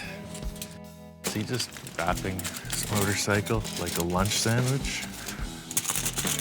The answer is yes. Fiberglass will not float in space. It needs something to lay on. That's all this is. All this gets torn out later. All I'm doing is creating a pile of stuff to lay the fiberglass on. The way I'm laying it up looks like a disaster. A professional would not go about it this way, but I take my inspiration from Ed Roth. This is the way Ed Roth did it with his cars. He didn't do it with foil, he did it with plaster. He roughed out a big blob of something, and then he refined it repeatedly with fiberglass. And that's really where I got this idea from. No fiberglass for dogs. Beat it. You won't even wear safety glasses. How am I gonna let you near this stuff?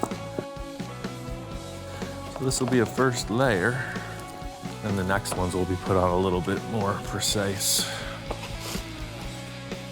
It's a pretty rough looking setup. But if you look at the exterior surface of this, it'll just get more and more refined. The whole idea with this is that it is a sculpture, so just like you start off with a big ugly piece of marble, you end up with a thing in a museum. This is the same thing. This is raw potential. So I'm in the heat of the moment, you know, I'm getting down. This is like arts and crafts hour, and Kai shows up on the shining steed. And I'm like, wow. I'm there working on this junky old bike, and he pulls in like Mr. Rockstar. Hey, hey. Say, that's a nice bike. You like? Yeah. I have this Harley Heritage Softail because I do a lot of test rides for Rhode Iron magazine. And so I get a new bike pretty much every month, a different bike, that I then have to ride and photograph for the magazine. That thing is clean. That's like a pearl white paint, too. That thing's nice. Yeah. So, what the hell is this, man? It's arts and crafts hour. This is, You never saw somebody make a motorcycle out of aluminum foil and fiberglass? This looks like it's from another planet or something. When Kai came in, you know, the bike was kind of half finished, right? I got stopped by his arrival, so it just looked terrible. It's like as if you dropped something right in the middle of the process. I looked at the Kawasaki and I didn't recognize it. It looked worse than it did before. The hard thing to understand if you don't really see the process I go through regularly is that it gets pretty loose, so it always looks worse before it looks better, and it's starting to get bad. You can see that I'm pretty proficient at this, so if you want to put some kind of a headset or even a little extra action, in fact, if you want a blob on your handlebars, I think not. Kai's giving me the eye, you know, the stink eye, checking out my machine. So I just say, let's put it on the side and we'll get back on your project, nice and comfortable. Kai brought in a headlight and a few other things that were missing for this project. But before we start on the cosmetic stuff, there's a bunch of issues with the front forks we need to deal with. The problem with the fork was somebody didn't tighten it right, so the internal parts came apart. The whole concept here is you have to keep this shock absorber assembly extended fully, but the internal tubes telescope into each other. So I'm trying to push this up through the bottom of the fork tube, and they're just closing on themselves. There's no way to get them out of the top. No, that's the problem. This has to be extended. We were stuck trying to figure it out, and Kai came up with an idea. But see, because of gravity, it keeps this rod down, and we need to have it come up. So if we could somehow attach this to something like a wire, pull it in. Put a rod or put a thread rod on that. Yeah, pull it up. Put the spring, exactly. Press it, and push it. There you go. That guy's good, man. Man, I'm good, huh? That's why he works. That's why he works with the big magazines. That's right. That's why I'm making the big bucks. Ian puts a little bolt on there, screws that in to anchor the string, and then we put the whole thing together and pull the string through the tube and up through the top. And it worked perfectly. I was really pleasantly surprised. It worked. Amazing. Ian is a out-of-the-box thinker. He always comes up with solutions to the most complex problems, you know, where you think, well, how the heck did he do that? So for me to come up with a problem where he says, hey, that's great, yeah, that was pretty cool. This thing worked, we screwed it together, put the finishing touches on the front forks, installed the headlight, and this thing's starting to look good. Last time Kai was in the shop, he was working on his bike. You know, he's getting his fingers greasy. Today he shows up and he wants to do his thing. Tells me he wants to pull off a photo shoot for one of the magazines with the new motorcycle he was given. I've got this test bike for Road Iron magazine. It's a Softail Heritage Classic, and the lines of the bike remind me a little bit of the Sportster lines, and so there's definitely some parallels there that I thought would look good in a photo shoot. Well, I ain't got time for no photo shoot, you know? I like to build stuff, so I'm gonna use some valve springs he brought in and try to mount his seat. And so I'm trying to get Ian to set the Sportster up behind the test bike. Can you move the table a little bit back? Say when. Right there is good. I'm in the middle of stuff, so he's trying to utilize that. Could you stand over here, not in the way, da-da-da-da-da. I'd like to get some... Oh, now he's working on that. Jesus Christ. I need you to get out of the picture for a little bit so I can just get the shot of the bike and not you. It's like he's running stuff, and that's it's caused a little conflict. Okay, wait, hold on a second. Where are you gonna cut this? Can you cut it on the other side? I'm trying to get him to do certain things for me, like work in the background on the bike and maybe grind something so you got these sparks flying. Hey, by the way, if you could maybe get me some sparks in the background. Sparks? Yeah, for some added drama, you know what I mean? I'm in the groove. I get pretty serious, and Kai is the same way with his deal. But, you know, I could see that he's not wanting to let me do what I need to, so I'm gonna roust him a little, you know? I can give it when I'm getting it. Don't piss me off! I guess we all have our limits, so, you know, it's Ian, so he'll get over it in a split second and everything will be kosher. In the end, Kai got all the shots he needs. I get the seat welded in. I want to lift this off the table, put the rear tire on, and have Kai sit on it. That's really what I was hoping to accomplish. It's way too heavy for two guys to lift. So I'm going to come up with a special armature apparatus thing. You know, it's what us professionals do. Well, then he has his forklift coming in, and I'm thinking, what the heck is he thinking? I mean, A forklift is a bit dramatic for a little bike, you know. Kai was, I think, awestruck by my rigging potential. And this is gonna hold? Ian has some very strange ideas sometimes, and that was one of the stranger ones, I think. I mean, he's using these tie downs to wrap this thing every which way, and I'm thinking this thing is gonna just drop to the ground. So what I'm gonna ask you to do, sir, okay, man the forklift. Hop in. Hop in? When it's in neutral. Now, you know I've never driven anything like this before in my life. You don't have to. Okay, All you have good. to do is pull this one when I say. And if I say push it, push it. You're just gonna see how it balances. Pull it. Give it a little gas. Once the thing picks up, you can tell it's gonna hold. So we're not driving around too far. I'm just gonna move the table, drop it on the floor. See that, man? You're a natural. Boy, this is fun. I could be a professional forklift driver. As usual, Ian knows what he's doing. He's done this before. Hot diggity dog, look at that. Wow.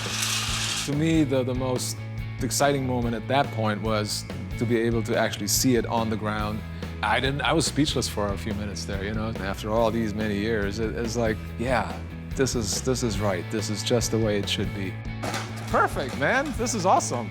I think the thing that Kai liked most about it was that it was comfortable. Well, once you sit on it, the saddle is very, very comfortable. You know, it's just the way it's supposed to be. I can't wait to ride this thing. Feels good. It feels like I belong on this bike. Huh, this is pretty damn cool. It's gonna be all right. Yep, I think so. You know, I'd say it's a close runner-up to the motorcycle that I'm building. It's a good-looking machine. You're definitely gonna take second place. You think so? Well, things got heated a little earlier in the day, you know, so I don't hold grudges, but I like to stab it back a little once in a while. So Kai's sitting there admiring the machine, and I'm thinking, you ain't seen nothing yet. Just look at that thing over there. You got your fiberglass drooling off the rear fender. I mean, that's got a look. It's kind of Sigmund and the Sea Monsters right now. It's pretty groovy. Well, the way it looks right now, I don't think it's going to compete anywhere. I'm still not 100% sure which way he's going. I see the fiberglass sort of like dripping off the damn thing, and he can probably work wonders with a Kawasaki, but it's a Kawasaki, you know? It's not meant to look great. And, you know, there's only so much you can do, even Ian. I have seen nicer bikes, though, in my life. I can't say I've seen uglier ones. Thanks. You're welcome. Kai's got that look in his eye again, I know, and I'm just gonna keep feeding him. He's unsure as to where I'm going, and I think the end result is gonna show. He's surprised me before, and I wouldn't be surprised if he surprises me again. After Kai kind of tore into my bike, it got me really motivated to make some progress on it. I need to smooth out this fiberglass, get onto the body filler, make a smooth, streamlined body panel for this thing.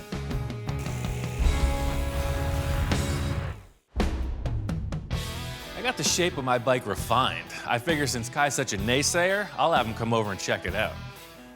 Hey, Ian. Hey, man, what's happening? What are you doing? Whoa, dude. Hellhound, take it easy. Doing busy work, man. Brought you a little present here, a little chain pie. Kai comes in with some parts for his bike, and he walks right past my bike like he doesn't even notice it. Perfect fit. Cool, so I can get all these bolts, and I'll bolt all this stuff up together. All right. But I'm busy on something right now. What are you doing? Another mad scientist experiment. So you remember my Sigmund the Sea Monster rear fender? That changed a little bit. Looks nice, man. Yeah. Wow, this is smooth. I took a look at the Kawasaki, and I was actually really surprised at what he'd done. Man, it's getting close. Looks nice. I said a few harsh things. Maybe that's what sort of got him to try to work harder on the Kawasaki. I guess whatever I said, it worked, because I didn't expect that at all. I really didn't. I think Kai is finally beginning to see the light, if you will, because he didn't know where I was heading. You know, it's hard to establish what someone's plan is by looking at a lump of fiberglass. So now it does have a look. It looks like a motorcycle, and I think he's starting to respond. So the point I'm up to here is setting up for the old barbecue. Every mad scientist's lab needs their heating element. Oh, I should have brought my camera, man. This project is really just a culmination of so many different skill sets I've been working on. You got your metal fabrication, finished bodywork, paint, and now this new plastic forming thing. So I just keep stacking them up. Pretty soon I'm gonna need to get a sewing machine, injection molding for building my own tires. I mean, who knows where it could go. I wanna create a really cool acrylic bubble that will represent the windscreen. And Kai's seen me do a lot of things, but he's never there for the process. So I'm gonna have him help me out with it. I'm ready to crank it up. Do it now? Yep. This acrylic dome is critical because that's what's trick. My main concern with this whole bike was having like a real fluid line to it. And if you just wrap a piece of flat plastic, the windshield just isn't gonna be the same. It's pretty crazy, man. Works.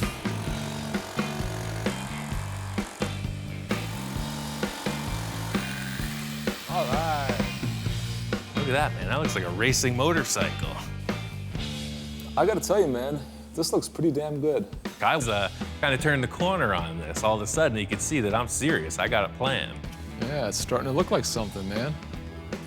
I can see that he's turning it into a cafe racer, and I get the whole idea now, and I think I'm actually really looking forward to seeing him finish this thing, because now I know he's gonna make something really cool out of it.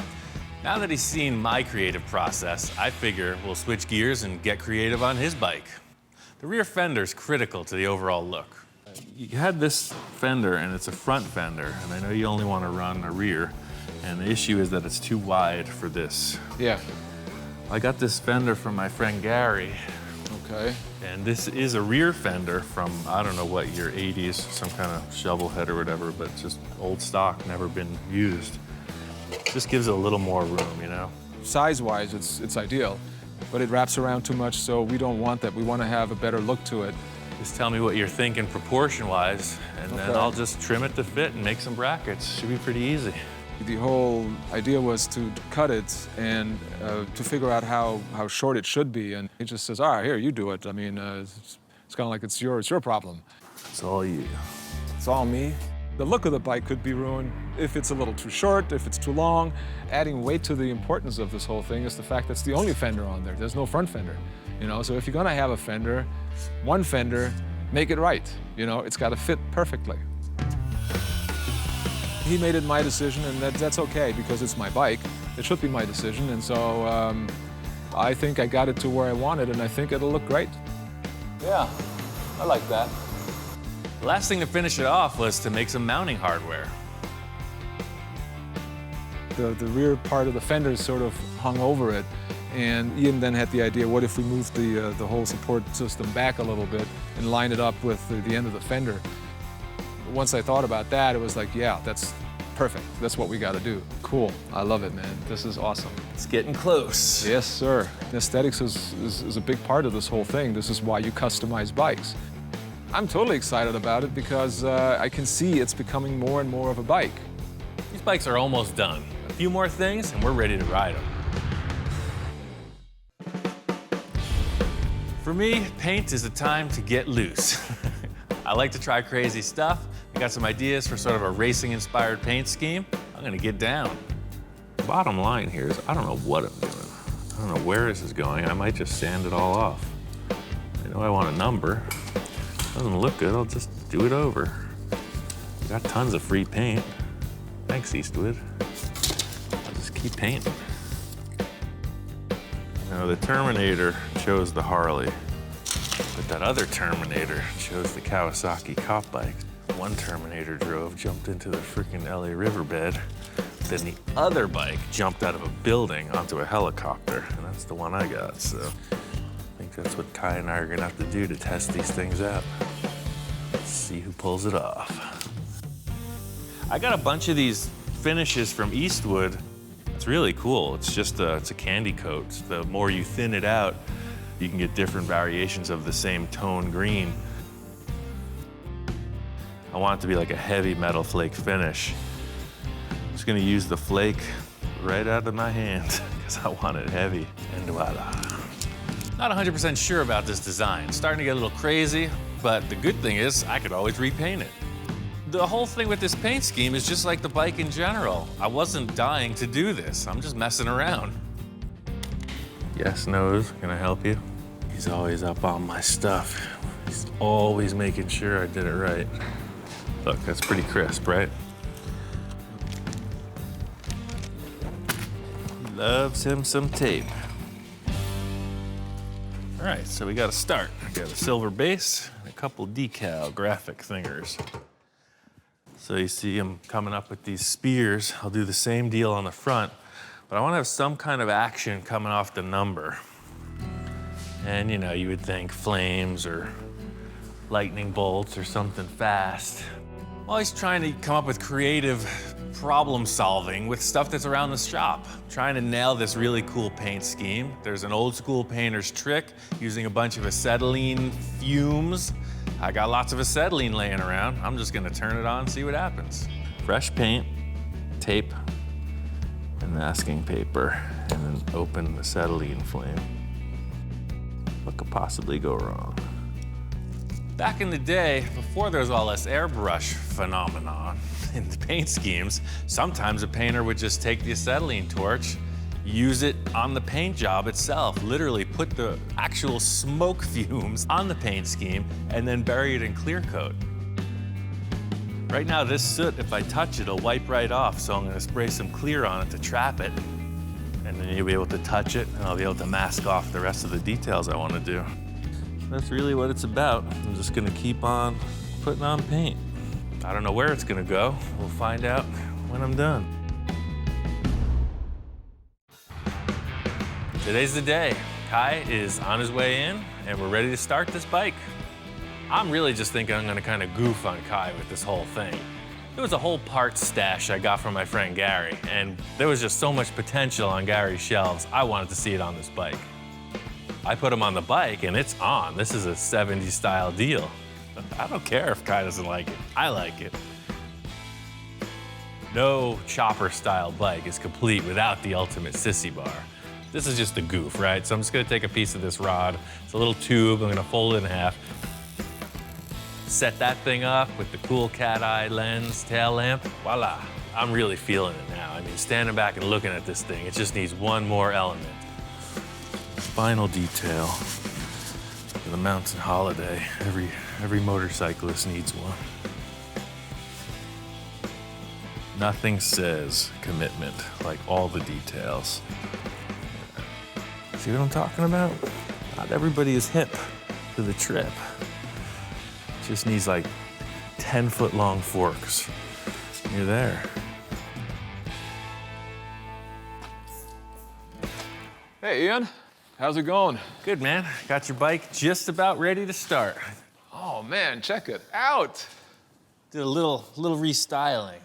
Holy moly. Look at this thing. Fishtails and everything. This is terrific, man. I love this. This is great. When I walked in, I was really surprised at how the bike had changed. Yeah, he may have meant it as a joke, but I was digging it. I was loving it.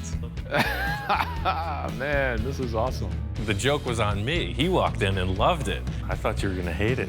I guess you're into it. No, I love it. I love the fishtails. I love the sissy bar. Well, I was thinking this was just a whole goof with these big fishtail pipes. He loved them, so I had to tell him that, hey, I actually built you a legit pair of drag pipes, something a little mellower. You know, well, I built this style out of the pipes that you had.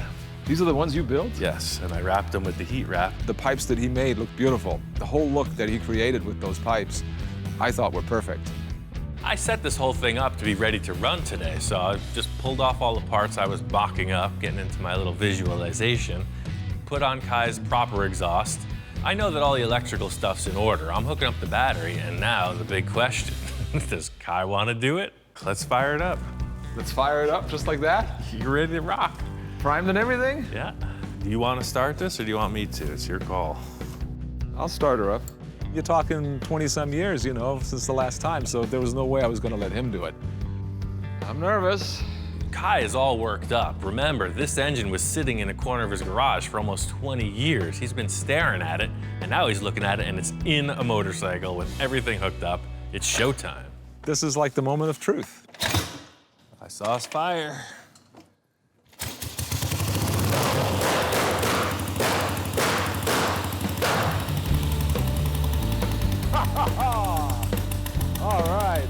And it actually started up, and that was hellacious. I loved it. That was the moment that I'd been waiting for, really, to see that motor working again and listen to it and hear it fire. And Hey, it worked. wow, That was only the 4th kick. I was totally stoked. I mean, this is what I've been waiting for, you know? 20 years. This is awesome. Kai's all charged up. He's feeling confident, and I'm thinking, you know, I know machines. We got to get this thing warmed up. I'm ready to start tuning it, you know? I'm going to turn the timing a little bit and start to get it right, and then all hell breaks loose. Whoa, whoa, whoa. Holy, what do you got? Nothing. You got any rags or anything? And all of a sudden, it's like, this whole thing just starts up in flames, you know? I've lit stuff on fire plenty of times. Something, I'll grab a rag, you know, casually walk around the shop. I turn my head and it's a blazing inferno. This thing's been dumping fuel the whole time it's been running. I whip my shirt off, I'm trying to snuff it. No dice, this thing is hot. I guess you don't have a fire extinguisher, huh? I got 3 fire extinguishers right on the wall, and I'm like, I don't want to mess up his bike. I know what these things do, so I'm just hoping it'll go out. And that sucker is flaming. It's 7 feet tall. I gotta use the extinguisher.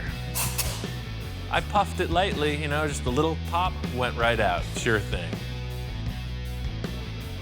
In the end, we didn't melt anything really. Some of the insulation on the wires got charred up.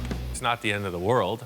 We cleaned it up, put some more fuel to it, and kicked it over again.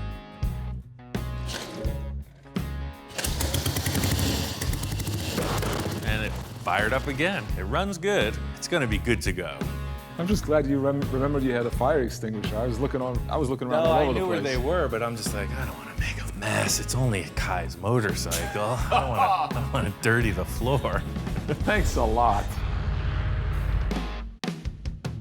Kai wants a simple black bike. It's old as history itself. It's a classic look. You can't go wrong. I got these vintage flats paints. It's a semi-gloss black, single stage, simple to spray, and it looks great. It's hard to dispute the power of a nice black paint job. I'm spraying on this vintage flats on Kai's bike, and I'm starting to think other thoughts about my bike. I was getting carried away with the paint job, just trying it out. I was getting a little disco inferno, you know, just thinking about the flavor. And in the end, I decided I wanted something that was a little bit more fit for the wasteland. You know, just a little more post-apocalyptic, road warrior style bike, and flat black really added to that.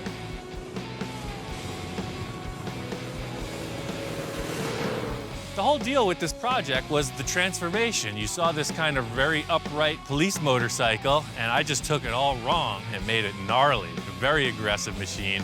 I knew what was inside of it, and I just let it out.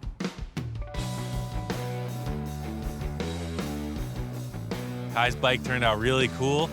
We got both bikes out here. They're running good. We're just testing them. I love the way it looks. I just love the way it looks. It's old school. The general ride itself was exactly what I hoped for. You know, just smooth and has a lot of power. 15, 20 years, this has been in the works, basically. And so took it to Ian, and he got it done, and I'm stoked. Sounds great, man. I love it. All in all, if I had to pick one, I'm going with the Sportster. It's a little too small for me, but it's just a way cool motorcycle. These Kawasaki's are kind of a dime a dozen. They're super awesome motorcycles, but the class factor, I gotta go with the Harley. Well, Ian's bike, his Kawasaki, I mean, like I said, I didn't think in the beginning he was going to do anything with this thing. Ian, as usual, pulls a rabbit out of the hat, or whatever you want to call it, and I actually got to ride it too. I figured, why not? You know, give it a shot, and I was really pleasantly surprised. It's a cool little bike. It's part of what I do here is to convert the unwary, the unknowing, the unguided. Just like I did with the trike, Kai came around, doing it the same thing with this Kawasaki. I was trying out these motorcycles just because they were presented. It's not really what I do. I'm ready to get back and build some crazy cool custom cars.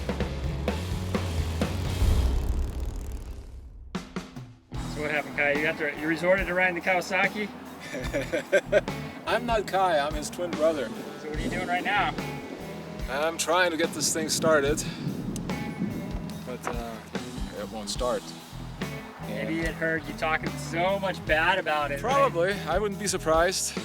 Roadside assistance. I should have bought a Harley. You look good on that thing, dude. Don't even publish that.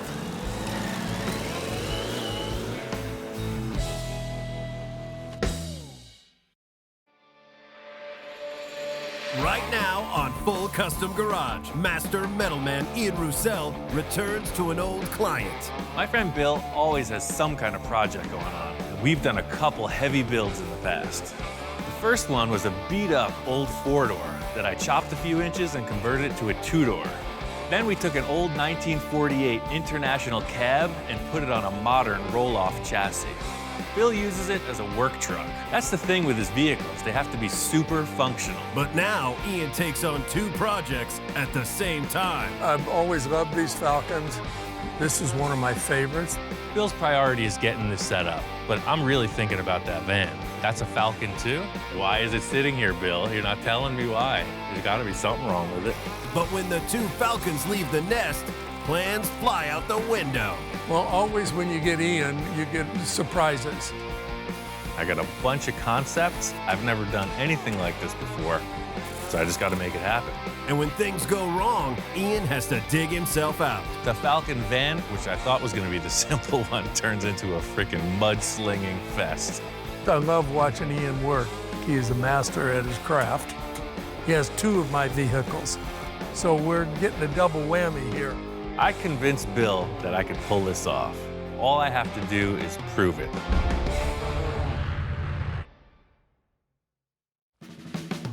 I'm up here at my friend Bill's property today. He says he's got a couple Ford Falcon projects and he wants me to check them out. Over the years, I've probably had 25, 30 of these things that I would drag home. Some needed things, some I just flipped, some I just fell in love with and had to have. Falcon? Yeah, that is not the one that I want to talk to you about, but that belongs to a friend that works here and he's building it, but... Yeah, it looks like a good start. Yeah, he's doing well on that. Ian looked at this nice little 62 Ranchero that's darn straight and said, really? We're gonna work on that car? So let me guess, the project you have planned isn't in nearly this good a condition. Surprise, surprise. That's why you're here. All right, nice. Apparently, Bill has got that collector problem. He's got a bunch of cars, he needs to move them, he wants to improve on them. Coming up and checking out this yellow Falcon, this is what I'm familiar with. Bill's got cars all over his property. I think he stashes them to hide them from his wife, because some are in boxes, some are up on the hill. This yellow one is a total basket case. It's really rough. That's not it. Oh, there's a rougher one. No. Actually, it's not bad. This one's real rough. How many more of these do you have? Just have this one in here. That beauty is inside here, Ian. Oh, right on. See? That's my kind of starting point. Yeah. This is not anything like the other projects we've started. Ian looked at it and went, man, this thing is nice. And I was just looking at the tailgate. What, was it crashed or something? No, it's the body's actually straight on it. There's not any rust. This car is a time capsule. It's a total survivor. It's been sitting for almost 10 years, and it looks great. It looks like somebody just closed the doors, put it in that container, and walked away. I had it for many, many years and drove it. It was my daily driver, and I gave the Falcon to my youngest boy. Son got it, cruised it around, lowered it, the whole teenage experience. Basically, the car's dead in the water. He took it to college, and he managed to ruin the suspension, cut the coils. It scrapes, it hits, it has no ride. It's still a good car. It just needs a little help. This car's in great shape. I think you're stepping your game up, sir. Yeah, it's pretty straight. Yeah. Both Bill and I agreed the Ranchero doesn't need any body modifications. It's all about the suspension and the handling of this thing. The big problem with this car is that somebody lowered it poorly. Bill's idea is to kind of rehab it, make it good again. I have a lot of parts on the property for the Ranchero. I'm hoping that Ian can use them to get the Ranchero back on the road. Bill's talking about spicing up this Falcon pickup truck thing, and I see a Falcon van. That's a Falcon too? That is a Falcon.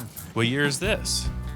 This is a 1962, as I recall. That's what I'm talking about. I guess it's an early 60s Ford Falcon window van. It's a short wheelbase. Looks like it was maybe from a utility company or something. It's bare bones inside, but it's a pretty cool looking ride. I'm really thinking about that van. But Bill's priority is getting this truck set up. Well, I'm gonna go back to the shop. You put this on your truck and bring it down, and I don't want to see that yellow one showing up instead. This car is the one we're working on. I can't do a switcher on you? Yeah, right, yeah, you show me this one, and then all of a sudden that yellow thing pulls into the lot. Well, I got this car over here and just did my assessment. I told Bill he's got to come by. If this engine will start, then we're going in a different direction than what he had previously thought. Wow. Last time I saw this Falcon, it was black. Ian went right into it, of course. I've been busy. How are you? It changed color. Yeah. My main concern with this is that it had been painted so many times. I wanted to see what was going on under this weird black paint job. I DA sanded the whole thing with 80 grit just to see what was going on. And yeah, the car's got a couple paint jobs on it and it's got some repairs, but all in all, it's in great shape. We wanted to start the Ranchero, and I knew it would start, and it did. And it always was reliable and ran perfect and needs to be tuned up. So Bill came down to the shop, and I really just wanted to hash out what the plan was. I got a couple good ideas, and I want to talk it through. I think if you made any investment in this, it would be to just upgrade the whole suspension. I mean, that's your complaint, right? They never handled well. Mm-hmm. So what's your, I've been looking online, and it seems like the hot ticket is like a full suspension kit upgrade. My plan of making this car handle way better than stock just led to a bunch of research. Looking around, I find this company, TCI, and they make a kit that just might work for this. There's a Mustang 2 front end. It's a front clip, has power rack and pinion steering, adjustable coilover suspension. So what it does is it turns this into like a pro street, pro touring car. Well, always when you get Ian, you get surprises. And I'm like, whoa, what's going on here? Is that really a lot of work? From looking at what they have, it's almost a bolt-in. Bill really likes this car, and I know that he's looking to get the sure thing. I got a couple crazy ideas, and all I gotta do is convince Bill to go for it. I've had a lot of experience with Ian. I love everything he's done for me. He's never steered me down the wrong road. It's just writing them checks. It's a little tough. So I think if we just set it up proper, put a great set of wheels and tires on it, it'll be like a new driver car. You can drive it everywhere just like you used to. Yeah, I love it. I convinced Bill that I could pull this off. All I have to do is prove it. I got a bunch of concepts. I've never done anything like this before, so I just got to make it happen.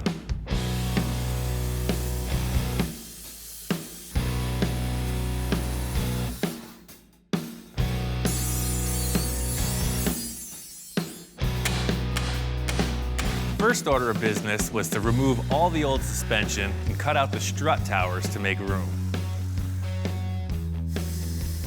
The whole thing with this project is all the suspension's getting updated, so I'm just looking to get it out of the way. This is really exciting to me because it's going in a whole new direction. I want to get all these parts and put them together and see how it works.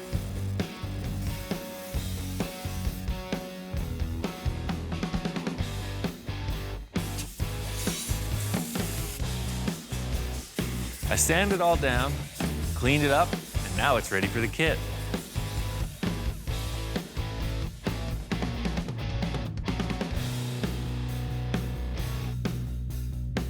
It was messy. I used the torch, the plasma cutter, the Sawzall. My job is done here. I got all the TCI parts in, and it's like Christmas morning. It's boxes and wrappers and laying out all the stuff.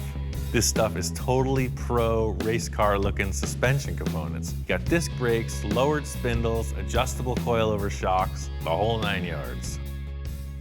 The first order of business is to get this front suspension in place. There's a series of bolt holes and guides that you use to locate this, so there's really no measuring. It's pretty straight ahead. Just reinforce these chassis components and then go in with the cross member. The whole thing that's going on here is these plates are boxing over the existing chassis, and it's gonna make it super strong.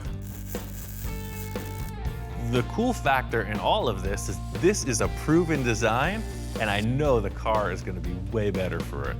The TCI kit is made for a Falcon car. The Ranchero is like a truck, so I know the rear suspension area is gonna be some issue, but the front should just bolt right in. So the cross member that holds everything just slides into place, and you just follow through with it. Tack that together, on to the next. Having the cross member installed, the next step is the upper shock mounts. They locate with a little index mark, you square them up, weld them on. After that, the front sway bar mounts go in, and it's just a simple measure and weld. I'm used to working with old junk that I have to make fit. This is all brand new and fits perfectly. The most challenging part of this is the welding and setup. Every other component just bolts right into place. So this is the lower control arm. This is for the driver's side, and that's what goes in first. These mount the sway bar, which is those tabs I just put in. And let's do the passenger side. Everybody who has an old car wants it to drive better, add more power, right? That's hot rodding, and this is the same formula, 21st century style. The whole thing about the TCI suspension is it's completely custom. They call it a Mustang 2, but every part is custom. The coilover suspension ride height is adjustable with this dial here, vented and drilled brake rotors. Of course, a power rack and pinion steering.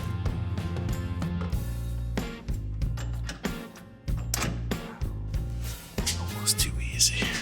I need something challenging after this project. So the rack needs to be centered, alignment needs to be established, all that good stuff. What I'm doing is just assembling it enough to get it on the floor, and it's gonna go to the professional. I have other issues to contend with in the rear. There's a couple unknowns for this whole rear suspension. TCI sent over a whole bunch of different components from 2 different kits, so I have to figure out what to use and how to modify them.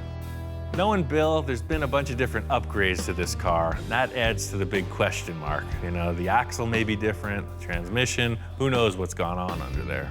So here's the deal, here's where they went wrong. Lowering blocks are okay, but not hollow lowering blocks. It's no wonder this car handled terribly. Aha. So, there's your lowering block. There's a bunch of stuff holding this rear suspension on. The bottom line is just take it all out. Drop the axle, pull out the leaf springs, strip it down. Only one more to go. That is stuck. What happened is the bolt has rusted to the collar inside the rubber.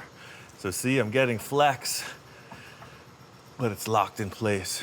This is really bringing it home for me. This is the type of stuff I typically deal with on a project. The whole front side of this car just got me spoiled. But, you know, I got my ways. I got that thing eventually, but it took a while. I know this kit's gonna need some type of modifications. I'm just gonna start off by checking out the rear axle and all the brackets that fasten to it. Right off the bat, I can see that the Ranchero has a completely different axle than what the TCI kit is asking for. So there's a huge mismatch. The Ford 9-inch is your typical go-to axle for a race car. TCI specs this because it's bulletproof. They're hard to break.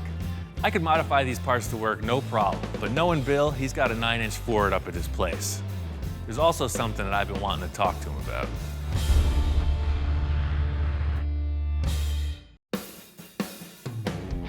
Bill's got a ton of Falcon and Ranchero stuff laying around. He has a 9-inch rear end that's in good condition. It's gonna make this install a whole lot easier. I've got a bunch of rear ends laying here. I don't believe I have a Ford 9-inch. I think this is 6-cylinder. It's 4-lug. That ain't gonna work. So Bill's steering me around his parts pile, and we're back at this yellow Ranchero again. It's a pretty rough car, but I'm gonna look underneath and just see what it's got. Oh yeah, it's 5-lug. It's a 5-lug. This is a V8 car? This is a V8 car. You got a trailer hitch. No, this is an identical axle to yours. Yeah, to my knowledge, they did not make a 9-inch in a Falcon car. Cost effectiveness, you know that is operating in the car. Maybe I'll just modify what we have and make that one work. Okay, that's great. If you could bracket for that, I'd like it, and we've got a spare. I'm very happy he's gonna use what's in there because it's a good rear end. And he'll make it work and it'll be great. So, enough about these Rancheros. I wanted to talk about your other Falcon. Aha. That van thing over there. Okay. To me, that's the real jewel on the lot. So ever since I came up here last time, this thing's been on my mind. I got to looking at the van, and I'm really into it. I think if we could fix this thing up, we'd probably sell it and help finance the Ranchero. Because it doesn't look like it's been crashed. There's a mystery somewhere in this thing, just like the other car. It's like, why is it sitting here, Bill? You're not telling me why. There's got to be something wrong with it. You know, I think I've had this for probably 10, 12 years. I've always liked it. It, of course, is a Falcon, too, and you know me and so Falcons. I bought this van from a farm up in Bakersfield many years ago, and I don't think Ian noticed it at first, but there really is some rust damage.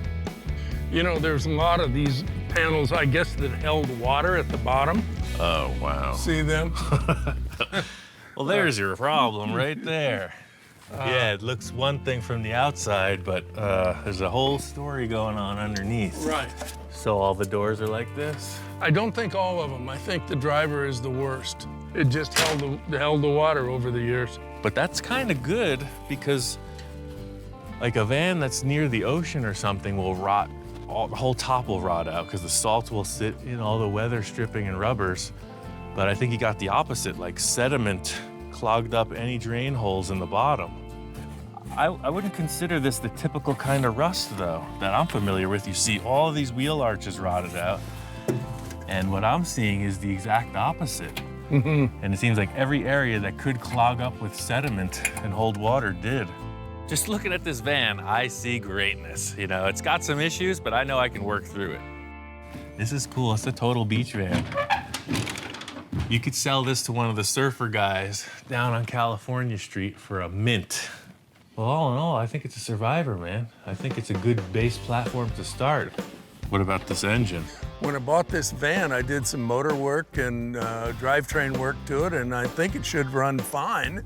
It'd be nice to finance the Ranchero with this project, and I hope Ian's not taking on too much. Let's try to revive it and bring it back and see what it is. It's in great shape. The body looks pretty straight. I think we could just freshen it up a little. He can make some money. With Ian, nothing's ever too much work or too much trouble or too hard. So we'll see. Bill loves the idea of getting rid of this van, but he's just a little reluctant because here I am dragging him into another project. So I just got to keep the pep talks going, turn these cars out. I'm locked and loaded. I'll take it down to the valley and I'll give you my prognosis. I came up here looking for an axle, but now I got a trailer loaded up with a van, another project, and I'm heading back to the shop. So here we go, project number 2.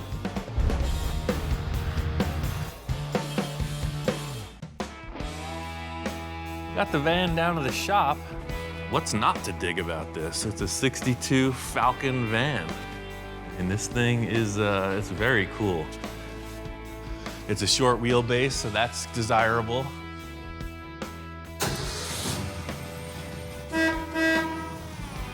Engine works. brakes work. Just like Bill said, the thing runs great. So it was just a matter of getting fuel and battery, and it runs perfect. Everything about it looks decent, except it's got the cancer. It's got some bad rust issues in it. To me, that's the scariest part in the whole vehicle, because I know what we're looking at is just the tip of the iceberg. I got a couple good ideas on how to get this thing back in action. The question is, how bad is it?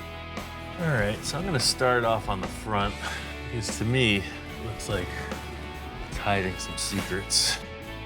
Pull off the front bumper, turn signals, you know, trim stuff. Start sanding it. And that's where the story begins. There's a ton of filler in this thing. I'm doing the excavation here, you know, this is down and dirty. I thought I could sand it off, but it just got thicker and thicker. I ended up just cracking it off as brutally as I could. Yeah, it's all pushed in right there.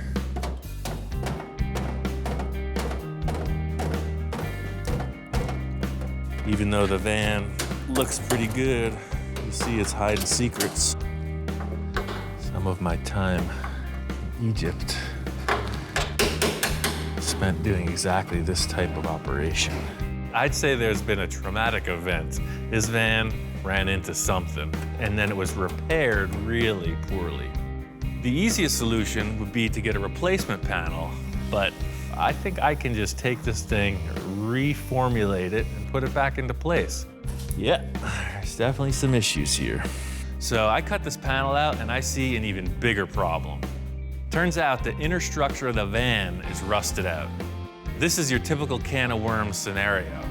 I was hoping I wouldn't have to get inside, but now we're in, and it's a mess. All of a sudden, it ain't so pretty, is it?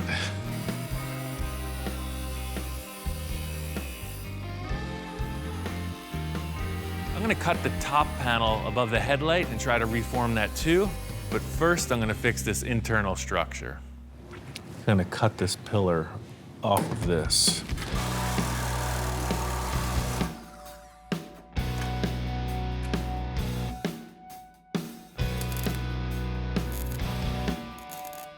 Not only did I just replace this bottom plate, I gusseted it up into the floorboard. It never had this structure, and I made this bottom of the A-pillar just bigger. You see, it's all triangulated, so it just creates this big shape that's super strong. Once I got the inner structure built, it was on to straighten out the panels. So the challenge here is to try to put this back into shape. I cut it off pretty simply so I can reinstall it, but if you look at it, it's totally caved in right here. You got a nice crunch here, and then of course there's rust in this corner. But while I'm setting this up, I'm gonna give this one some action too, and maybe I could just knock this into shape as well. The cool factor about this is that you're not your typical auto body procedure. I'm gonna fire up this torch and get medieval on it. This metal piece was created in a certain shape. The only thing that changed was the collision made it into a different shape. I want to bring it back to the way it was, and that's just done by a series of heating and hammering. The whole idea with annealing the metal is to just evenly heat it so that all the molecules kind of relax. They're all shrunk up and rigid. So I'm just trying to get the whole thing as red hot as possible, then it'll be softer.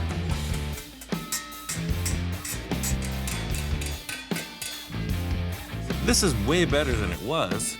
The whole idea is I'm just gonna fit it into place and then continue hammer and dollying it.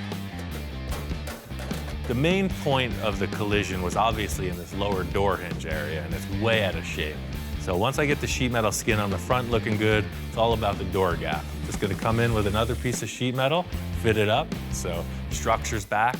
I'm really happy with the way that this metal repair worked out. I mean, this van was not even usable, truly. So structure's back, sheet metal skin is on, a little filler, and it's on to primer and paint.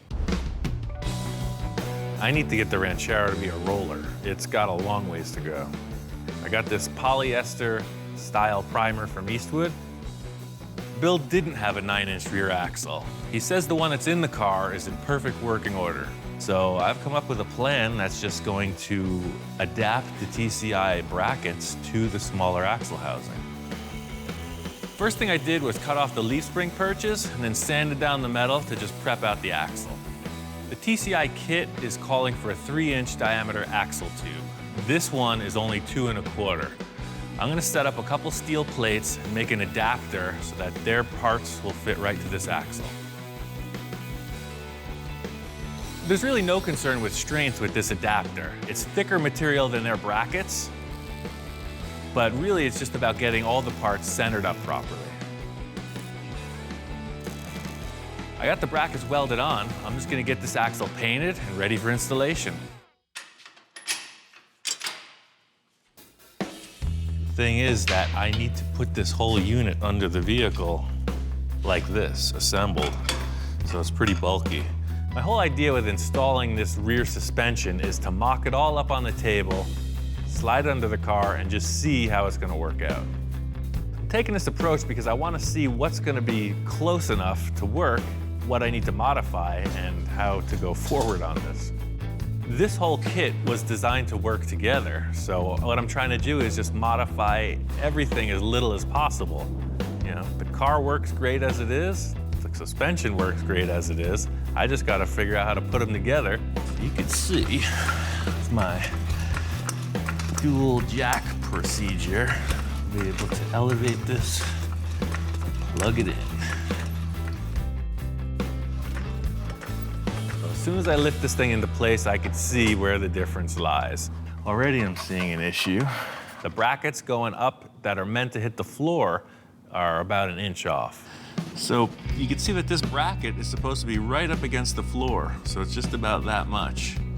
And you can see here, it's the same deal.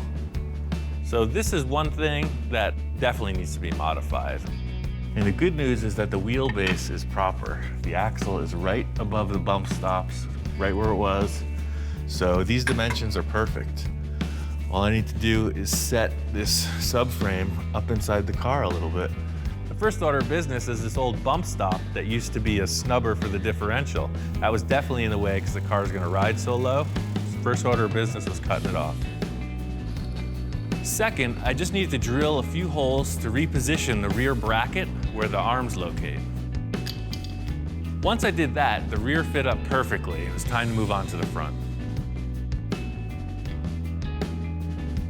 All right, so the rear is one thing, but the front is entirely another. This frame is wider than the Ranchero, and it's deeper. I got a plan. I call it a cutting disc, a Sawzall, and a welder. Watch me go. In really thinking this through, it seems like if I just cut off a bit of the front portion of the subframe connector, I should be able to make this fit, and by boxing it in, it'll make it even stronger.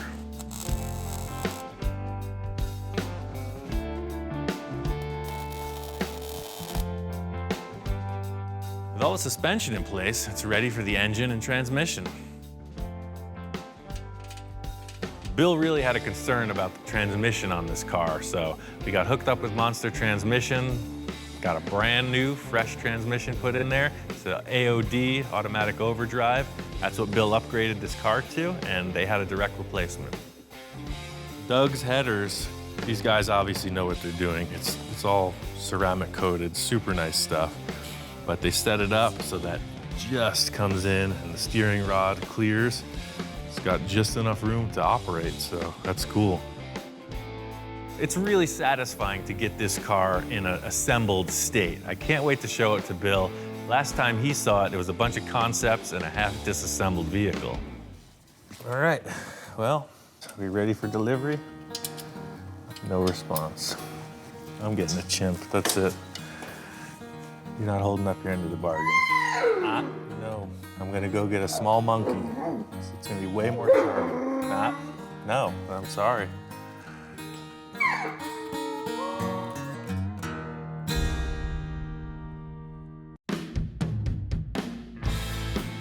Came up here to Bill's. The Falcon van is up here. We're getting started on body work. I pulled off all the doors, John, the body guy, can block out all the panels independently while I'm working on the body. Well, with Ian, I've kind of gone over the top this time. I've never done it before. He has 2 of my vehicles, so we're getting a double whammy here, and I'm kind of going, dang, there's still a ton to do here. The main thing I need to accomplish is getting this rear quarter behind the wheel arch repaired. That's another reason they didn't want this van, because they had to fix this panel. I love watching Ian work. He's a master at his craft. So, you know, I was watching him and watching how he did it. He's like a surgeon. Wow, you knocked that out quick, Ian. That's the plan, man. No time to waste. So the rear quarter worked out perfectly. It was very simple. Then the rocker, which I thought was gonna be the simple one, turns into a freaking mud-slinging fest. Look at all the mud coming out. That's why it rusted. When that dirt started coming, you know, I thought, well, there's, you know, a coffee can full of dirt. Then I went around the other side and came back, and there's 2 coffee cans full of dirt. And I'm thinking, where's he getting all this dirt? Look at it all. This truck was originally in Bakersfield area, and I think on a ranch. So it just probably drove back and forth on these ranch roads. This is like surgery, you know? Not a lot of people go for it this way, but I've got a technique. Let's see what happens when I blow out this vent. Ooh, yeah. It's the air hose wrangling, dry it out, weld her up.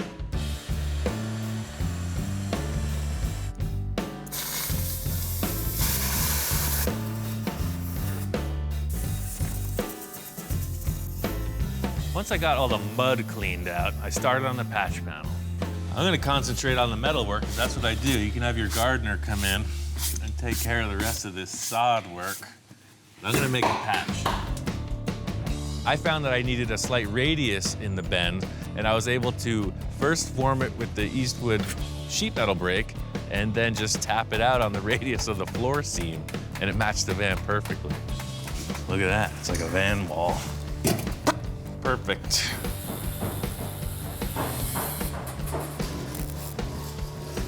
The whole goal is to get this van into primer. So the rust repair is complete, filler is going on. So I think one more day of me welding and John will finish up, then I can primer it.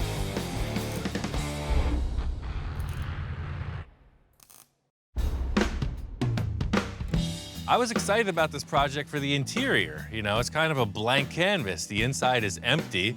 It's a window van. It's got tons of potential. Well, I envisioned some...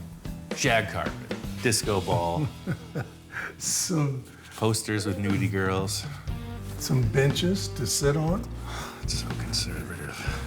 And opening bags. No. Could we make storage in benches?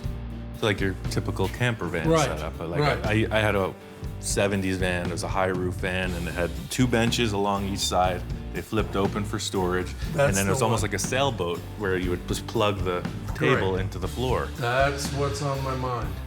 As we've got more involved with this van, I thought the interior would be nice if it was functional, some storage, and very comfortable to sit in. Ian was talking about a beach-style van, and I think that'd be fun. Ideally, we would just find a couple van seats and plug them in. That would be the easy way. Well, I think if we build the benches, they'll be custom fit for this. You know, I'll just build it out of square steel tube and we'll face them off because it's a kind of a generic shape. But the table's really going to be the centerpiece, however you want to go with that. I have a table or two in some container storage up above that you can look at and that'd be see the if you easiest can way. make it work or work from that. Bill takes me to the upper level, you know, the storage spot, the semi-permanent collection. And first thing, cresting the hill, I see a table. It's very fast food. That's exactly what it is. That's the vibe you're going for. Yeah, my friend's uncle had a hamburger stand, and that's where that came from. I can make anything work, but looking at this, we're not building a drive-through burger joint. We're making a cool van. The good thing is Bill says he's got plenty more things. He's got a couple shipping containers just full of stuff waiting to get put in this van. The old box of treasures. Yes, there's just everything in here. Digging around through this storage container, I'm seeing a washing machine, a space heater, a bunch of car parts, and he's got these 2 tabletops. This one's rough, but we can clean that up, but that's... Oh, it's like a Formica top. That's Right. the vibe we're going for. This one's kind of messed up. We can cut it and modify it, but... No, I think I got the winner right here. Oh, Look at this guy. That's exactly it. With Yeah. this yellow Formica. Well, that's perfect. I mean, it's got that 60s flavor, especially with the metal edge and the Formica. I see no reason why we shouldn't make this work. I can build a couple benches, and we'll use this tabletop. It's the centerpiece. It fits the era of the van. I want this van to be nice. The tabletop's looking good, but I want to put a whole new base on it, get a new pedestal and something to attach to the floor. That was part of my concern is inside the van. You can see it's pretty cramped. So this table proportionally is pretty bulky. But it looks like if we drop it 6 inches easy, then you'll just have enough room to scoot in and sit in here. The van vibe is all about plush interior, carpeted surfaces. I'm gonna make a couple box shapes that will be storage, but they'll also be carpeted bench seats all along the side of the van. I'm choosing to build this out of 1-inch square tubing because it's strong, and I also have a bender that can make a nice radiused edge. In seeing the Formica tabletop, I knew this bender was gonna match that detail on the corner of the table perfectly. That's what I'm thinking. Use that milk crate as a mock-up, just for height. This is the standard mock-up procedure. You see it in everything I do. I got a couple shapes that represent the seats. They're gonna be mocked up on milk crates. Got a 5-gallon pail, an old tire, couple 2x4s, just stacking parts, seeing how they fit. All the high-tech spacing, you know, this is how they built the space shuttle, actually. You're not gonna have any basketball players in here, are you? No, that's great. I like that height. This is a pretty simple idea, but the whole goal here is to have Bill happy with the end result. I love the benches, Ian, and I really think this was a great call. So the whole mode for the interior on this is just get it done. Bill's got a bunch of stuff here that I can work with, and I'm just gonna try to pull through this as efficiently as possible. Ian and John have done a great job on the van. Bodywork, it needed a little more, of course, than we thought, but they've got it. And exciting today, Ian is bringing up the Ranchero. I haven't seen it before, and I'm majorly excited about seeing it. We're rolling to the lift, and I can see how the stance is gonna be. It's gonna be just awesome. I haven't really got to look underneath yet, but I'm really excited about it. Up to this point, everything was hearsay. You know, Bill only saw the Ranchero a couple times, but bringing it back here, fully assembled, it's just cemented the fact. I think he's in my pocket. I think I got him. Let me show you what we got, sir. This isn't the Ranchero you're used to looking at. Behold, the new and improved. It's just amazing. Coilover shocks that are adjustable. Then to not modify the floor, they put this huge, they call it a torque arm. So the top of the differential comes down through these adjustable heim joint links, so you can adjust your pinion angle. Oh my gosh, this thing is gonna be like a sports car. This is gonna drive like a totally, totally different vehicle. Yeah, race car stuff. Look You're at not- this sway bar. Yeah. You remember your little Monte Right, Carlo right. bar? Well, this is gonna do it the right way. I think Bill was just kind of tripping out on how techy everything was. Well, you made it sound pretty simple, but This front end was simple. This was a one-day job. The rear and the center section were a bit more challenging because I had to modify the floors underneath. well, this is beautiful. I've never really looked at all these fancy suspension things. Now I got one, and I can look at my own, and pretty exciting. The only thing more exciting than seeing it today, which is pretty incredible, is the first time I fire it and get to drive it. Yeah. On the next episode of Full Custom Garage, Master Metalman Ian Roussel continues the transformation of the 2 Falcons.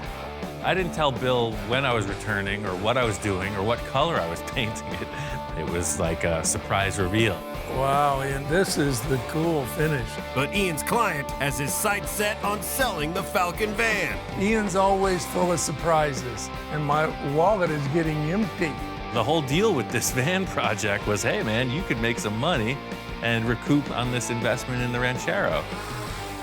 I got a million ideas, but there ain't one done yet. With the pressure on, Ian calls in some help from his friends. Jack comes by. He's the upholstery guy. This is really nice. Yeah, the only thing that's going to determine the final tone is we have a shoe test. A shoe test? I'll be right back. What's... There's a lot going on to finalize both of these projects at the same time. My friend Bob's in town. I'm here to help. Let's get this baby done. I'm pumped. Ian! What? I'm stuck. Help me out of here. It's all that hair gel. We're getting Ianized, and I think I have somebody that's interested in buying it. I like cars. I like cars that have motorcycles in them better. And with the van sale on the line, things are heating up with the Ranchero. I'm just holding it together, you know? I'm turning dials, ringing bells, blowing whistles, the whole 9 yards. Bill's looking at me a little cross-eyed because all he hears is this clunking, chugging engine. It's smoke pouring out of it. I gotta pull this off.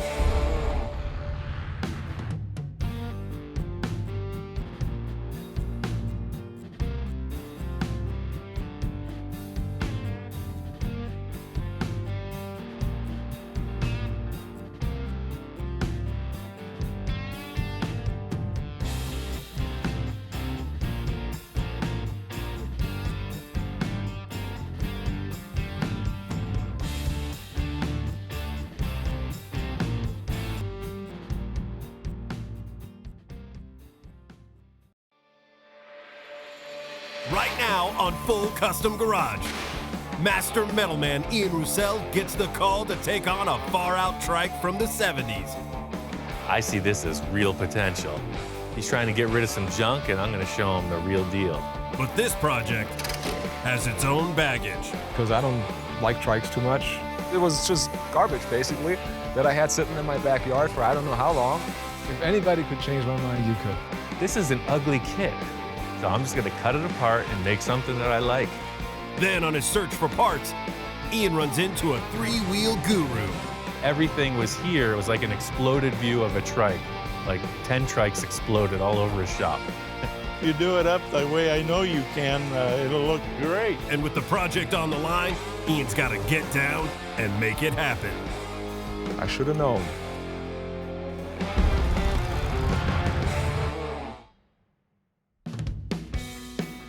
At my friend Kai's house, he's a total motorcycle fanatic. Says he's got some project that I might be interested in. I've been friends with Kai for almost 15 years. He's been an editor for Easy Riders forever, so I know he's got some treasure in his garage.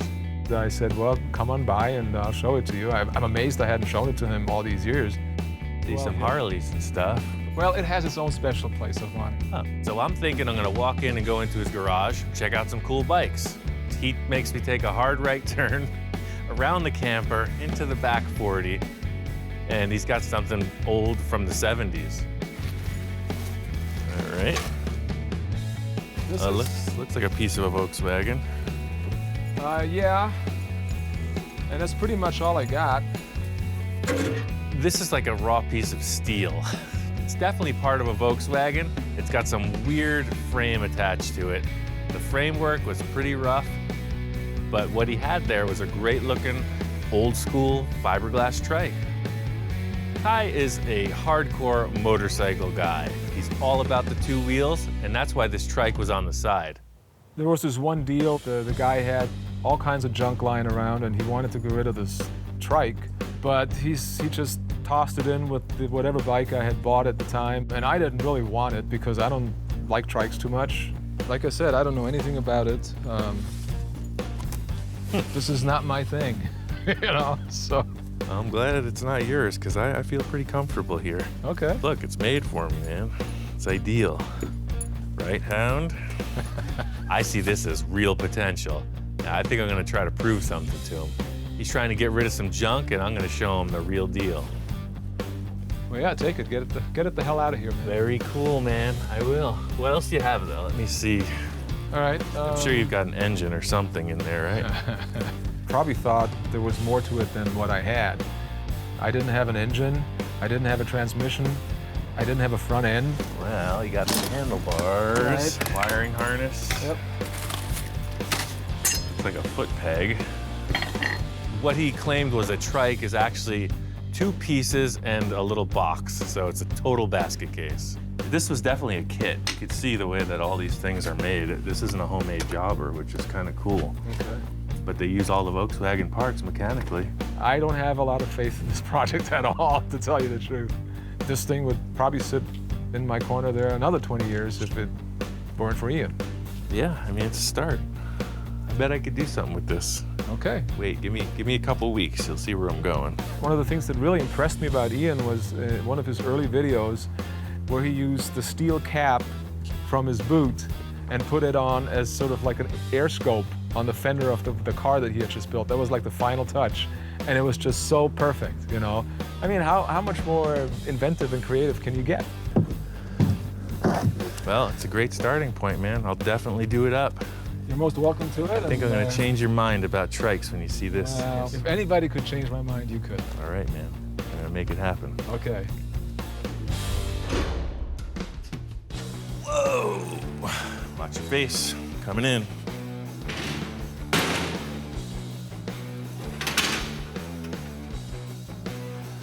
All right.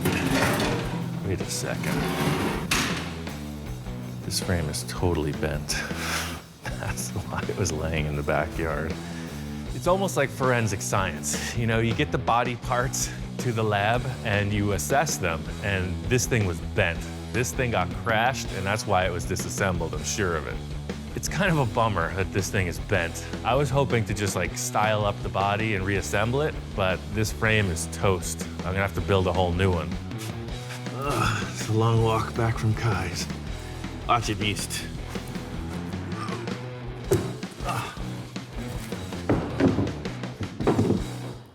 It was just a burning question why this thing was disassembled and thrown in the backyard. That's the telltale right there. Somebody crashed it. But it's all about this fiberglass body. That's the thing. I don't know what those people were thinking back in the 70s, because this is a pretty wacky ride, all in all.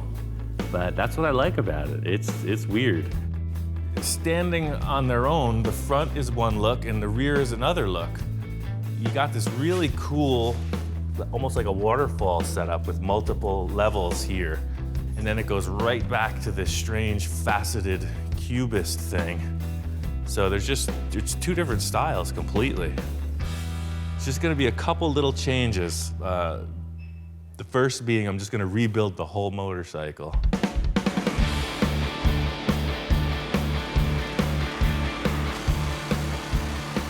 This is an ugly kit. I've never made any claim that these were good-looking bikes, you know? So I'm just gonna cut it apart and make something that I like.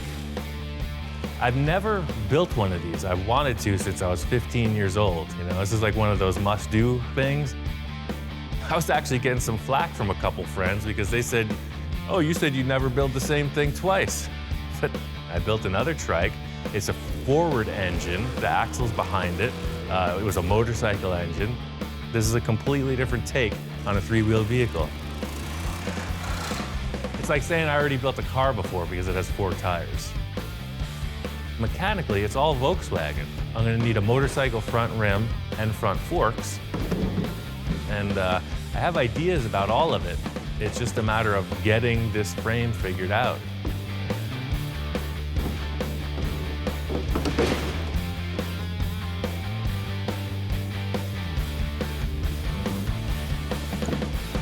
Yeah.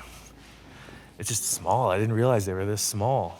Or maybe I didn't realize I was this big. You see pictures of guys on them and they just look like, yeah, you know. But my legs are almost as long as the thing.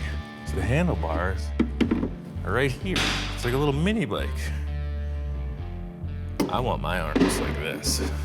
Well, fortunately, the frame is trash. So all I gotta do is cut the frame off and I'll just make a new frame. Pretty simple. Yeah, let's get to it.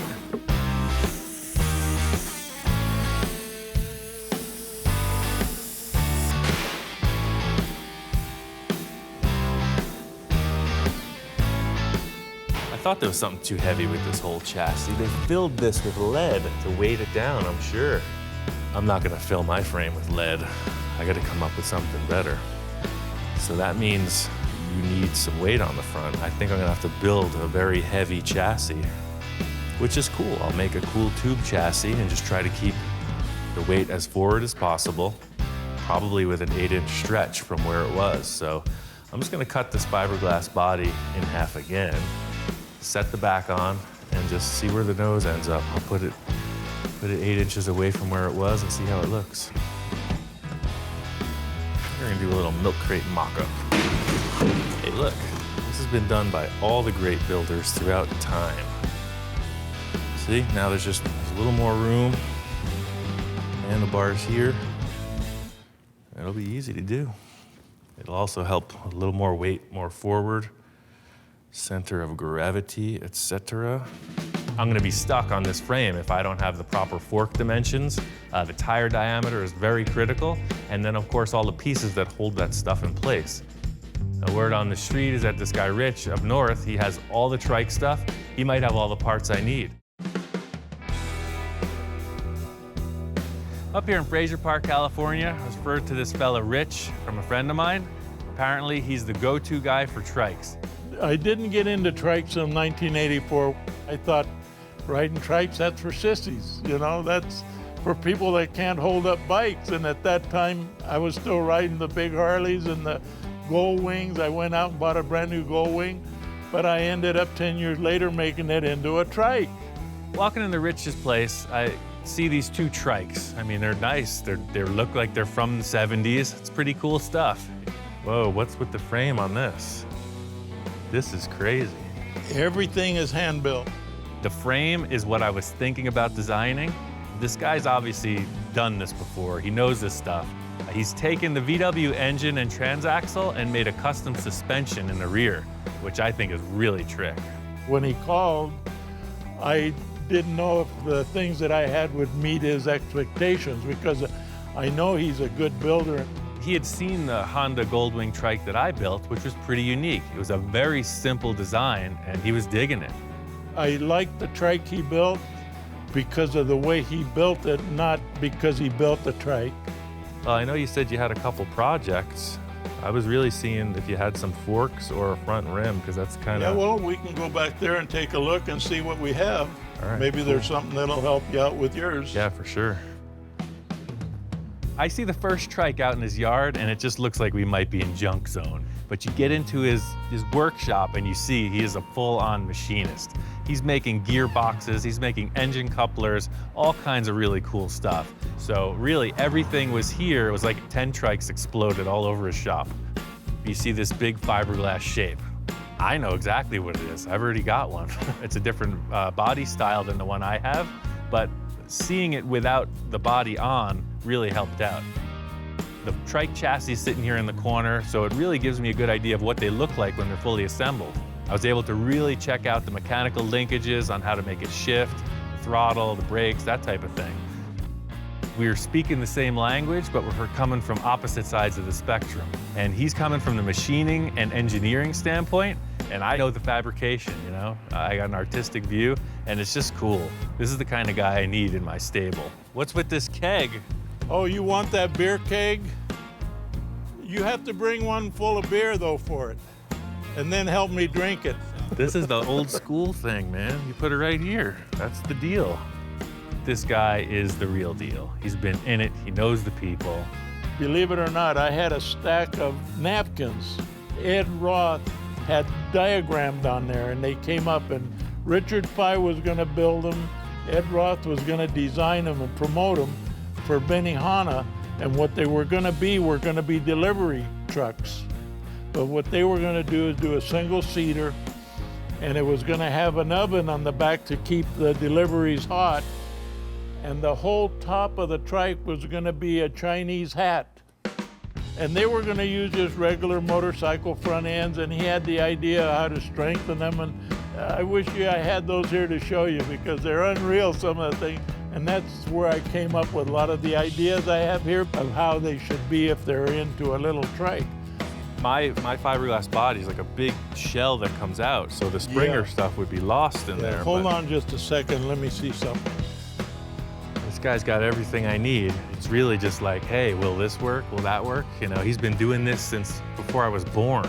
which is pretty cool. So that's the thing. Right now, this is like school. This is the big theory session. He knows what works, and I got to figure out how to make it. He goes back into the shed and pulls out this old Springer fork that's all disassembled, a bunch of shocks, and starts talking theory. He's got some ideas about the angle of these rocker arms that hold the tire, etc. And I think I'm gonna build them. I think it would really be a good nod of respect to build this guy's design. If you do it up the way I know you can, it'll look bitchin'. He just gave them to me. That's pretty cool. Okay. This is perfect, man. Sweet. The advice is much needed. Yeah. I've had a good day with him here. I've learned a lot from him. This is perfect. This is exactly what I needed. I had a couple questions, he answered them, so it's like on. He doesn't never have to be a triker, but he'll build something that appeals to people, and that's what counts. Well, one thing Rich told me about was the rake of the fork, the inclination of the fork tubes. He's talking about his headset being at 58 degrees, so that's where I'm really starting off the whole thing. I set up this jig here. All this is gonna do is put that same diameter tube at a 58-degree inclination. I don't know what that means technically, but that's what the old man told me to do. He's been doing trikes for years, so I'm not gonna reinvent anything. For lack of a better term, this is more of a traditional build. These trikes were happening in the 70s as kits. So just like the hot rodders were all building their cars for the purpose of speed, these things were all built with some kind of weird style in mind. And that's all I'm trying to do with this. So the only thing that's going to determine the arc in these tubes is the shape of the fiberglass body. I'm going to use 1.5 DOM. It's 1/8 wall tube. It's roll cage stuff. And I'm going to come forward with 4 tubes, almost like a truss. They're going to come forward and curve up below the fiberglass body. The old frame was a really basic shape. It was a rectangle tube with a gusset in it, and no wonder it bent. My challenge is to create a metal structure that's cool looking and super strong. Now I'm gonna try to one-up this design by making it look a little cooler and way stronger. I'm gonna use 1.5 round tube, DOM, it's roll cage material. I'm gonna curve it so that it follows a nice graceful arc, just like the neck of this fiberglass body. And I'm gonna make 4 tubes, kind of like a teepee on its side that goes right up to the headset. Massive curved tube steel structure. Just to fit these up real quick, I'm gonna tack it in place.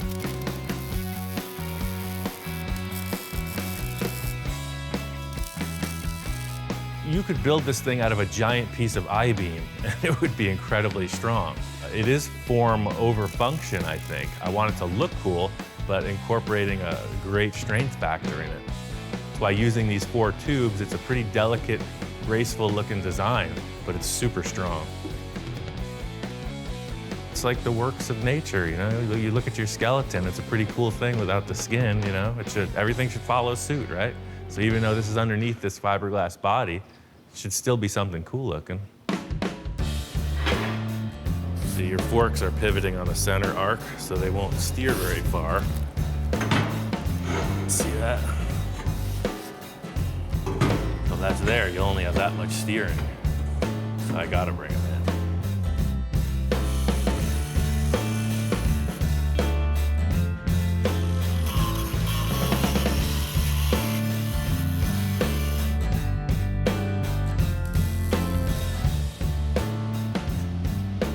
It'll steer, see? Before the tubes are so wide that these things wouldn't turn, but now it's fine.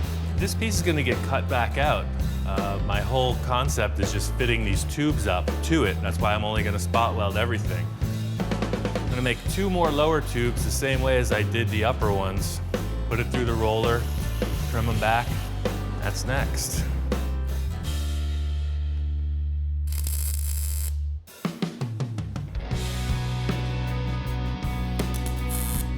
I'm building my own custom thing, and that's really what it's about. Everybody's got their idea. I see pieces of this machine that I don't like, so they're going away. No regrets. I think I'm just gonna come vertically with 2 round tubes and just some kind of an angle iron straight across.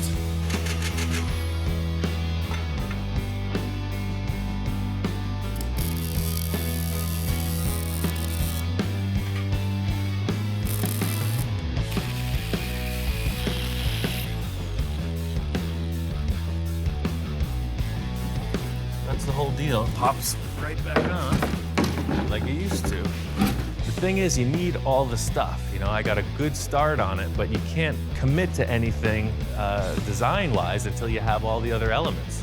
So I still got to get rear tires, an engine, and transaxle.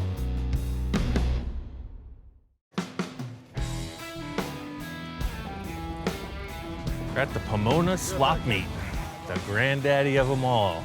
If you need it, it's here. There's a couple things that I'm looking for. I haven't been able to find them online.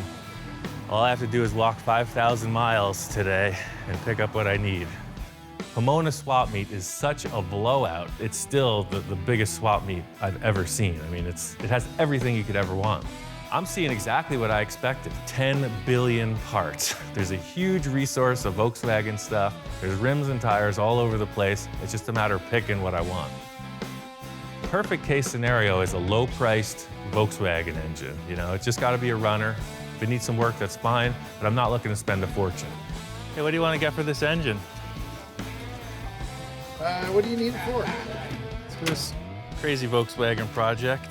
Sure enough, this guy is a regular at the swap meet. He's into VWs, and he's got an engine here. It's a 1600 single port, and he's right in my price range. He's asking for $650 for it, and I guess it's all good used parts. I'll do 6 1/4. That sounds fair. But you got to give me the cart with it, because I'm not carrying it home.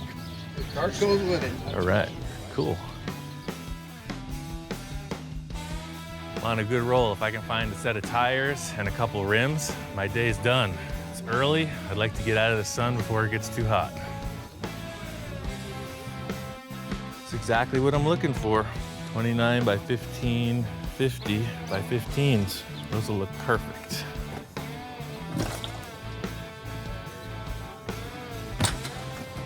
Score.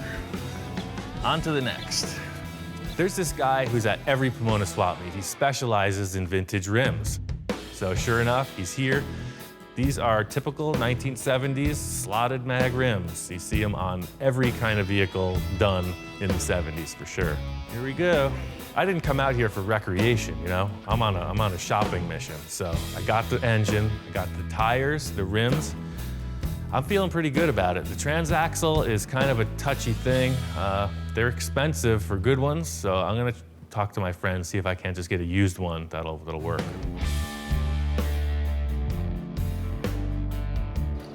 Been drilling all kinds of pieces of metal. All I got from Rich was this fork set, these 2 shocks, and the front tire. So I need to get bolts, bearings, bushings, metal plates, lock washers, the whole deal. The big challenge is to make this whole assembly look good and operate properly. And it's really custom tailored for this bike. Rich's whole take on this front fork was that the Springer forks would be lost up in this big fiberglass body. You wouldn't see them. So he said put the springs down low. You'll see the whole setup right next to the rim. He thought it was a perfect complement for this fiberglass nose, and I agree. This is what I was expecting with the trike. There's a lot of mechanical stuff that is pretty important, like the alignment of the front tire, the function of the springs on the forks, the pivoting of all the controls. If the forks fail, you fail. Especially if the controls fail, it's trouble. What I'm thinking is if we set this at 58 degrees, like you recommended, then we should be able to just tack weld this stuff in place. Setting up the rake is very important because the old dude says that's what's up. So I'm paying a lot of attention to make sure that it's to his specs.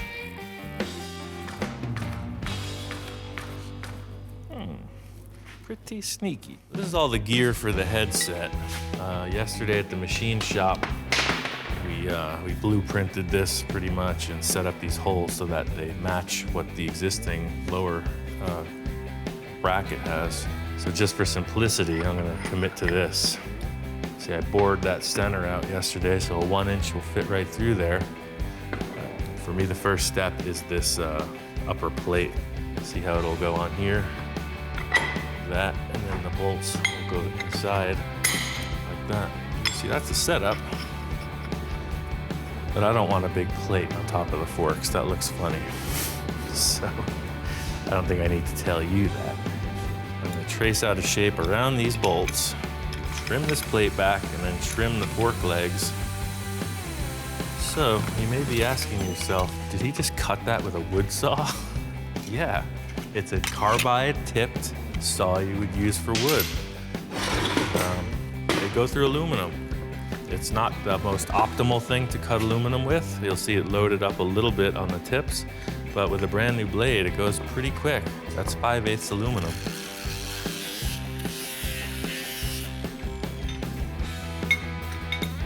I'm gonna put these in place just to hold them. I'm gonna weld the sides in first, and I can take the plate off and weld the top.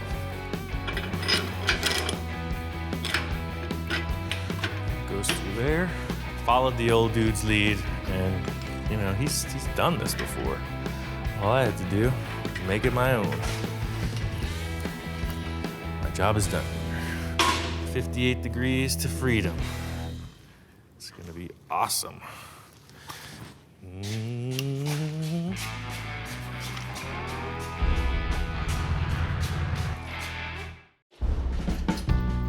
Need a VW transaxle.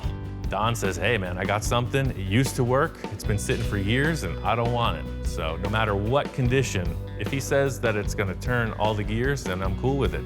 It is ugly, but I got some degreaser and a seal kit. I'll make it happen. Just thinking about what these tires are gonna look like on here, you know?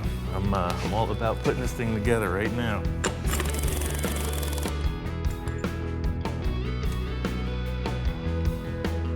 This is the look I wanted, you know? 70s slotted mags, Mickey Thompson Sportsman tires. That's the look, man. This is a 70s machine. Took about a foot out of the fork legs. Spur of the moment decision. It caught my eye. I couldn't stop thinking about it. It was just too long. But these handlebars are too small. They came out of that hole like that, so the fork's in the right spot. But see, they just look a little too dinky. I'm thinking about like a tube straight across this way and then 2 arches going right down into the headset. So I feel like the whole flavor of this bike is just gonna be curved tubes. The idea of building these bars kind of mimics my whole process. You know, I didn't have a definite end to this. You know, I had a couple ideas. Mainly that pullback, that sweeping bend coming off the headset, and then the top bar was really up in the air. It's really just put the pieces in place and see what looks and feels right.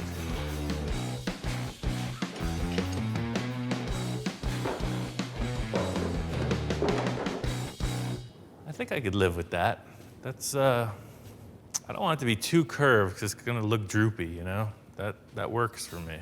The base design of this was like a beach cruiser style, you know? They weren't like high ape hangers or super low drag bars. I just wanted a nice, comfortable, middle of the road seating position, you know, with your hands right around your shoulder height. Some people can sketch it out, but I just take the metal and bend it around and hold it in place and just see what seems right. This is kind of interesting. If I splice them together like that, that's pretty space-aged. I had about 4 different ideas in 20 minutes, and something happened. I ended up with handlebars. This thing's getting close. It's looking like a trike. So I'm excited to have Kai check it out because now you get a real sense of what it's gonna be. Ian called me up early today and told me to come over and check it out. He had done a few things to it. Whoa! What the hell? Made a couple changes, sir. No kidding. Man. What did you do to this thing? Well, I started by just making a new frame. This is not anything like I saw. No, it was bent. Somebody crashed it. That's the problem. I put it on the table and measured it. Really? So that must have been why they took it apart, because that cheesy little frame, I have it over here, was full of lead. It's pretty amazing. I mean, he got rid of the whole front end, the whole front part of the frame and created a whole new frame. The whole thing just looks nothing like I expected at all. This is crazy, man. Crazy? It doesn't look anything like I remember it. See, this is what was there. Yeah, right. they filled it full of lead, but it was bent over like it got hit on the left side.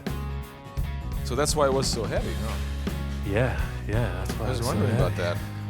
But yeah, I just bent up some 1.5-inch tube, and I'm just working on the handlebars now. Yeah, you didn't even use the ones that that I had. They were just too small, so I loved the general shape of them. But, you know, I was trying, with the nice curved frame, I was trying to get a nice curved bar. I think Kai was pretty quietly impressed. I wouldn't mind riding this. Or at least try it out. I think him walking in the door was the turning point. You know, he was all biased, had his own opinions. As soon as you walk in, you check it out, and you sit on the thing, I think he's gonna go for it. I think he's totally into this. It's pretty amazing. But leave it to Ian, he comes up with this stuff, and I see total potential for this thing now. And personally, I can't wait to see it finished. I should have known.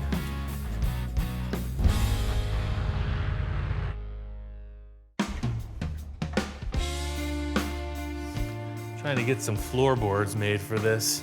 I was thinking, this thing needs a little more weight in the front, and especially safety-wise. I was originally thinking like your feet would just hang down on some foot pegs, but seeing how light this thing is in the nose, I think putting a full tray, like a skid plate underneath that incorporates as a footrest too.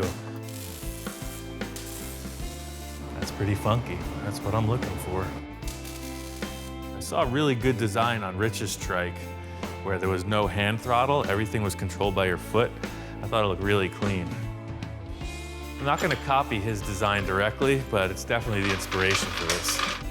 Typical motorcycle arrangement, you have your throttle on your hand grip, your clutch on your left hand, and your brake, your front brake on your right. I'm gonna try to make these bars super clean by using all foot controls. I had these old excavation stakes, the big hunk of steel, but it had pretty neat, evenly drilled holes in it. So I just picked one hole, enlarged it to fit these tubes. I had the old shifter lever from the trike, so that fit as a sleeve. I'm gonna use it as a bearing on this center one. And I just drilled these out to fit, so they will actuate a little flipper lever. That's the brake side on your right foot. And then this is the clutch side on your left foot. So they look fairly symmetrical.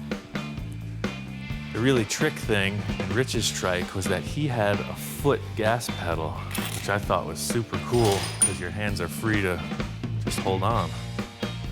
So I took this 3/8 rod I bought, and that fits right through the tube on the brake pedal.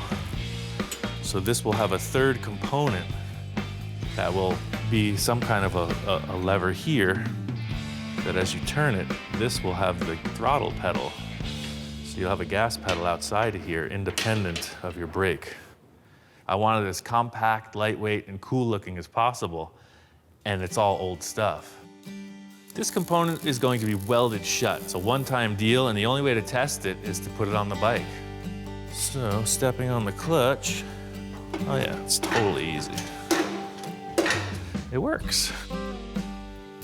Well, I'm pretty familiar with linkages from, you know, everything, you name it, dune buggies to motorcycles. So this is a pretty straightforward concept, but since I'm building it myself, there's a million variables.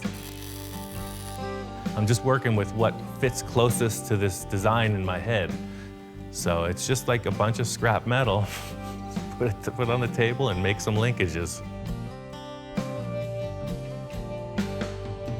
I was thinking about welding another lever to this shaft, similar to what I did here, but there's not a lot of pressure on the throttle assembly, so I think I could just bend this 90 degrees, just bend this rod straight up and then over. So I saw this trick on Volkswagens. They were using roller pedals on their race cars, and I've seen a couple other people use skateboard wheels. So I think it's time to retire this unit. My days of small board riding are over. I think the skateboard gas pedal is perfect. I'm gonna do the same with the brake and the clutch. Okay. It actually works. Next up, fuel tank. Thanks to Mr. Trikaruni up there, we got this cool stainless steel tank. And the only spot for it I can think of is here where the old one used to go. Basically gonna cut this thing in half.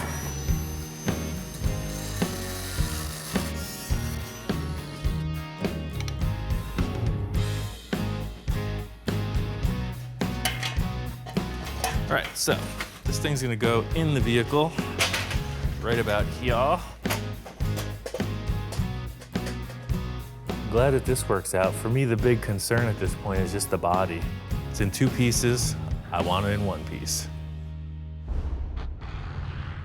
All right, I really got this chassis dialed in.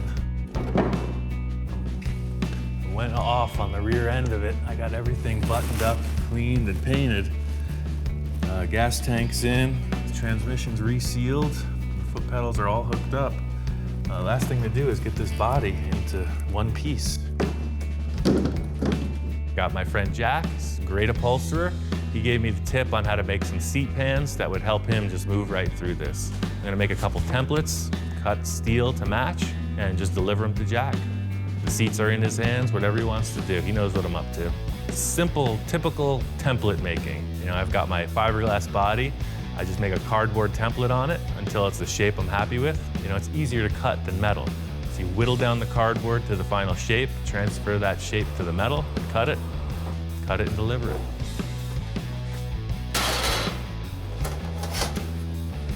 You know, I don't think I could have made that any better myself. It's all right. The last part of the operation is this fiberglass repair. Without it, it would look like the body's in 2 pieces, and it's really just a cosmetic thing. Got all this fiberglass from 3M, and it's time to use it. It's a messy operation, but somebody's got to do it.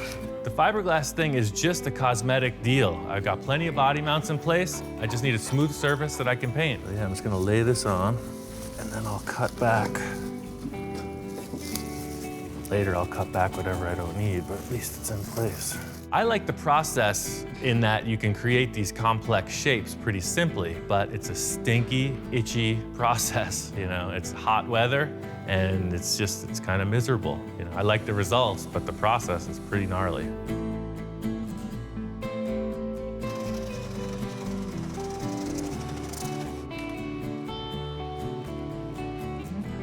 I got all this Elastirap product from Eastwood. It's pretty crazy stuff. It's a liquid rubber coating that you can spray with a paint gun.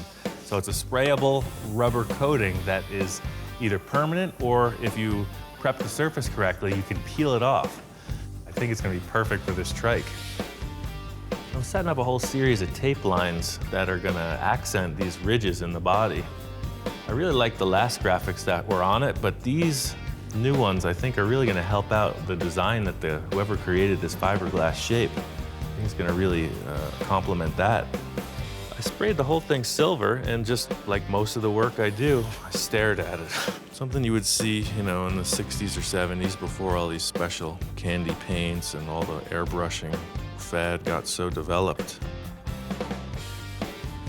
So that last line comes down like that, and that's there, and yeah, we got it.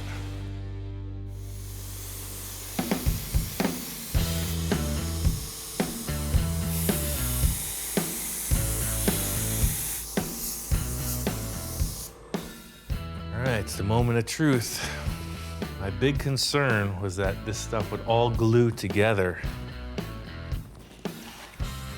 Oh, look at that.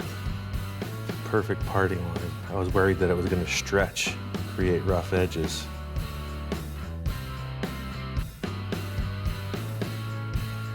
Quality control, here he is. What do you think, man? You know, I'm pretty happy with this. It would have been easy to overdo it. So I spent a lot of effort to underdo it. I think it's paid off. Everything here is what I was thinking. The tones are right on. I think if I clear coat the whole thing with this really fine metal flake, it's just gonna give a little pop in the sunlight.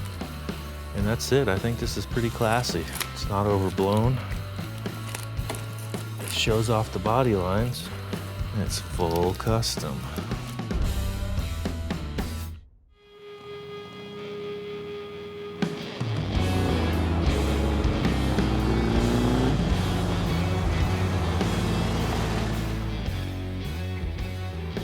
I got the trike all squared away, got it registered, took it on the shakedown run. The whole thing was figuring out how to ride this. You don't lean into it like a motorcycle. So before I got on the road, I took it out to the park, did a couple wheelies, a couple slides in the dirt just to see how it felt, how stable it was. And this thing tracks great.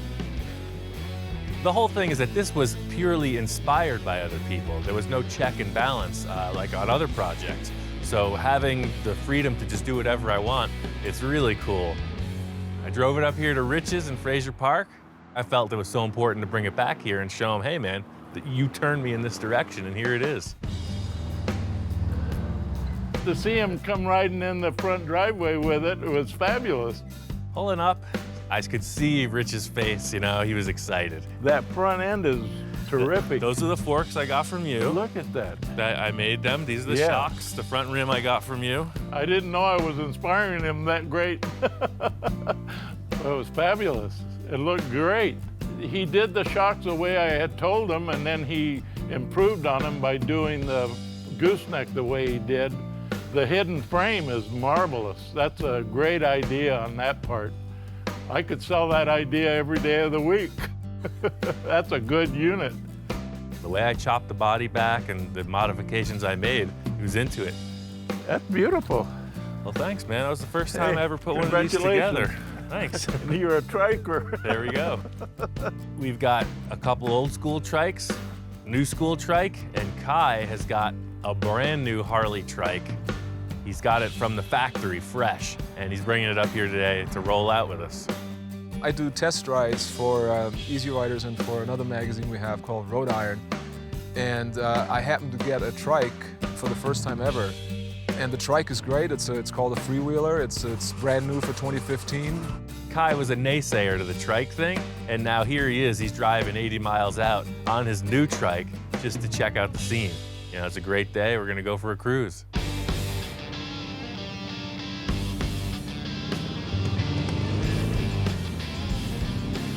It was fun to watch the trike in action. It was just pieces and parts and, you know, garbage basically that I had sitting in my backyard for I don't know how long, and he made this out of it, and it's pretty wild. What he's done to it is really great. I want to do something with him. Rich has got projects all over the place. He's got dune buggies, he's got tractors, trailers, trikes, motorcycles. I got a bunch of crazy ideas. This is just the tip of the iceberg.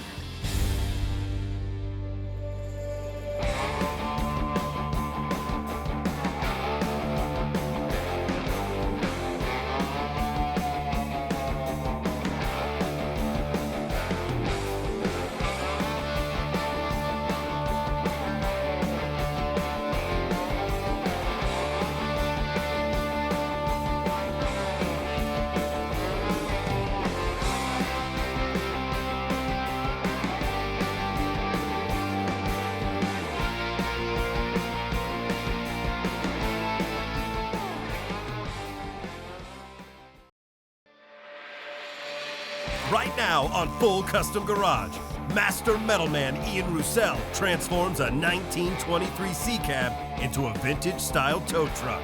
It's Don's pile of parts. It is absolutely a basket case. There's stuff from the 40s, there's stuff from the 30s, there's stuff from the 20s. But Ian's client isn't your average car collector. Oh, hell yeah, I'm a hoarder. Well, if I wasn't such a pack rat, I wouldn't have all this stuff. You got your hoarder mentality, and then you got your artist mentality. And when they cross, you know, you come up with cool things like this. As the build progresses, Ian attempts to take the tow truck to the next level. There's nothing like the original stuff, and I like the challenge of putting them together in a convincing way. See you later. Ian has his own ideas on how this is going to look. I'm a little concerned about it. I like things stock. I don't like them modified too much. It's little steps like this that can convert a man like that to the creative process.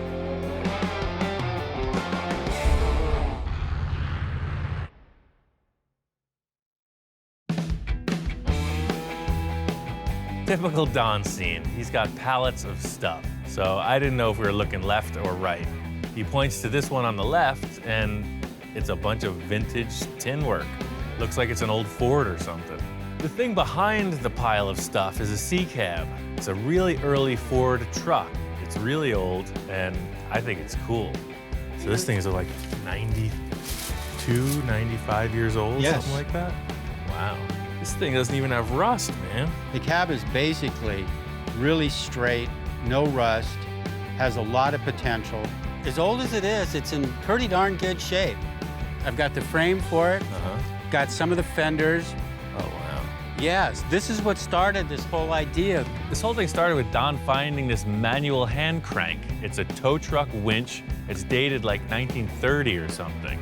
Well, that winch has been sitting in storage for 33, 34 years now. I always thought it'd be really cool to have a vintage tow truck, basically to move stuff around here on the compound. I don't have a boom for it, so maybe that's where your magic can come in, is putting this stuff together. Don's missing everything mechanical. He's got a mechanical hand crank winch. He just needs everything else. Oh, heck, that truck's missing a whole bunch of stuff. It doesn't have a motor, it doesn't have a transmission, it doesn't have a drive shaft, it doesn't have front and rear suspension. I mean, it doesn't have a steering column. It is absolutely a basket case of parts with a whole bunch of parts missing. If we could find a rolling chassis, then it's like just mount this body on there and, you know, do it kind of hot rod style. Don and I have been working together for such a long time. He's thinking, hey, anything's possible. And it really is, because I know that Don's got the parts. Somewhere in this property, he has everything we need to make this happen. Don's got this 1-ton dually just sitting there. The way I see it is this is a huge upgrade from 1919. This is like 1969, you know, it's like way more developed. This truck is gonna drive like Henry Ford never imagined. But I think it's a little bit, the cab's too small for this. I think this could work, man. I don't see why not. I mean, if we have to cut that cab or do something to this frame, it doesn't matter back here, it's a utility bed. It's just that that nose of the cab is so narrow in the front, we might have to do something. And the frame looks straight. It doesn't look like it's been tweaked or... I think it's a good start, man. Get this cab out of the way and let's get it inside and lay it out. Even though we got a bunch of cool pieces to work with, it's still just a pile of parts, a cab, and a chassis. As I see it, the task here is gonna be getting all these pieces together and just making one unified truck. This is a big project, but I'm totally ready. Every project has some sort of impetus, the things that get you interested in building. This hand crank did it for me. I think if we build the whole truck to reflect this era, I think we come up with something really cool.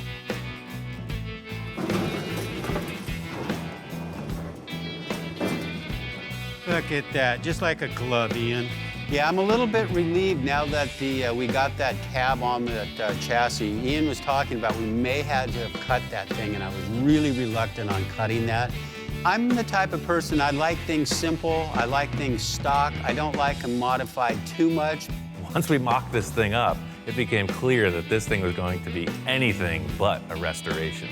We've got parts from like 4 different decades, and there's a lot of space to fill. There's so many different parts here, it could go in a million different directions. It's Don's pile of parts. We're gonna pull out each fender and clip it to the frame, see how it looks, and just kind of come up with a representation of what the truck's gonna be. The main thing I need to build on the rear of the truck is the boom. That's the thing that holds the cable and the winch for towing. This whole thing is gonna be based on like a hook and pulley system. Don's showing me books with a bunch of different materials used. You know, they have some really bizarre type apparatuses for towing. Wow, look at that. Isn't it really cool? Let's just make a mock-up and we'll figure out how we're gonna build this thing. Just trying to get some kind of a look, a feel of how tall the thing's gonna be, you know, what proportions. The easiest way was just to take a couple 2x4s. Really, the look of it is, you know, it should be proportional to the cab height. We just cut them to size, made a few triangular frames, and just kind of moved them around, saw what it looked like in relation to the height of the roof. Well, when we first started mocking it up, it just didn't look right. It just looks like it's got a little thing stuck on the back. It does. Yeah, standing at this angle, it does. So Ian and I looked at each other and go, this isn't gonna get it. We need to come up with something else. Like if we did use these 4 members, back to the winch.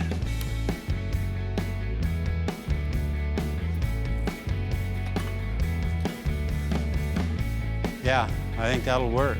I like how the line comes down into the winch. It looks like it's one piece. Yes. Maybe opened this up and created, you know, like that big crane shape. The whole deal is how this truck looks as a whole. And then finally, after moving the pieces around, you just know when you hit the sweet spot. I think we should go with that. I think this is it. Now that we got this thing mocked up, I'm ready to move on, really get started on this truck. Once Don and I got the basic structure of the boom figured out, it's time to bring it to life. I'm just building this perimeter frame around the base that's going to be like a subframe that anchors that winch and also holds the uprights. Got a whole bunch of this C-channel from Industrial Metal Supply. It's 4" by 1.5. It's a 3/16 wall. I'm going to build each side flat on the table, and I'll stand them up and then tilt them in and join them at the top. This boom needs to be strong, but it's never going to pick up really heavy stuff. Because it's a hand crank winch with a pulley, it's got a weight limit. The end result will be that this will be a great rig for Don to use around the yard, around the compound. So the fit up here is pretty loose because I'm seeing like a big 1/4" plate coming out and making a nice gradual arc so that the hook is a little bit further out from the back of the truck.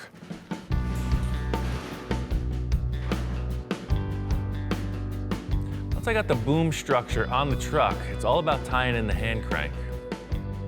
I know I'm gonna have to build something off the front of this. I really like the idea of keeping this rustic old angle iron frame. It would be easy to just unbolt the winch and put it on something fresh, but the whole look of the truck is like old-fashioned. I'll just build a little discrete brace underneath to bolt it to, so it'll be just presenting, it'll be out in the open. And then I'll put a cross member under here that'll support the front of that.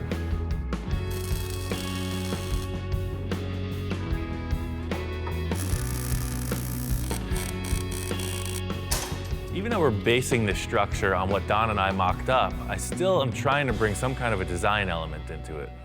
The winch looks good there. The last thing for me to do is just mock up some kind of an end cap. All the tow trucks we're looking at seem to have this detail at the end where the cable came over and then had a pulley that kind of drooped down. So I'll make an oversized one of these cardboard deals.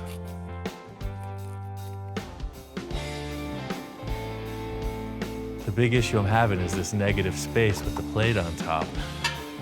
The fix may be to truss it out with some 3/16 flat bar on the outside of this whole thing. Like, come off of that plate and down, and then back, and then back. Once the structure of the boom was in place, I'm just thinking about designs that can crisscross this pattern. It's a pretty weird triangular shape, so I'm just laying out tape in random directions just to get an idea of how the space will be filled. I'm not really sold on this truss idea. I put in 3 cross pieces and felt like it was gonna work. I kept adding to it and it just got out of control. I wanted Don to come in, check it out, just see what he thought. Wow. That's looking good, Ian. I'm getting carried away, man. Got the back hacked off. Yeah. The problem I'm having is with this tape. Yeah, it's a little busy, isn't it? Act as if that isn't there for now. Okay.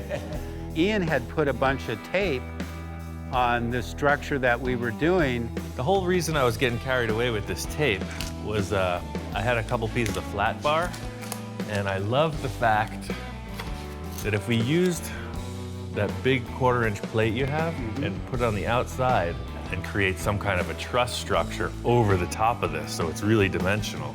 I think on that strapping, it was just gonna be way too busy. I think the way that I build things is just understanding that I don't know what's best. I'm just leaving it open to happen. But I really like this shape, how it's taking. I thought by turning the C-channels backwards like that, showing them, it just made it look a little more old-fashioned. I think you're right. And that's what we want to go with, the older look. Well, again, with the trussing, maybe we leave it out. I thought it would be really cool to, make it very fancy. I was really trying to make something out of this boom. I was going for the Eiffel Tower, and Don just wanted something way simpler. I think you nailed it like this. This will work absolutely great like this. I thought he might get a little too carried away on it. It's hard to keep up with Ian. He moves so fast, but I like it the way it is. There's a ton of different design elements needed to bring this thing together. My process is to stay open to new ideas, and that's just how I work. I'm not sure Don's on the same page. I'm just gonna keep working through this, and Don's gonna go grab more parts. You can see here how this is spreading out so wide. So the wheel will fit inside here, perfect. The cable comes through into the wheel, bolt passes right through here, and the other wheel will be out here. But I'll clamp this in after I get this stuff welded up.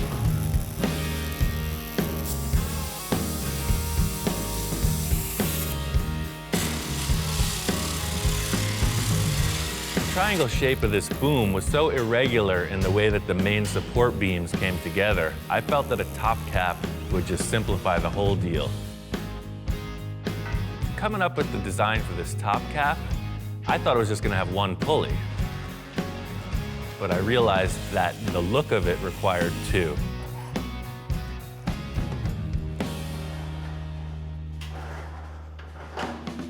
It seemed like the cable was going to be rubbing on the framework, so by putting two pulleys, it allowed it to come up over the top and then out of the back just a little more smoothly.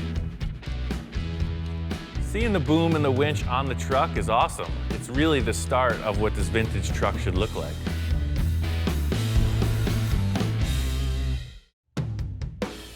Don had this gas tank he was thinking about using. The tank Don showed me is just kind of generic. It looks like something that should be under the bed. This truck's got one lacking area between the bed and the cab, and I think building a custom gas tank is gonna set it off. Ian has his own ideas on how this is gonna look, and I have my own ideas too, so I'm a little concerned about it.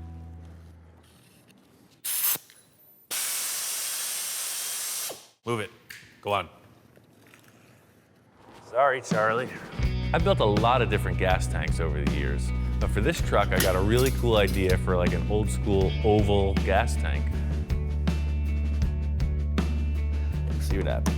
From the start of my interest in metalworking, I was really trying to build stuff from scratch, you know, by myself. The reason I started using found objects is because there were curved shapes of metal that were way more accessible. So I could get into the actual building of larger components instead of focusing on these small details on curving metal. Back in the day, they were making some cool stuff out of very basic materials, so I built the thing the same way. It's kind of caveman technology, but it works.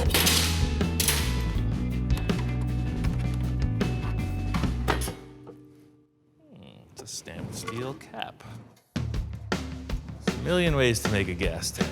This is one. You could just take the metal, tack weld it, roll it around.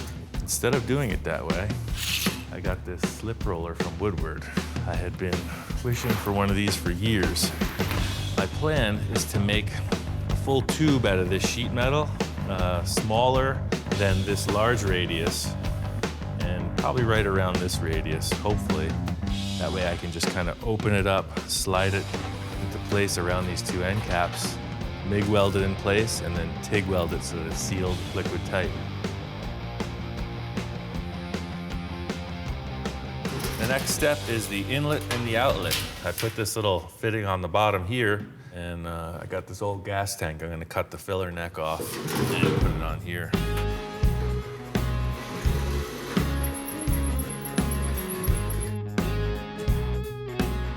I wanted to make this tank and the brackets to hold it look like something you'd see on a vintage work truck. What I'm looking to accomplish here is match this radius with the mellow curve, and then I'm gonna pull it tight over a piece of pipe.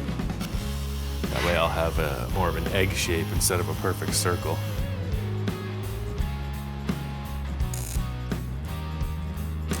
It just depends what you have to work with, but it was just easier to start from scratch because we had it custom built in proportion to this vehicle.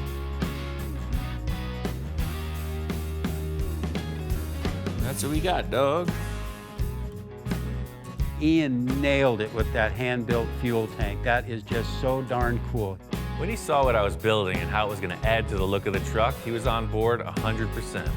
It's interesting the way that ties in between the cab and the bed of the truck to have that space taken up by a fuel tank. It looks absolutely perfect and vintage for that vehicle, too. It's little steps like this that can convert a man like that to the creative process. It's a small victory in this grand war.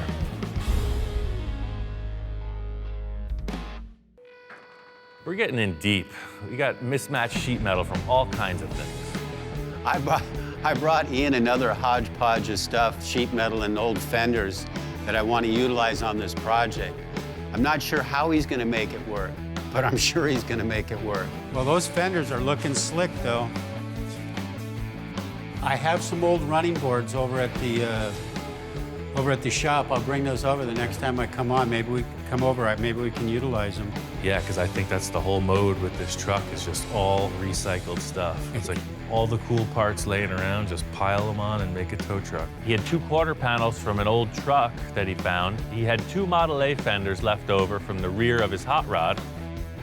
I think I could widen these fenders and make them fit on a dually rear end on this chassis. There's nothing like the original stuff, and I like the challenge of putting them together in a convincing way. So we got 3 pieces that don't belong together. My mission is to get it right. I'm gonna cut the whole lip off of this inside of the Model A fender. And I'm gonna cut the lip off of this truck bed.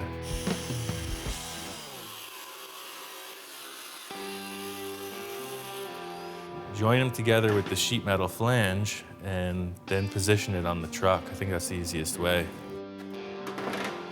All right, so that is on. It's already starting to look more utilitarian. It's the whole thing with this truck, is it's gotta look like a work truck. For me, the most straightforward way through this is to just put in the giant panel first. I have a couple detail pieces where this fender detail comes into the bedside, front and rear, the rear being the more challenging one. But at least now there's a big structure holding it all together so I can mock up the bed on the chassis.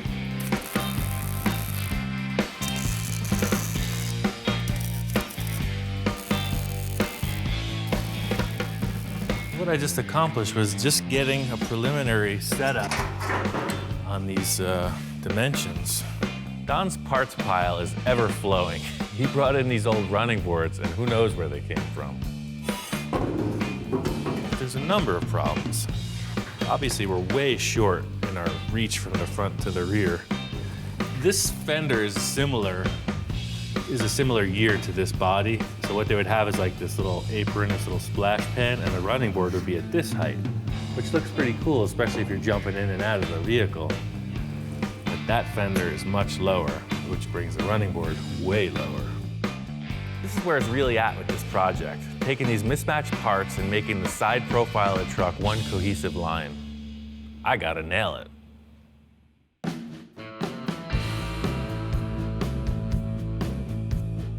We're at this Truckin' for Kids truck show. We're at Irwindale Speedway, Irwindale, California.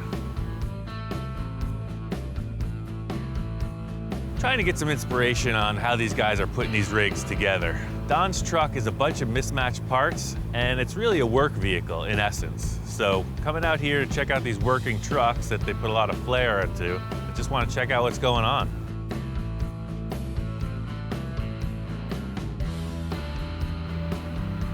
I drive this.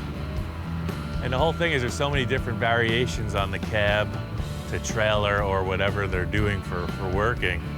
You have all your standard cabs, but it's really the fenders and the running boards that make everything link up. Some of the trucks look pieced together, other ones just flow, and that's what I'm trying to do, make them flow. See how they rolled from the cab, they rolled right down into the running board with that diamond plate. And that's kind of what I'm gonna have to do with Don's, is create this curved rocker panel that comes all the way down from the door. This one's much more exaggerated, but that's the same challenge that I'm facing. This whole thing is really about working trucks. So there's a lot of new vehicles out here, but I knew they had a class with older rigs, and that's really what I came to check out, the old stuff.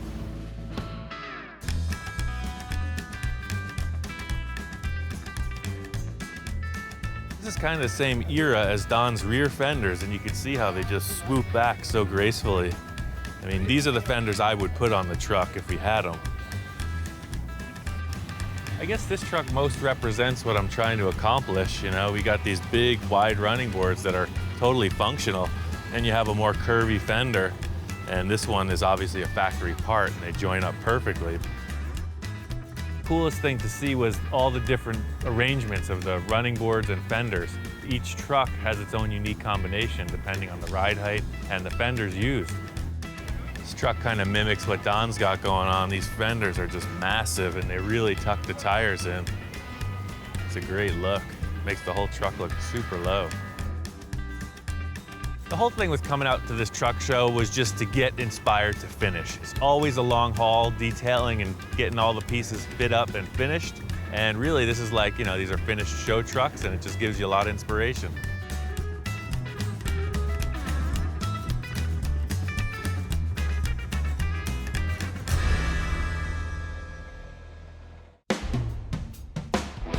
In order to get these fenders to fit, I had to get an old engine just as a placeholder and install the steering column.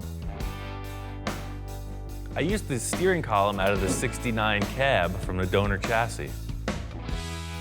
We could replace this '70s styled steering wheel with something more period correct later. So these are the fenders. I made a couple marks to set it up. I measured these fenders up front to rear. The clearances are cool. They're even, they're in place. I'm gonna tack them on.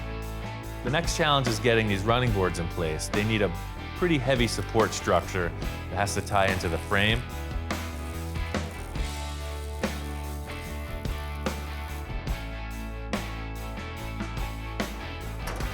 I like these running boards. It's a really great running board. I'm not disputing that. My concern is the transition from the radius to the front fender detail. So I think I'm gonna end up building off of the running board instead of cutting it back. Yo! Brought you some more material. Don shows up with more random scraps. Here he is wheeling in some old diamond plate. Well, you're right on time, man. Yeah, well, perfect. Check out what I got. Hey, those are looking slick. Yeah, it's so cool seeing this old stuff. It's been in stock up against that house for a long time. Various states of pileage. Well, if I wasn't such a pack rat, I wouldn't have all this stuff. Now, the wife thinks I'm out of my mind, but... Well, she's not the only one. Yeah. Oh, hell yeah, I'm a hoarder. Definitely, I collect stuff, I hoard stuff. I don't get rid of anything unless the wife has some say to it, but having Ian to be able to utilize most of this stuff has just been absolutely great. And it might work out for a parade, too. Don's really happy with the progress on this truck. Still a lot more to do, but I think we're on the same page. It sure worked out so good, it's the didn't it? '69 Chevy steering column. I just shortened it up. We started talking about the rear of the truck. What are you thinking about this rear bumper? Do you have any material or like any guesstimate of what you want to see here? Don said he's got a great bumper, and I think this diamond plate might be just what I need.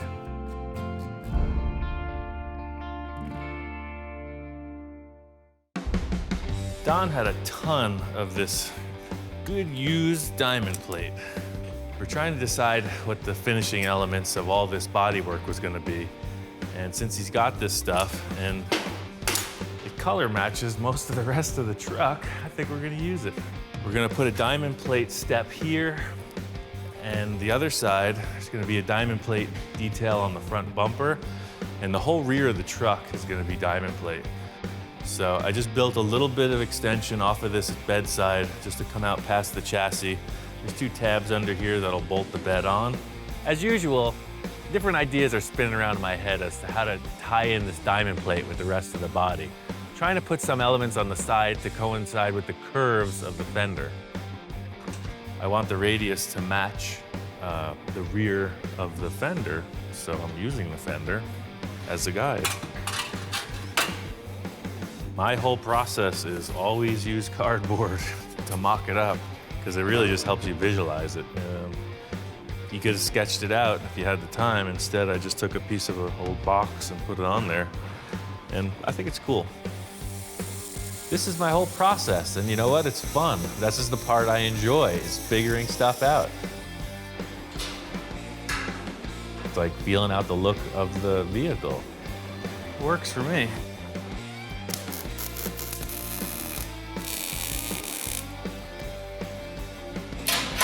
Lovely.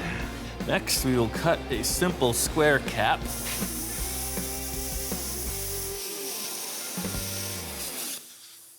There's gonna be a big trailer hitch set up in here that's incorporated with the bumper. I'm not gonna really know how that's gonna happen until I get the trailer hitch from Don. So I'm just gonna tack this rear panel on and take it back off when I need to work on it. The pipe that I brought in for Ian for this bumper on the back of this tow truck actually came off one of my other trucks. Don was telling me about this cool truck bumper he had, and he brings it over. It's just a steel pipe with a trailer hitch welded to it. And I think I can make it work. You got your hoarder mentality, and then you got your artist mentality, and when they cross, you know, you come up with cool things like this. That's what I'm talking about, being open to the nuance. You know, an idea becomes a reality through a few different steps, and this is just one example of that. Don wants 2 trailer hitches. He's got one trailer that's heavy duty, it needs to be a little taller, so I just cut a hole in the pipe and added one more.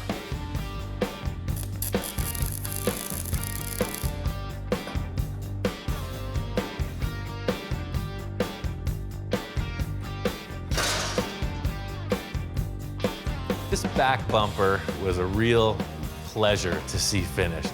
I was very satisfied with it. There's a lot of pieces on this truck we still have to connect. We're moving into the eye of the storm. After coming back from the truck show, I started talking with Don about finishing this project as far as paint and bodywork. At first, we were gonna just leave this truck bare metal, but Don saw this Packard I painted with black cherry, and he thinks he wants this truck two-tone, black cherry and flat black. I replaced the diamond plate on the side of the bed with a flat sheet. That way the whole bed can be painted one color. I really like the steps on the back side of the bed. That was part of what I was thinking with this diamond plate structure. So bent over a couple pieces of diamond plate, formed them around, and just let them flow into the rear Model A fenders. This is a problem area, the way the fenders slope down. I wanted to connect it to the rear of the bed.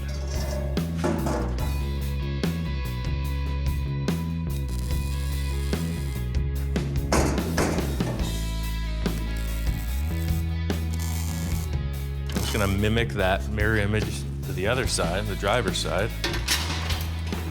Weld her up, put her on the road. We got a car to pick up. That'll hold her. Front running board's gonna be a bit of a challenge, but this diamond plate is here. It's used material, it matches the bed. Just gonna try to put a roll in it that will match the radius on that running board. Don really likes the old truck running board he had up front. So to make the diamond plate match, I'm gonna try to get away from this hard welded edge. I'm trying to make it look like this running board is about 20 inches longer, but it changes texture. There's gonna be a rubber element, I'm pretty sure like a tread pad up front where you get into the truck. But back here where it's all utility, I just want it to be super strong and have a radius that matches this front running board. The big missing piece in this whole equation is this area here. Once again, Don's got the parts. We found some side pans from a Model A. See the way it worked on the Model A. Came down below the running board, and then this angle came up into the fender. We run into the same issue with the running board in that it's short coming into the bed. To me, it's gonna be better to make this part. We're trying to tie in the fender, the running board, and the cab. It's just gonna look better if it's scratch built. First thing is to just pull this around.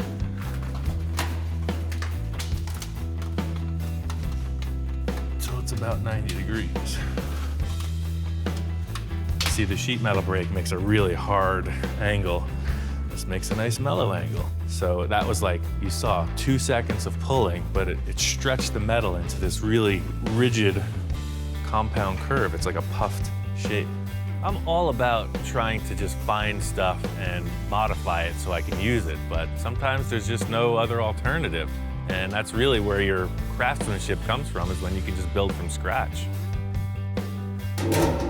But the curve indexes just below the body and comes down to the running board.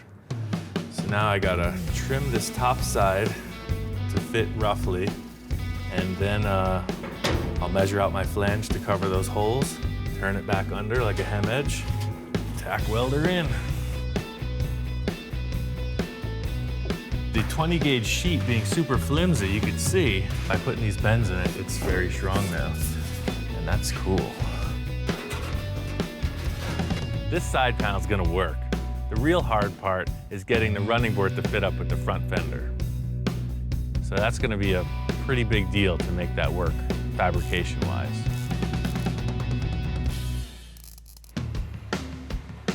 This truck coming together, we gotta get started on the engine work. Don says he's got a small block Chevy, but of course it's buried out in the yard somewhere, and we gotta go get it.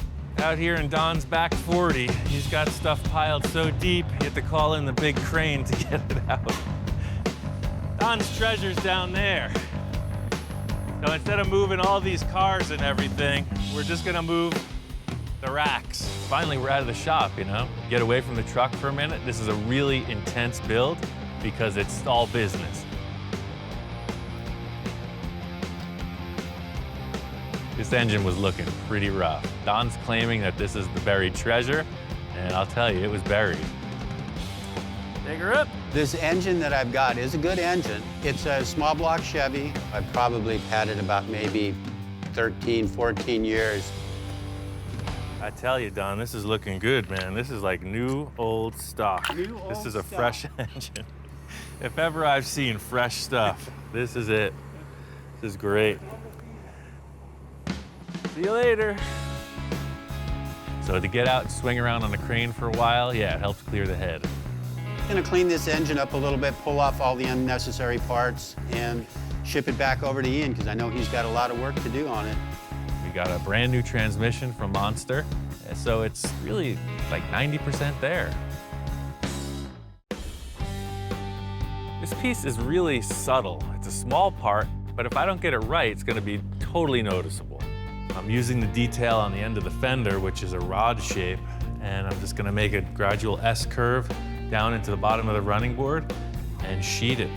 You know, it doesn't belong that way, but at least it's gonna match. You know, you'd never see that anywhere else. You really don't grow unless you're, you know, challenged. You know, there's gotta be some pain there, like working out, you know? So even though I'm not able to go out and just do my funky dance, it's like a workout. This thing is just pushing my skills to make something happen. Yeah, to try to create this weird, it's almost like a horn, like a bullhorn, right? A section of that, like a steer horn. And to create that really tight curve in one piece of metal would require a huge amount of stretching. So I'm gonna shrink the two insides of each curve and they'll lap over. This is the side profile of the wheel arch going down into the fender. And that's why I chose this method to put it together, because at least it draws a flowing line. The whole idea here is the next piece is gonna come off of this existing fender and just wrap right over it. So there'll be a seam about a ½ inch in. And that's why I just curled that edge pretty tight. I've come a long way with this truck, but to me, it's all about the finishing details. If you can pull it off convincing, then it's a real winner.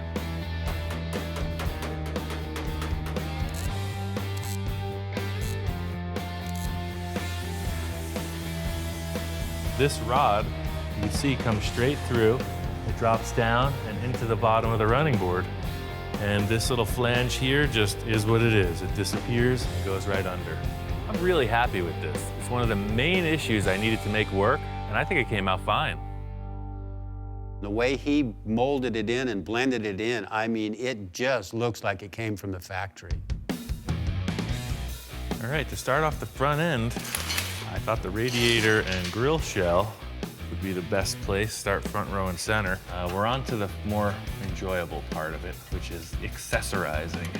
Don had a couple sections of a Model A rear bumper, so I shot him an idea of using those on the front of this chassis.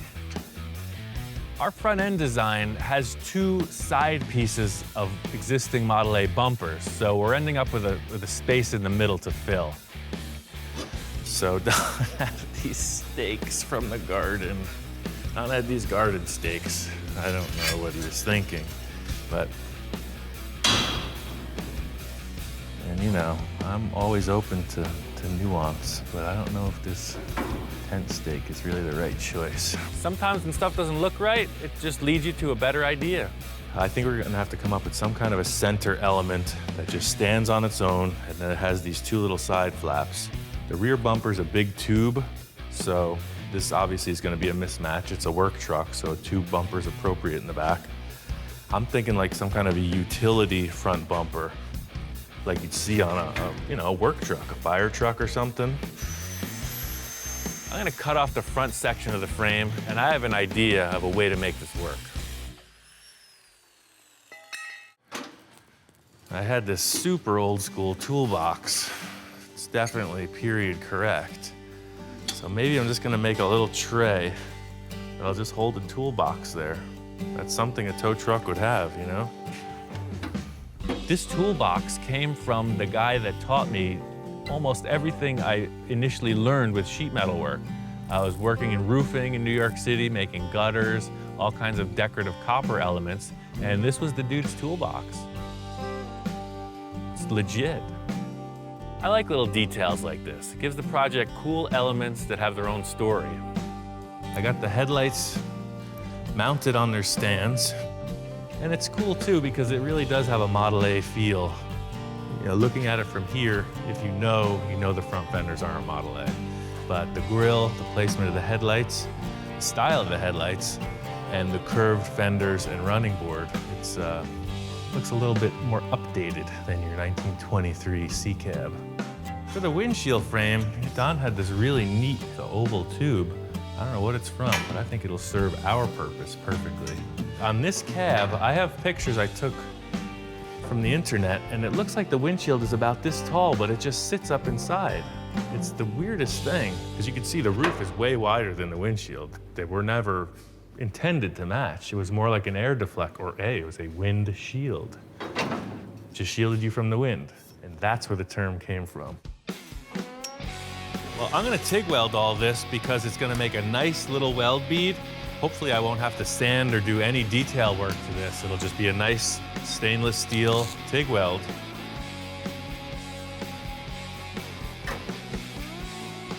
Looks like an old truck. So Don is gonna get the paint and all the final details on this project together. It's almost wrapped. I can't wait to see it finished.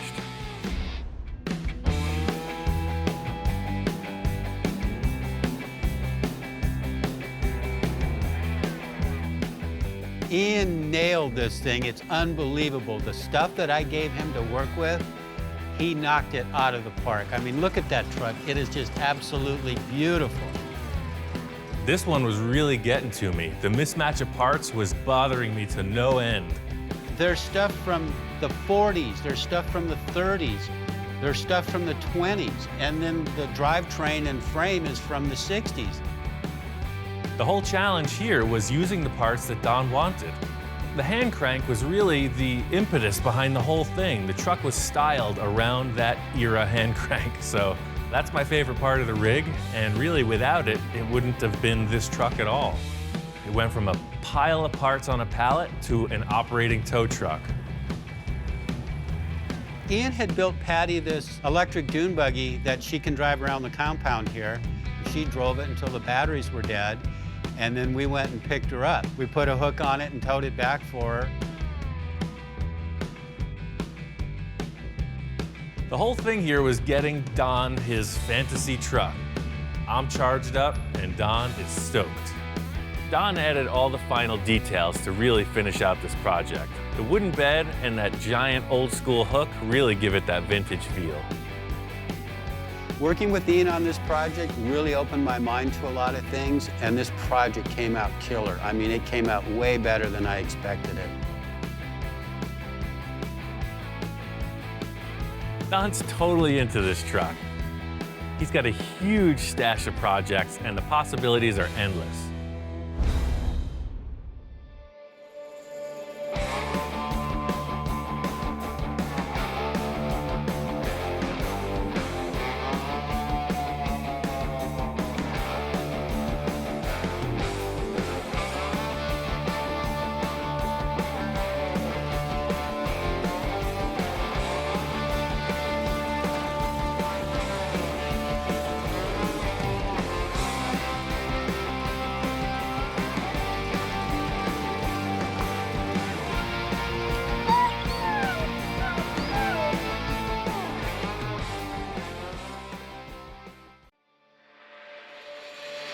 Right now on Full Custom Garage, Master Metalman Ian Roussel takes on a 1944 fire truck. These are the basic building blocks for my inspired project.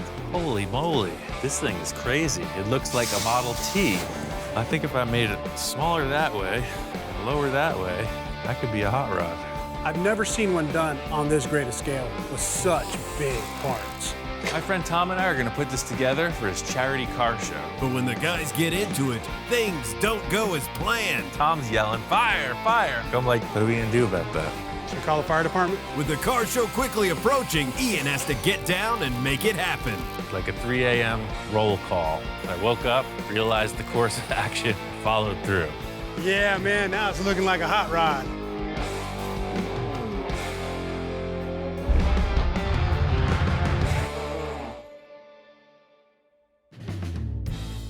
My friend Tom's in the shop. We're doing a project, and he's talking about this car show he's got coming up. Every year I throw an annual car show, and it's a fundraiser to help raise funds to send kids to summer camp. I think if Ian shows up, it's going to kick the attendance up a notch. It's 1 month away, and I think you should show up. I say we just build something. Like, build something new and bring it to your show to reveal it. I think that would be a hit. So I was thinking, man, it'd be really cool if Ian showed up to my car show, but now he's talking about building something. You're telling me that you're gonna build, that we're gonna build. Yeah, you gotta be here. Tom's kind of blown away. So he's a little concerned, but I think we could do this. I got this potential up at my friend Bill's house, and if I can get that off his hill, I'll bring it down here and you'll see. He'll be totally into it. I'm on board, let's do it. Cool, you Sounds just gotta fun. be here. That's I'll all be it here. takes. I guess I'm gonna be here for the next month building something with Ian. Hopefully we get it done. We're up at Bill's, and the treasure hunt is on. Now this is the chassis that the roll-off truck you did came off of. This is a 1948 International Harvester. It's a KB8. It's a big rig. We used the body on Bill's other project truck. So he had all the components from the early truck left over. This thing is old school, man. It almost looks like an old hot rod frame you would start with, just gigantic. The axle's super cool. If you didn't know better, you'd think it was like a giant Model T or something, just the way everything looks. There's a reason Bill didn't use this. It's pretty rough. The engine is toast, transmission is who knows what. It's completely gunked up with dirt. I don't need any of that. All I need is the frame and the axles. It's a perfect starting point. Yeah, this chassis is rough, but I didn't want to throw it away, and Ian doesn't like throwing away either. I think I could build another vehicle out of this. Do you have a cab? Obviously, we used the cab on your other truck. I do. I have 2 international bodies. I like international trucks, I always have, and every time one comes available, I got it. So this is like a 48, it's the same as yours, right? This is a 48. This would have been called a KB5. Yeah, it's smaller. Right. And this is like a 54? I think 53 or 4, something around that era. And this bed was on the back of this red International No, different vehicle altogether. This was off of a 1944 Seagraves fire truck, roadster type fire truck. Crazy. Oh yeah, it's got these handles where they would hold on. Yeah, the fireman would hang on. I doubt whether they're OSHA approved today. Yeah, this is neat. Oh yeah, engine 4. Says it right on it. Well, you know, I have the cab for this still. I don't have any frame. You have the sheet metal? I have the sheet metal Roadster cab. Well, never mind these little dinky pickup trucks. Where's the fire engine, man? I'll show you the fire engine. In Bill's endless pile of parts, he's got a fire truck. Holy moly. Yeah, this is what's left of my fire truck. Where do you get something like this? Well, I bought this years ago at an auction, and it was a complete truck at that time. You know, I love the old fire truck because it's a roadster, and it's one of those keeps getting moved back project. I'm never gonna get around to it. This is freaking awesome. This thing is crazy. It looks like a Model T with this cowl. And then an awesome, like for the Model Ts, for the racing cars, they would make a V-butted windshield, and this has already got it. I really need to check this thing out. Pulled it out of the weeds, and it's in very good shape. I know the chassis got the look. And then seeing this body and the bedsides, I'm thinking giant hot rod truck. So I think that this cab is the game changer, never mind those pickup trucks. Bill and I have got a really good working relationship. We exchange parts for work a lot of times. Judging by the amount of stuff that he just gave me, I might be in line with him for some really wild stuff. I'm always excited to watch Ian and see his gears turning in his head and what he does. These are the basic building blocks for my inspired project. I got this thing all cleaned up. It's ready to start work. Like any good project, the first thing you do is cut it up. This is a big old truck. I want to make it look more like a hot rod. All the dimensions have to be snugged up, made a little more low and streamlined. I think the coolest way to go about this is to use all the existing suspension components and reconfigure them. Achieve the look I'm going for with the stock stuff. Tom's coming in to help me work on this. He doesn't know anything about my little hot rod project, except that I'm building something cool. I hope it doesn't freak him out, because we got a lot of work to do. Man, this thing's massive. This is the grand master plan. Yeah, but where's the rest of the truck? This is it, man. It's a truck, right? Where's the rest of it, though? It's outside, man. We got pieces. I walk into the shop, and there's no truck. There's just a frame. The car show's like 3 weeks away. It's like, what's going on here, Ian? Where's the truck? Jeez, it's massive. Yeah, so I'm gonna put this together in 3 weeks with your help. In 3 weeks, we're gonna get the man. Yeah, all we have to do is build a whole truck. That's all we gotta do. I've done it before, man. We could make this happen. I'm not showing Tom the body of the truck yet. I think we should just focus on the suspension. I don't want him to get distracted. The suspension configuration is really the key to the whole look of this thing. I'm excited. I'm big time excited for this big project. I have faith in Ian, so I'm just gonna follow along. I'm gonna see what happens. The whole concept with the front end suspension on this project is it's a quarter elliptic, suicide style front end. The easiest way to describe it is I took the stock leaf springs, I cut them in half and turned them upside down. Made a whole bunch of brackets. It's all concept. I just want to put everything in place and see how it's going to fit up. Before, with the leaf spring and the chassis up here, if something broke, it just fell down on the axle. Now, if it breaks, it's going right to the ground. The whole truck goes down. They call it suicide front end for a reason. You're really hanging the whole truck off of these fabricated parts on the axle. So now you can see how these little holders are gonna lock right on there. People use suicide front ends all the time, but I've never seen one done on this great a scale with such big parts. Unfortunately, there's really no way to test out a portion of this. I'm really committed to building the whole thing, getting it in place, and then seeing if it works. The way these radius rods comes off of the spindle, you see it in a lot of hot rods, you have to heat it up and bend it. The issue is this is a truck. It's gonna take a ton of heat. If you don't have enough heat, you could always give more leverage. That's kind of the thing.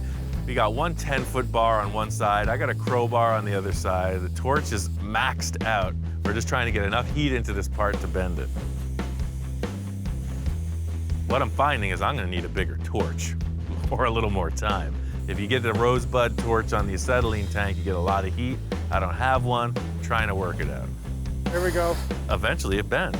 Metal turns plastic with enough heat. That was the whole issue. Just get enough heat in it, and we got it to move.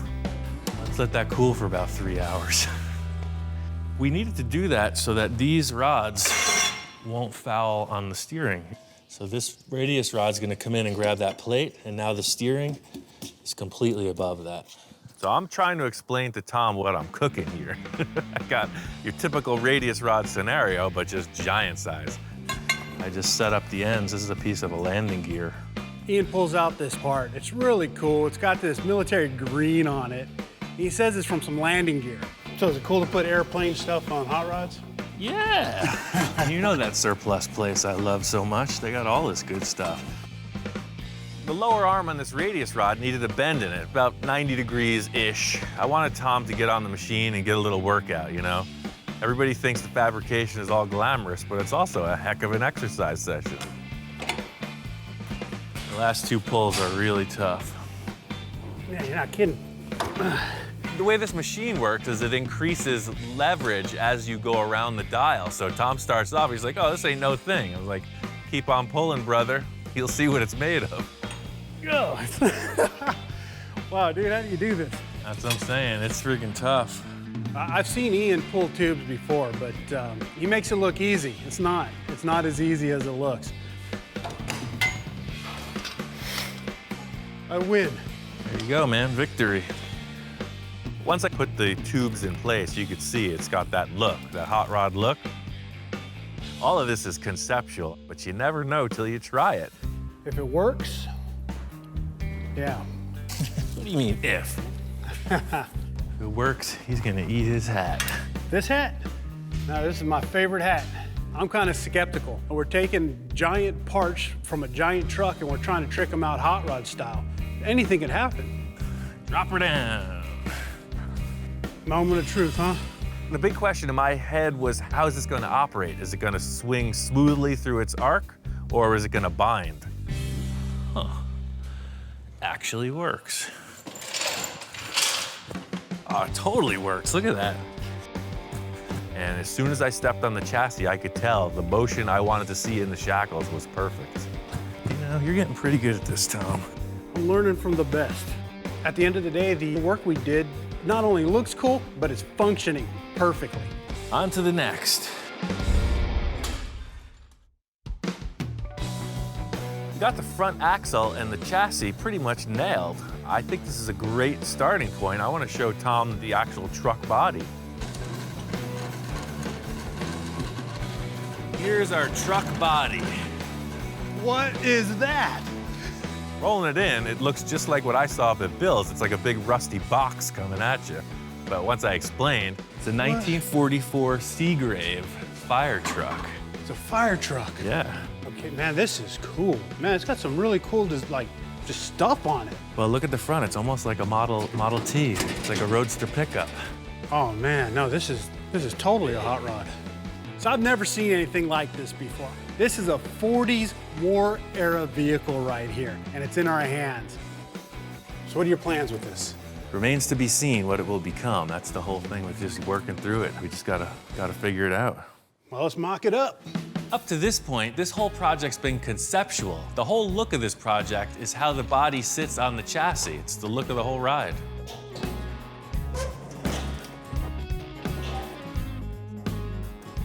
So getting it in place, I could tell right away, and Tom agreed, this thing is way too tall. Look how freaking massive this body is. Yeah, it looks kind of goofy up tall like that. It is, it's way too tall. My initial thought was this was gonna be kind of a highboy style, real old school look on top of the frame rails. As soon as it was in place, I could tell it was not gonna be okay. That's why I wanted to put this body on. It's just way too big. When the whole truck is up in the air, the body looks kind of small, but now it looks massive. That close to the ground, it changes everything. The firewall looks like a freaking tombstone. It's gigantic. Yeah. I think we gotta channel it. Yeah, there's no question about that. It'll look so much cooler too. Right, I'm talking about a hot rod, and you know the formula, man. Low, big and little tires, then lean. We gotta strip this thing down. It's looking good, but it ain't there yet. Both Tom and I agree, this big box on the back of the cab is not the look we're going for. First order of business is to chop it off. Channeling means you drop the body down over the frame. It gives the whole vehicle a lower profile. The compromise is the interior room. But I don't care about riding comfort. This is all about the look. We're channeling this sucker. Get it down.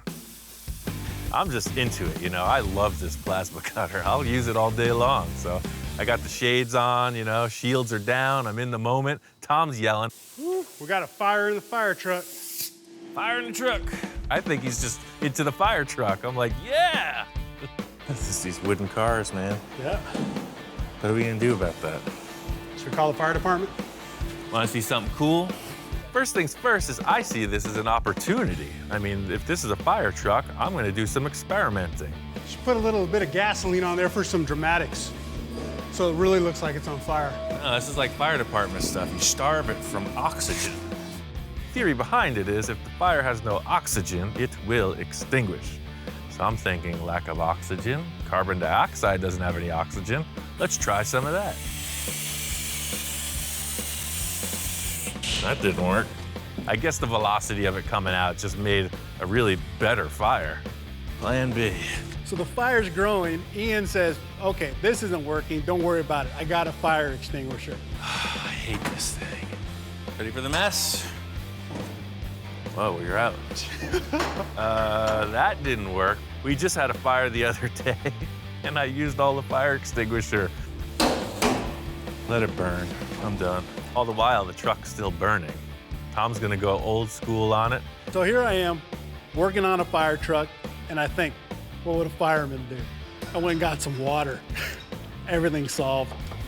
You know, Tom, that's why I keep you around. Because I'm a hard thinker? Here I am with all my cockamamie ideas. And you came in with the oldest form of fire prevention I've ever seen. And now we need a mop.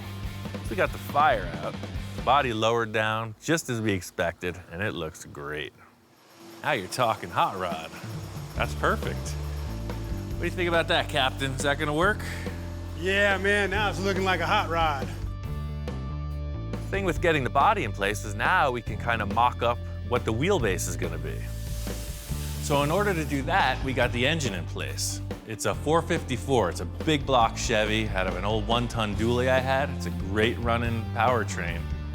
After that, we mocked up the bedsides. I knew right off the bat that these bedsides were way too long. I had my own vision of what this was gonna be.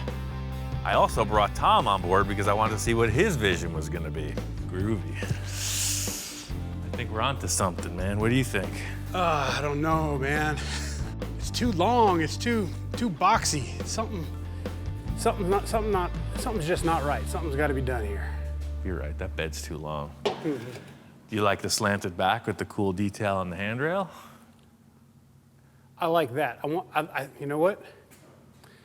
There's got to be a way to keep the coolness of the back and the coolness of the front. The engine 4, right? Right, got to keep that engine 4 and got to keep those handrails. See that seam right behind the upright? We could cut that handrail right in half. It's already 2 pieces. So we can, look, this comes apart right here. So we could ditch this upright, make a new one, and just cut it somewhere in here and hide it with the tire, hide the seam with the tire. Wait till you see how tall these tires are. Whoa, man, look at those. That's a tire. Yeah. Wow. These are the biggest tires I could find available for the street. They're off of a cement truck. They're just massive, heavy-duty semi-truck tires. I think we nailed the wheelbase, but I think it's time now for some conceptual sketches. Moving around all these parts, it's starting to get to me. It's heavy. Tom's a graphic designer, and just like I like to take cars and stack parts, he likes to take pictures of cars and manipulate them on Photoshop. At this point, we're still in the theory and design of the rear bed. Tom's gonna go back, come up with some ideas, and I'm just gonna keep on building. So Tom and I figured out the wheelbase on this. It actually looks pretty short in comparison to the original frame. The thing is making it strong enough to hold this massive rear axle in place. You can see this is no lightweight setup. I got a bunch of motorhome front suspension parts from Bill when I was up there. The front end of this big diesel pusher motorhome had an airbag suspension, and these were the components that held the axle in place. The cool thing is I want to take the front suspension parts and convert them to the rear suspension. In looking at this kit, I can tell it's not going to work for the ride height that I'm choosing. I think that if I flip over some of the components, turn it upside down, and reattach it, and do some other formulating, it just might work. Just like the front suspension, I gotta do a bunch of welding just to see if this thing works. The whole concept with the rear suspension on this truck is slammed, super low. It's gonna have airbag suspension, so the frame needs to be really modified. My plan for this is to build like a miniature tube chassis just on the back. I got 2-inch round tube, 1/8 wall, DOM, super strong stuff. So I'm gonna create a shape that goes up over the axle, back around and reattaches to the chassis. Bottom line with this design is that I'm gonna have to cut the frame right off. This whole chassis design's really high-tech stuff. I'm kind of doing a little behind-the-scenes action before Tom gets back. He doesn't need to know about this. It's all my brain work. When he comes back, it's gonna lift up, be ready to roll. Hey, hey. Ah. Wow, man, look at that cage. Well, I was really surprised when I came in and saw the airbag setup all done. Ian grabbed the air hose and fed some air to those airbags, and up it went, and he released it, and down it went, and it looked good raised up, and it looked even cooler let loose. Yeah, I really like the way it's sitting, nice and low for something this size. I'm all charged up about my engineering and chassis design, and Tom comes in and he's all charged up about his artistic interpretation. So check this out. That's freaking cool, man. Did a little bit of photo chopping and yeah, our rendering. I like it. I was thinking like, you know, flat black or something, but you're talking about a fire truck. Well, yeah, but it is a fire truck. Might as well keep that coolness about it. Sure. This fire truck's from 1944, and you know, it's taken decades to build that paint job that's right there. And so I didn't want to mess with that. It looks cool the way it is. Looking at this rendering, I'm like, yes, this is exactly what I want to build. And the way he drew it out, it looks perfect. I think the proportions are just right. So what I did was I brought in the bed sides a little bit. Right, I like that. Okay, that way it gives it a little bit of a pickup appeal, Sure. but it's not, you know, too flat down the side. It's still kind of hot rod. Kept the rails on there. I thought those are a nice touch, and added a few little extra characteristics to it to make it, you know, believable it's a fire truck. I get it. Kids dig fire trucks, right? The only thing we'd need is those hoses. I don't know where the heck we'd get them.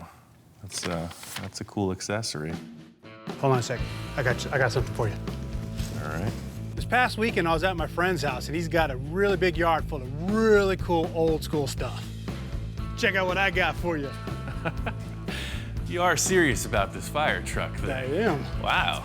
Tom is all charged up about this. You know, he took the time to take photos and do all these concepts, and he's got the fire hose to prove it. So like your sketch is showing, I'm just hanging right back here, right? That's right. Groovy. When I saw the fire hoses, it really inspired me. Let's do that. Let's make a hot rod fire truck. I think it's cool. Kids are gonna dig it. Right. It's a charity thing. Just keep a good vibe going. We don't need no flat black rat rod. We'll make a cool fire truck. I'm glad you're into it. Sometimes it just takes a big hose. Sometimes that's all you need.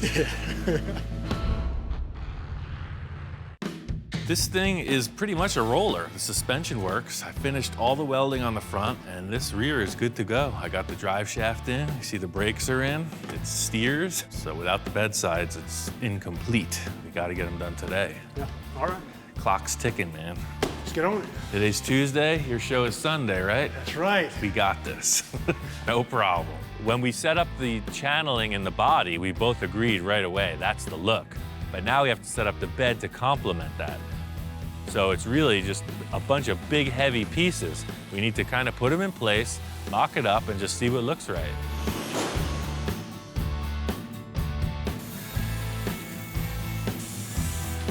Since we're not welding the bed sides right to the door jamb, we need to offset it. I'm gonna cut a piece of square tube in half, make a little offset bracket, and weld them on.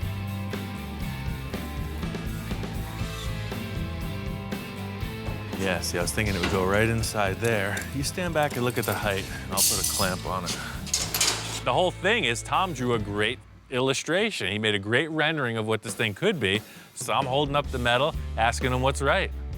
Do you think this height is good, or should it come up a bit? No, I like the height right there. The back, I think, needs a little bit of a rake, though. Right now, they're nice and flat and level, which gives a kind of a hokey look that I'm not crazy about. This thing needs to be raked. Hold it. Okay, so that's parallel with the door jamb. That's how it wants to be. I can already tell that's it. I'm not 100% sure on the rake of this thing. I want to get the bed sides fully mocked up and then decide if it's right or not. We started by shortening the bed sides 11 inches. Looks like a garbage truck. I think they're too long. This is a really critical moment because this entire time we've been wanting to balance between fire truck and hot rod, and it can go either way. It's really long and it's looking like a fire truck. You can see here, the handrails, once they come out on their little stanchion, they're way out. All right, so that's the height. See what I'm saying? It's almost like the handrail needs to be just inboard of this. I'd like to see the handrail here. This is a big truck, and we're shortening it, I don't know how much, a couple feet. So that's the way it works, you know? It's trial and error.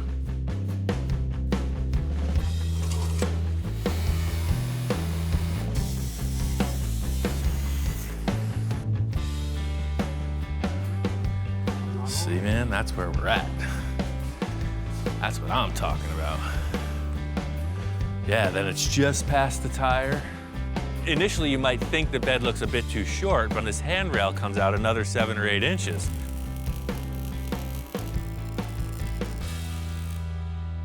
Once you put the handrail on, you could tell. Oh, yeah. Yeah, that's cool. Now we're getting somewhere. And you were dead on about the amount we needed to take out of the back to make it look good. This is gonna be cool, man. Yeah. Real cool.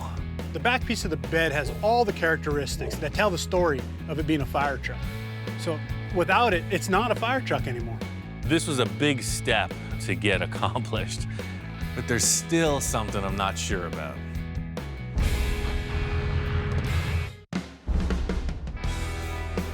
As soon as Tom walked out the door, I start staring at this truck, just giving it the old stink eye.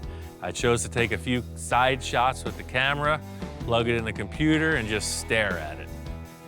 Fell asleep in the chair. 3 hours later, I knew it was wrong. Started to have nightmares, and it was all about this fire truck and people laughing. I had to come out and remedy it. It was not gonna work. It was not gonna be okay. I came back out here, and I've been working ever since. This angle here was coming down into the door. The body came up a little, and the bed came down a little. So you can see now, these lines are almost parallel. You see some cartoon hot rods used in that style bed. It just wasn't working for this fire truck. It's way more conservative because the body is up and the angle of the bed is perfect. It's funny. That's why they make these things, these squares, because you know what? Sometimes square is okay. Did the inevitable before we got even further into it. I cut everything back off and repositioned it. Like a 3 a.m. roll call. I woke up, realized the course of action, and followed through. It's been a long day. It's subtle, but in the end, it makes a big difference. The good news is, with all that past us, I got all this structure in. You can see there's gonna be a deck here. You could sit or stand. This is all 1-inch square tube. It's pretty thick, it's 13 gauge wall. So even my big oaf of a self can move around pretty easily on it without even having any wood. I'm going real simple on the interior here. It's gonna be wooden floors, just like a lot of the old cars. Cut some plywood, screw it down to the frame, and put a surface on it.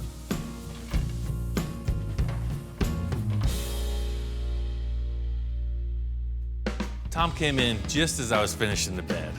I'm excited to see what he thinks. Yeah, I noticed we got some wood going on here. Notice anything else different? I need you to stand back and focus. Feel the force. Something changed. I could tell. I spent a lot of time on this, so I'm gonna let Tom stew on it for a while. There's something very different.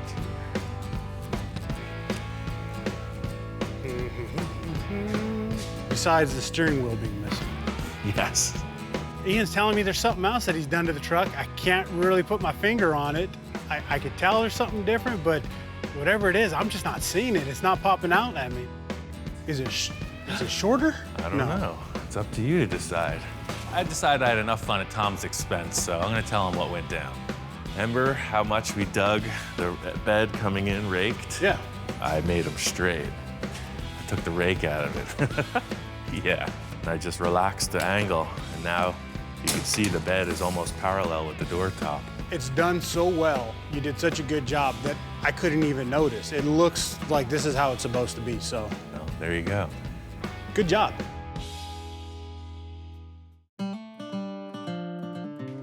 I've been really moving on the fabrication on this. Tom shows up again, and he's got some treasure. Aha, check it out.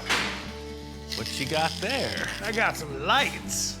Headlights, tail lights. All kinds of shapes. Yep. Tom walks in with a bundle of stuff. Right away, I see these old school headlights. They look like some kind of an early 30s vehicle. These are cherry, super old school. These are like late 30s Buick or Olds. Huh, yeah, they got the deluxe chromie on there. Yeah.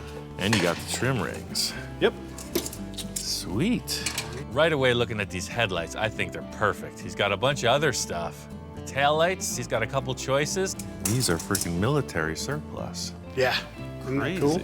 They got like blackout lenses on them. Where'd you get these? Out in the desert. One of them. I think I need to go out to the desert more. They got all the good stuff. Yeah, let me know. Crazy. I think these are the taillights. These are totally classy. And obviously that's the headlight set. The grill I got from Bill, a guy I got the truck from. Tom pretty much got the headlights covered. I'm gonna show him this awesome grill I got from my friend Bill. The cool factor about this front grill shell is that it was the original grill for the chassis. So it's got that old school big truck look. Putting the headlights next to it right away, I could tell this was the setup. It just needs to be radically sectioned. That's good, man. That's a pretty mean looking nose. Yeah, it is. This is gonna have to get sectioned way down. So we'll use this feature and then these two lights plugging in right on the side, and we'll do whatever we need to cut off the bottom. But that's pretty freaking deluxe, man. I think these will be perfect. The first thing we did was set up the grill with a level across it, just to get a ballpark estimate of how much this thing has to be sectioned. 9.5 inches. I'm thinking the same way we accomplished the body and the bed, we're gonna do the same with the grill. We're gonna cut off a little, fit it up as many times as it takes until it looks right. Well, let's shorten up the inside, and then we'll just cut the bottom off of this. I got plenty other stuff to do. I'm handing off the cutting wheel to Tom. Let him get dirty. Ian puts that job in my hands, and I don't know, I'm partly excited. At the same time, I'm partly scared. Ian has, without a doubt, given me one of the most important pieces to work on. And yeah, if I mess it up, well, he only has one person to blame. Hey, Tom, don't mess that up, all right? Yeah, You know, I'm cutting up an old school grill that's really cool looking, and you know, that's a little bit of a challenge. It's kind of tricky. So while Tom's handling all the technical stuff, I'm gonna get busy with a bunch of trash. This thing needs a seat. I got a couple old parts and a couple leftover handrails.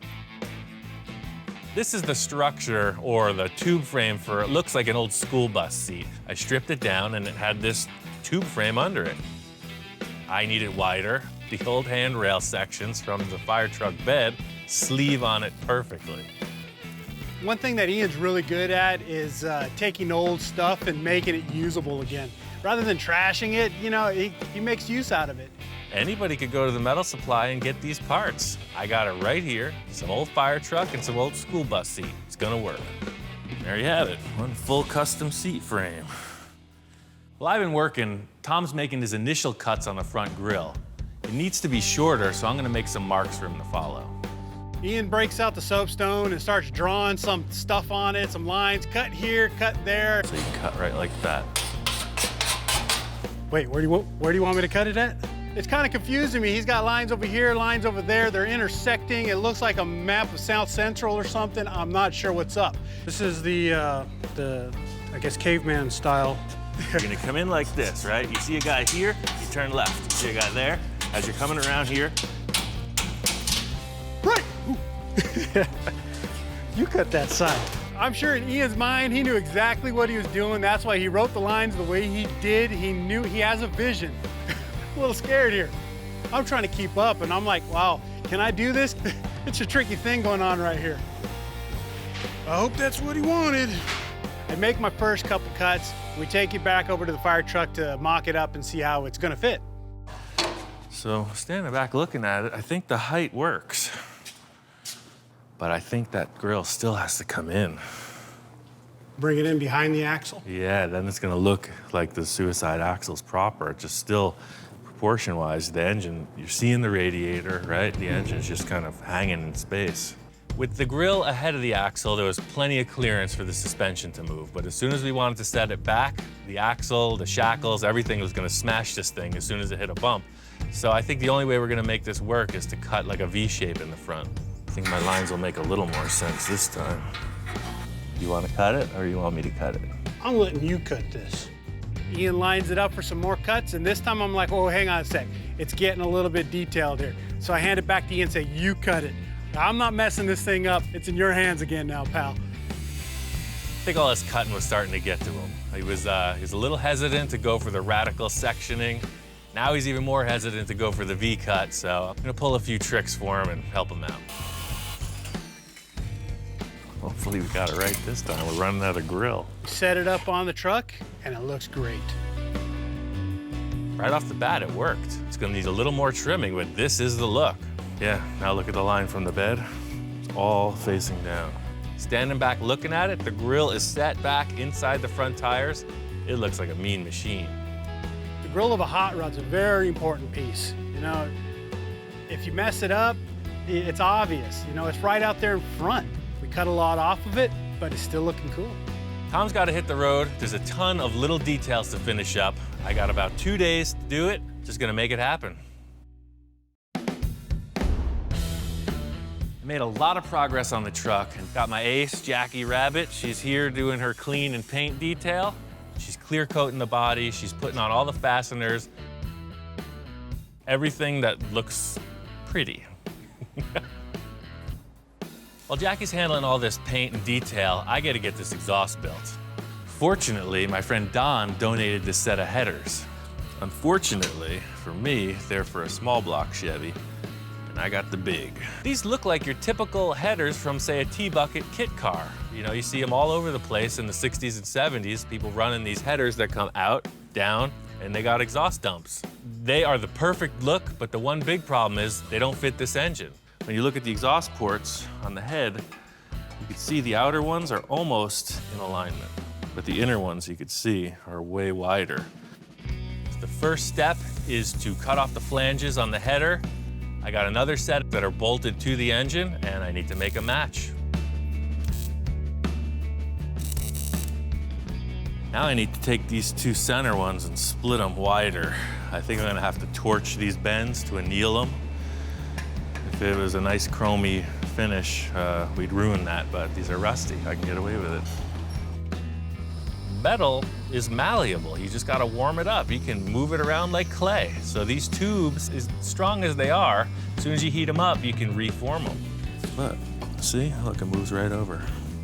My whole process with this was to try to gain leverage so that last bend, the hardest one, would have a bunch of stuff to work off of. So this one, you can see already, it's definitely a good 1.5 to 2 inches out of alignment, but it's also gotta come up. So this tube needs to stretch up and forward. I plan on accomplishing that with a big old torch and a big old pry bar. Now you got a 3 against 1 scenario. I heat that last one up, it's gotta give.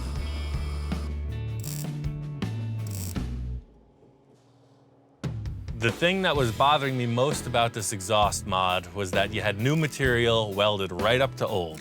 Aesthetically, this whole truck has to come together as one. If you put one shining, gleaming chrome thing, it kind of outdoes the rest. Hey, move it. You don't know what this could do to a furry animal. Stand back. So my plan is to just torch the heck out of it. These headers have been on a hot running engine for decades. I'm just gonna simulate that with my big old blowtorch and make it all happy. This thing is pretty much nailed. Car show's tomorrow. I'm gonna take it up there, show off to Tom, the kids, whoever else is there. Let's party.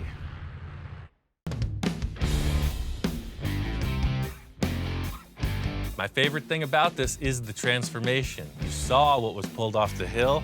Look what's hanging out in the shop right now. Before I take this thing to Tom's car show, I wanted my friend Bill to come in and see the transformation. Hey there. Wow, Ian. Welcome back. I went for it, man. You did. You know, typical Ian, it's amazing. He shortened it, widened it, lowered it, resprung it, resuspension, and it's really amazing, really amazing. You know, when this was sitting on the hill, I was hoping that it wouldn't just sit there. I was hoping it would get back together. Yeah, really the only part I didn't get from you was the engine, the headlights, and the seat. It just looks great. I love the originality of the 1944 Seagraves fire truck. The wood deck and the back step solidifies the fire truck look. All this thing needs is a couple firemen on the back step. Fire hoses are in place, it's ready for action. I got this thing wired up and fired up. It's driving around, I'm ready to take it to the car show. Today, we're here at the CLA 4th Annual Spring Car Show and Fundraiser. We're raising money to help send kids to summer camp. It's a total down-home community thing, lots of cool cars, barbecue, bands, you name it.